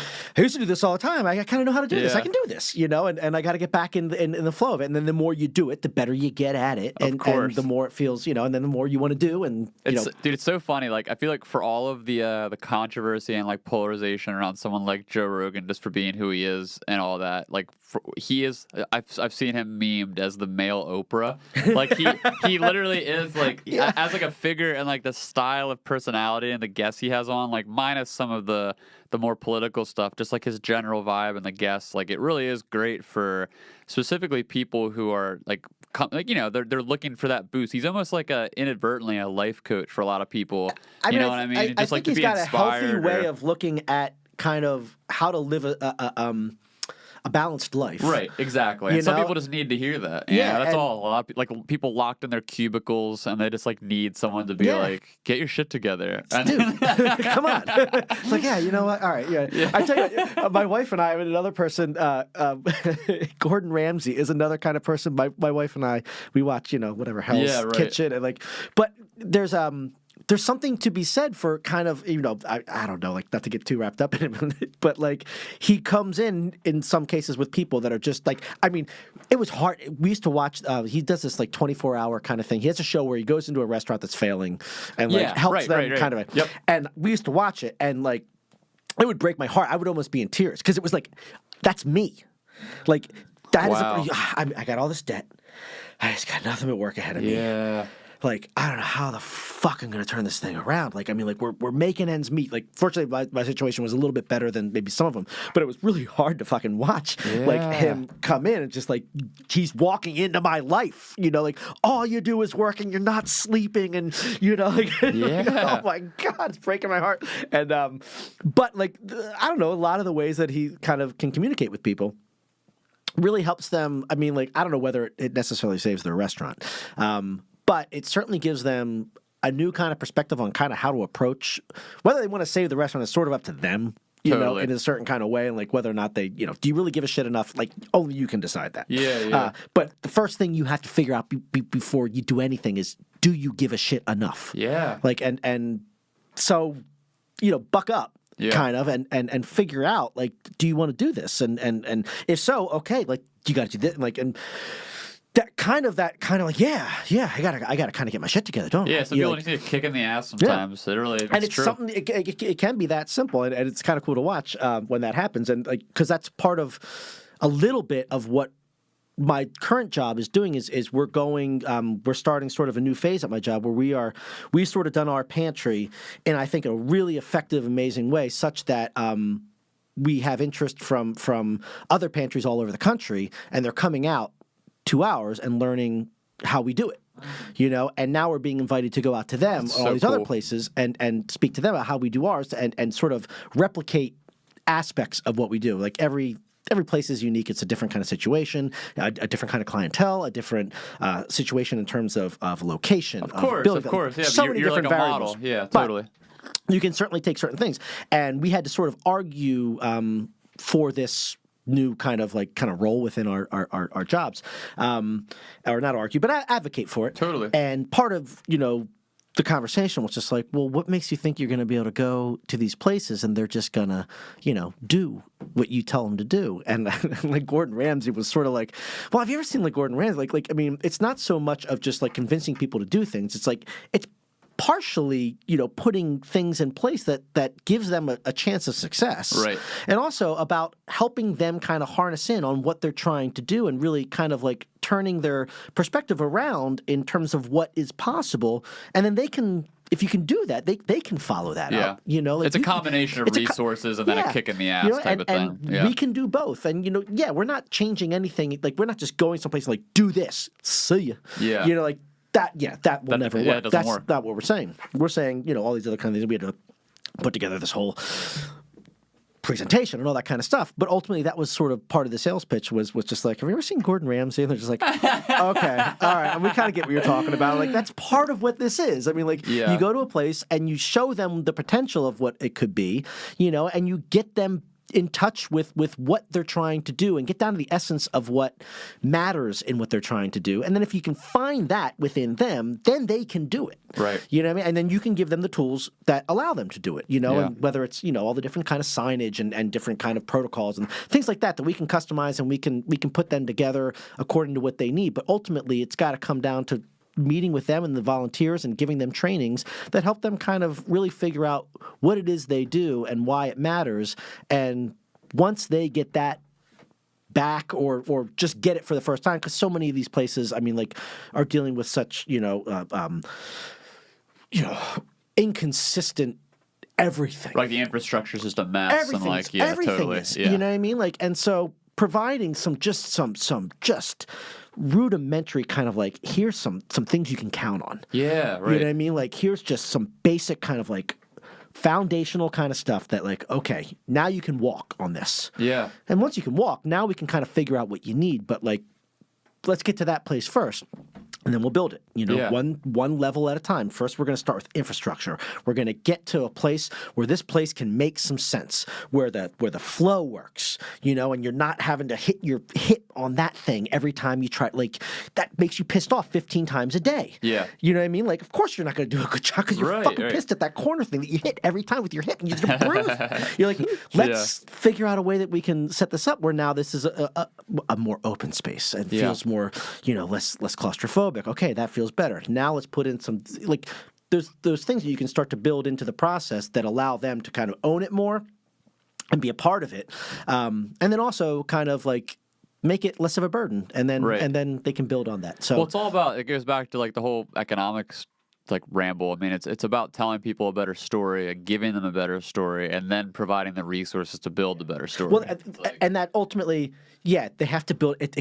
Like they have to do it. They have to do it. Yeah. But like it's that combination of like you can point out the flaws and what's wrong to a degree, because like obviously problems need to be fixed. But I mean the more important thing than pointing the problems out is figuring out the solutions and then providing the resources. Right. And like the only way to do that, to get people inspired, to get them involved, to make them feel like you're saying that they're a part of it, is to tell them that story, to share, to make them feel like that story is possible, and then and then also make them a part of it. Exactly. I mean, like, that's one of the key kind of things that in our world that we're trying to build is setting up the infrastructure so that the people that are the recipients of it are part of its development.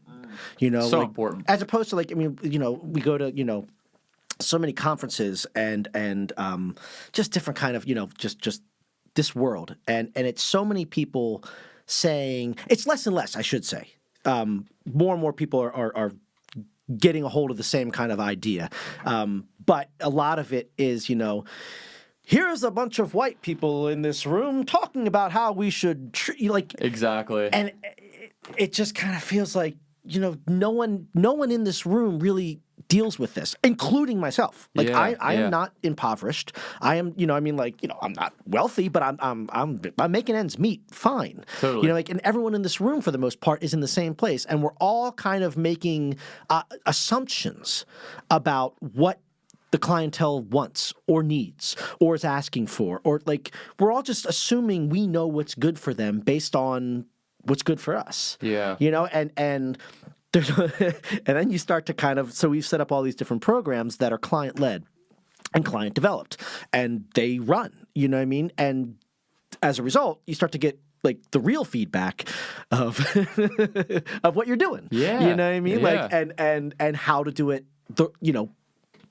how to really do it effectively for the people that you're actually serving. Of course, you're working for the people instead then. of making assumptions about what you think that is. Yeah. And some people, sometimes you do make the right assumptions. You're aware enough that you can kind of see, but a lot of times, like the things you might see a reaction to something, and because of your own circumstances, assume that it's based on this, and then you have the conversation, and you realize the reason was totally different. Right.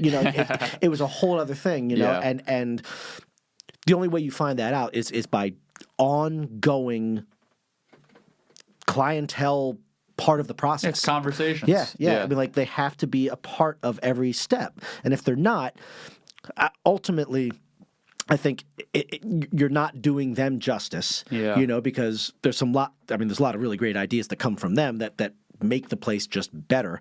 But also, you're not probably serving a lot of people, to the degree you can, because you're just making assumptions of what they want and what they need, just based on, a lot of times your own ignorance. Yeah. And so it's fortunately it's coming around in a lot of different ways. Like the choice market is a perfect example. Like, back in the day, you put a box of food together, like take your box, and without any kind of thought of like, do people want this? Do they eat this? Like, no. I mean, Trump's trying to kind of, well, I think he's kind of gotten off that, but early in his presidency, he wanted to go back to, instead of people getting food stamps, they just get a box of food. Right. And it's just like, dude yeah. come on, man.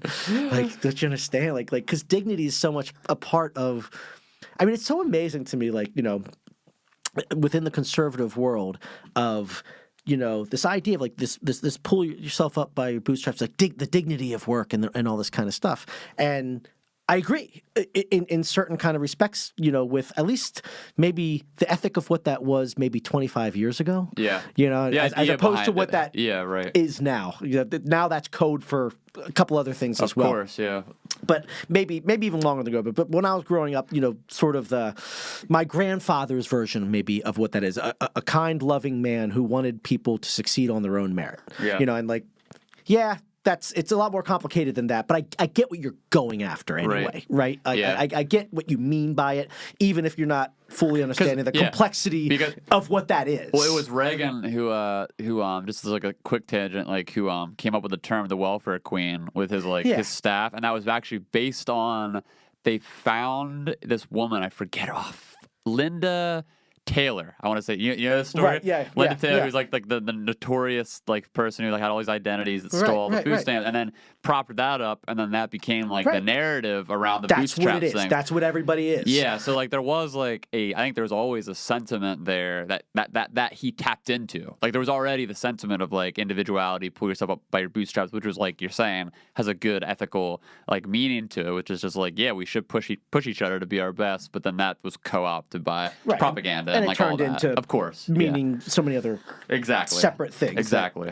But so I get that, But then simultaneously with that, it's like if you want people to have dignity, but you want them to every time they're sick beg. Exactly. Beg for your health care. Come on. I'll give you a scrap. Beg a little bit more. Okay. Oh, thank you for my. Yes. It's just if you want dignity, give people dignity. Yeah. Don't make them beg every time they want to go to the doctor. Don't make them. That's not dignity. If you want people to have dignity, give them dignity. Yeah.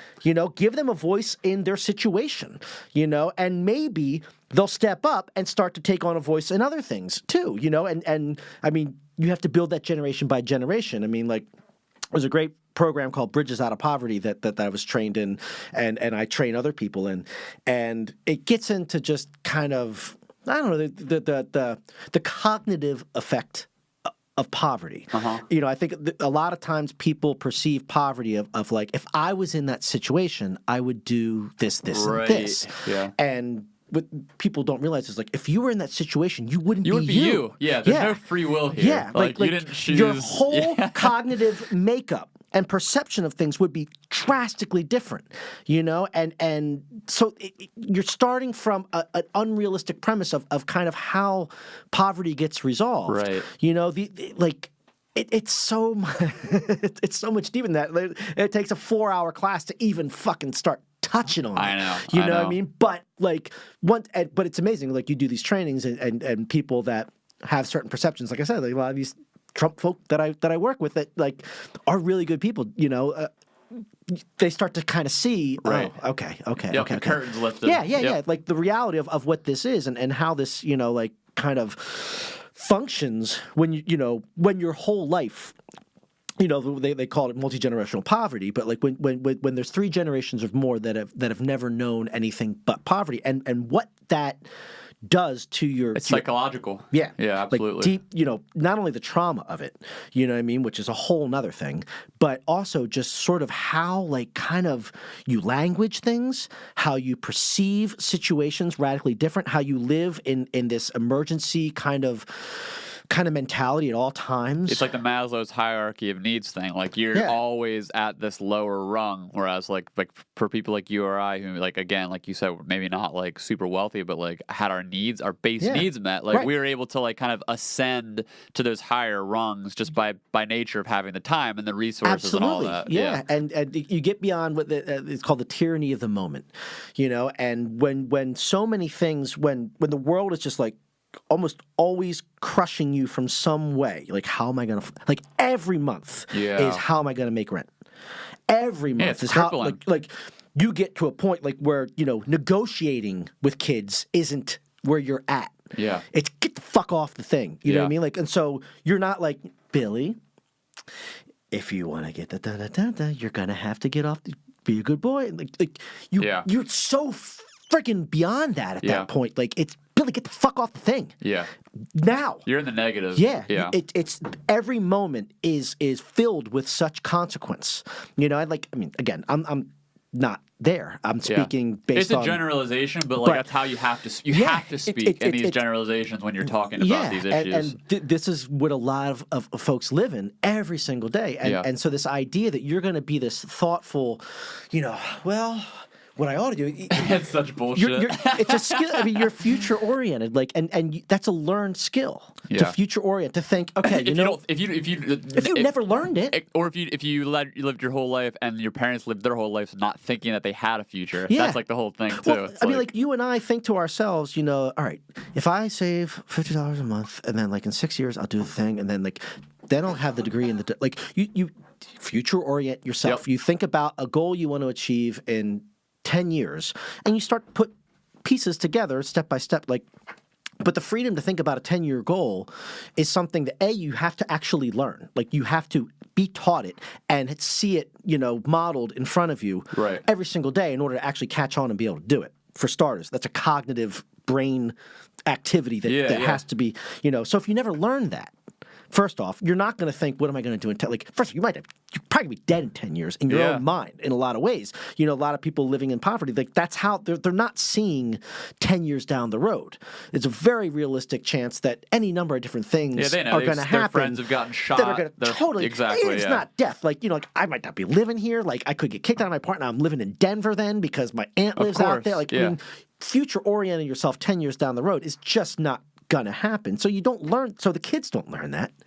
So the kids don't think, well, if I go to the, that cycles into your finances and you're planning with your money. It's like you're buying like little dumb trivial shit because it's like every moment matters. Like, well, you just got $100 from this, spend that $100. Fuck yeah, that's exactly right. And so it's a whole kind of philosophy of how you have to live in the moment when you're living in the tyranny of the moment. And so it's a very real thing. It's a very powerful thing. But if you're ignorant of it, you just make these assumptions of like, well, they just gotta learn to code or whatever the fuck you want to talk about. Oh my gosh. Like, it's just this idea of just like, it's so simple. Yeah. Because I could do it.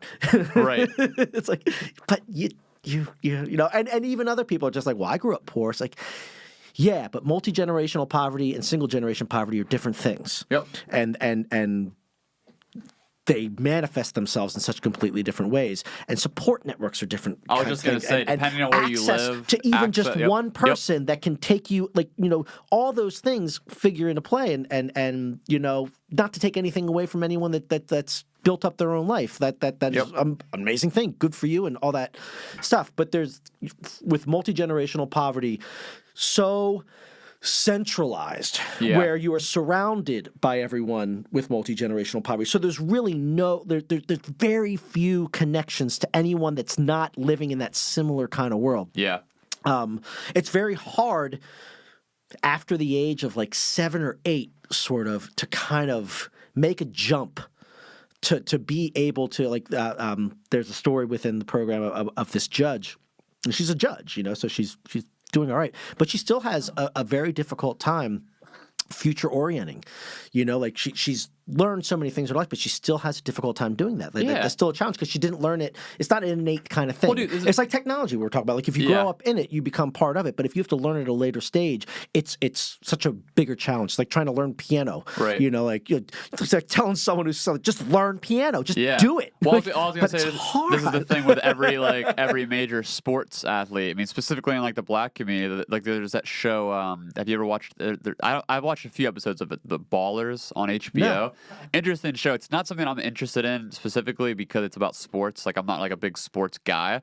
It's The Rock's in it. It's his show, and it's about retired NFL players or NFL players in general who are active or maybe got injured or whatever. And The Rock is an ex-player who becomes a manager, and he's trying to manage players' finances, and that's what the show is based on. Just how volatile the lifestyle is, and how it's pro athletes in those situations, they get money for the first time, and it's just you spend. I mean, this is Conor McGregor, perfect example, the UFC fighter. Man, he grew up poor in Dublin, and he's now the most famous person ever, just dishing. I mean, I'm sure he's smart. He's a business guy, but people have been speculating forever to how much money he actually had because he was spending so much of it. And I mean, this is a thing going back to what you've been saying, but making these kind of generalizations, you have to speak in probability when you're talking about poverty too, just because I think the percentage is 6% of people who grow up in poverty make it out. So if you're talking about only 6%, there's a paradox there because you can point to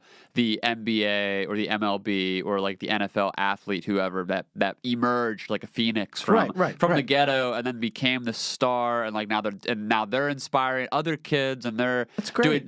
Exactly. You can point to that and say that's great, and we can embrace that and say this is why that's good. We should aspire toward that level of individuality and power, but we should also look to the other 94% of the people, whatever it is, that are actually trapped generationally and that can't get out. What do you do?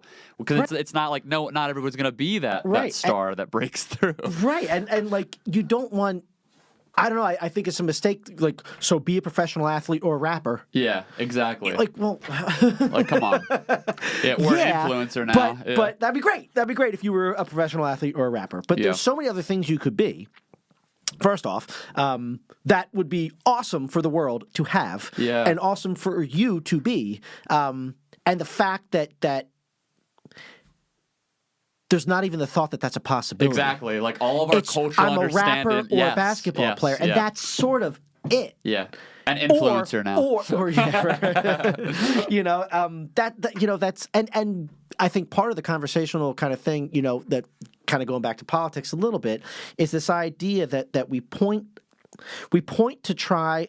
I think a mistake in the progressive kind of leadership model is this idea that we point to whoever has all this money and say you should give it because we want to make things fair and all this kind of stuff. Right. And again, I don't believe anyone forced to do something is going to do so willingly, peacefully, and long term, and on a mass scale. Yeah, on a mass scale. I think the narrative needs to be changed more to the idea of just your life will be better if their life is better. Yeah, right.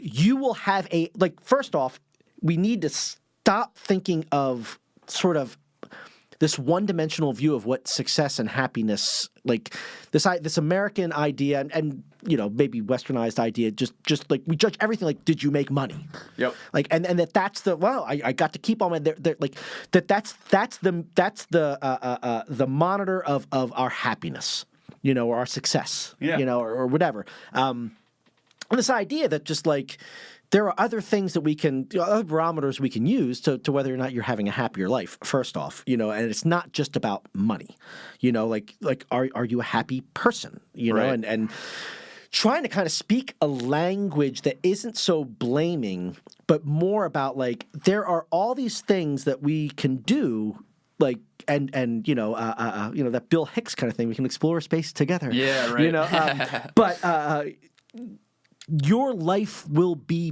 better. You will have a higher quality life if the world is in a better place. Well, this has been studied extensively, and tons of books have been written about this. But there's this one book, I haven't read it. I've read a lot of summary and like writing on this book, which is called The Spirit Level, and it's literally about like the subtitle of the book is called Why more equal societies make more healthy people or whatever. And like it's just like this is like studying in sociology, which is just the idea that like as the closer economically the classes are and people are, you just have healthier people. Like we're in a time right now where there's just massive inequality, and not just money, in like every sense, like in resources and opportunity and community and connection. You still need, but up to that $70,000 level, it is about money. Exactly. Oh yeah, absolutely. You know what I mean? Right. Like I mean, getting off the ground. Getting off the ground. Right, Yeah, I mean, like whatever that study was, up till $70,000, money does make you happier, absolutely. and then after that, it's diminishing results. Absolutely, yeah. But like basic needs met, kind of thing. If we had basic needs met for everybody, and fuck if I know how to get there, but the idea is that I think even the wealthiest people would have a happier life. And, it's sort of like you can't have it both ways. Like, you can't resent poor people. They're the fuckers. We got to take more away from them so I can resent them more. Yeah. It's just a feedback loop. It's like you either want to do something about that or you enjoy it. Yeah. You're kind of getting off on your anger towards them. Yeah. If you were indifferent, I'd be like, all right. Like, wow, they're poor, fuck them. Yeah. Like, all right, fine. At least that's your perspective. Right. But if you're that angry about it, you're sort of getting off on it. Yeah. Because if you're not actually doing something to kind of address it, you're sort of enjoying that it is. Yeah. Well, I think too, like that resentment. This is like part of like going back to like the fear-based rhetoric versus the solution-based rhetoric. I think, unfortunately, with like the whole bootstraps mentality thing, a lot of the heart of the this is painting the best case scenario, like the most the most benefit of the doubt type of thing for the people who think like this on the conservative end. I think the seed of that hatred or that fear or that mockery, whatever you want to call it, is rooted in just like the idea that they feel like they've earned everything that they've done and they've built, and that the people who are in those situations haven't earned it, like, or in these poor situations, and like that they could be working more, but they aren't earning it, and that's why, like, they're not working hard enough, they're not doing the right things or whatever. And I think that's like the seed of it, and then that gets exploited, and that gets like expanded outward into just like this us versus them thing, like they're the problem, and then that's when all the conversations are out the window. And especially if they're a different color and a different religion, then everything, like, it just becomes so easy to just be like, I will write them off. Then I don't even have to know them. Yep. Just compounded otherism. If they looked like me, maybe I'd be the more closer. Yeah, exactly. Engaged, but. And that's one of the cool things. I mean, like, kind of full circle, but like one of the cool things about Martha's Choice and where I work, marthaschoicemarketplace.com. If you'd like to donate it, Hashtag ad. We do a lot of really cool things. But you go there and you see it. Yeah, you're right. And you see the people that come, and you realize they're really cool people that are fucking working hard, and like they're not looking for handout. Like most of our clients, like we did a breakdown. We got this great new computer system. It's freaking awesome. It's really cheap, but it really comprehensively allows us to just see everything. And one of the things we realized is a third of our clients come one time. They come once. They come because they're in They a just need spot. that leg up, just that week. Yeah. And they come and they get food, and then you don't see them again. Yeah. A third of our clients come like seasonally, like maybe 4 or 5 times a year. Right. Usually, it's like there's only one paycheck in a month. Yeah. They come that month, or it's around a holiday. Work they want to slow, entertain, whatever. or whatever. Right. That could be anything. But they'll come like once every 3 to 4 months, and then you have about 30% that come chronically. Yeah. Whether it's every month or pretty close to every month. Typically, that's the elderly and the disabled. But there's about 30% of our clientele that's that. And then, approximately 60% work a job, full time. And of that 60%, I believe 30% work 2 or more. Wow. But see, here's the tough part. If you work 2 or more, you do make more money, but now you're no longer able to get Medicaid. Yeah, there's all these So hoops, they're man. gonna knock you off. Yeah. And that's more expensive than whatever lack of that second income is. Because now you can't get prescriptions filled. So now your kid doesn't get it's such a freaking catch-22 of go fuck yourself. Oh, well then I'll do the now go fuck yourself. It becomes a game. Yeah. It's just like, which way how am I gonna not get fucked? And it's just if you really do mean it. If you really do want people to pick themselves up by their bootstraps, here are people trying to pick themselves up. And why are you making it so hard for them? Yeah. If you believe that, and again, if you're just indifferent and it's just fuck them, then fine. Yeah. I can almost live with that more. Well, it's more honest almost to what you're saying. Yeah, it's just at least you're being truthful. You know what I mean? Yeah. But if you really do believe this, well, they got to put then make that a possibility. Yeah. Help make that a possibility. And one of the simplest ways you can do that is people just having health care. Yeah. Okay, I don't have to worry about that. I'm okay. My kid's sick, I can go to the doctor and it's not the end of the world. Right. Now I can focus on some things, and that's just such a simple, obvious place to start, I feel like. And then, then you get into living wages, you get into all other kinds of things. Of course, yeah. That basic kind of dignity of being able to eat and being able to have health. Those are 2 things that are just so, to me, obvious. If you really do want people to pick themselves up by their bootstraps, allowing them to be healthy is just so clearly front and center, and to deny them health and then say that is just disingenuous and just full of shit. And it just points out that you don't actually believe that. Yeah. It's a good go-to and allows you to not have to kind of actually put any thought into it, but it's not actually a solution on any kind of level. You know that. Of course, yeah. You even know it. But it just it allows you to just write it off in such a way, and it's just such a shame. And I don't know. Bleh. No, dude, I feel it. We let's end on this. We've been going for a while, but let's kind of you're getting into this whole idea of food being such a fundamental part, and all these other things, but food specifically being such a fundamental part of what it is to be human and getting by, and kind of tying it back to music. I feel like these 2 things are they're very communal by nature, and these are 2 obvious. Been 2 big parts of your life over the years, so I'd be interested to know. I mean, you've kind of already been talking about this throughout the whole thing, but just in your mind, how important is the role of food, I guess, and you can tie in music here too, but I think of food in bringing people together, because that's kind of at the crux of a lot of what you're talking about here. Well, I think more so than food, it's dignity. I mean, food is an avenue to it, and it's community, we always look at what we do there. Food is why people come to where we're at. They wouldn't come to our location if they didn't need food. Yeah, it's the draw. So that's the draw, Yeah. Hey, playing tonight, food. So they're coming for that.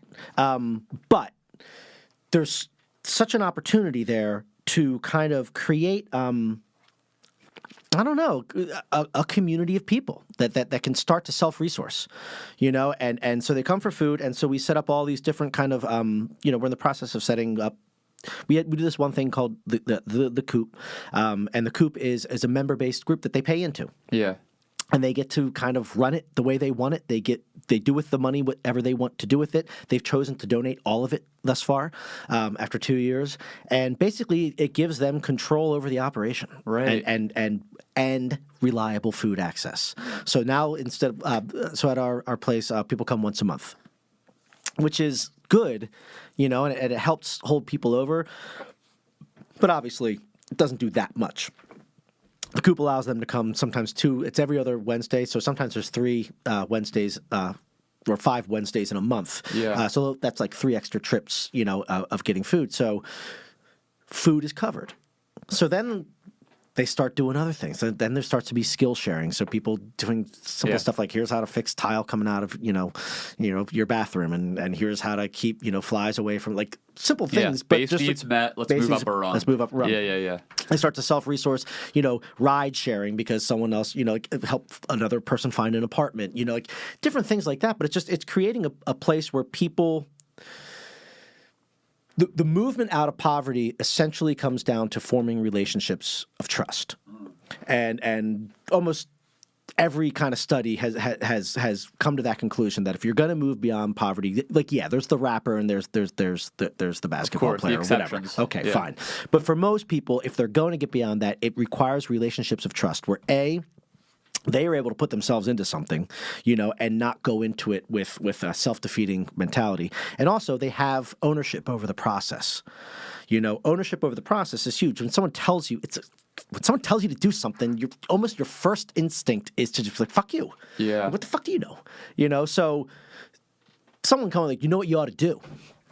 What you ought to do is da-da-da-da-da, because I know. Yeah, especially if it's someone from like a higher, look at me, or a different socioeconomic status, or like a completely different lifestyle. It's like detached from where this person's coming from. And so your immediate reaction, like my immediate reaction when anyone is like that is usually to just kind of like, right. I'll smile through the rest of the conversation, but basically as soon as you leave, I'm just like, fuck that guy. Who's he? Right. And so, but if relationships of trust are built, then people start to respect that the conversation. Means something. The feedback and that's both means sides. something. That's both sides. Yep. That's the person trying to help, and that's the person being helped. Yeah. Is kind of like respecting the situation, respecting everything about the person on both sides, and so you start to have a dialogue as opposed to like a here's what you do kind of thing. Yeah, right. And if done well, you can reach a place where and this is not necessarily something that I do personally. I mean, these are getting into principles that are beyond simply serving food. But the idea, behind the Coop and some of these other programs that we offer is ownership over the process. When someone tells you to do something, maybe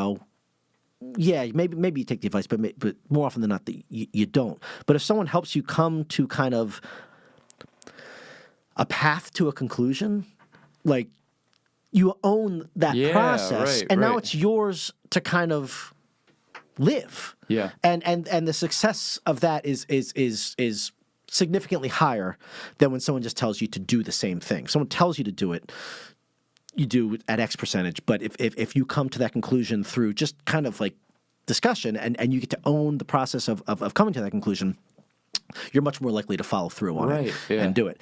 So that's part of it, and that's where community and that's where trust comes in. And so food is what we do. And that's going back to music. I mean, like, that's the same kind of thing. I mean, like, honest sharing, sharing where you respect the person sharing with you. Like, these are things that, I don't know, that's what Steel City was about, giving people a safe place to share, and to be themselves. I mean, like, all these things require a place where people can go and be authentic versions of themselves.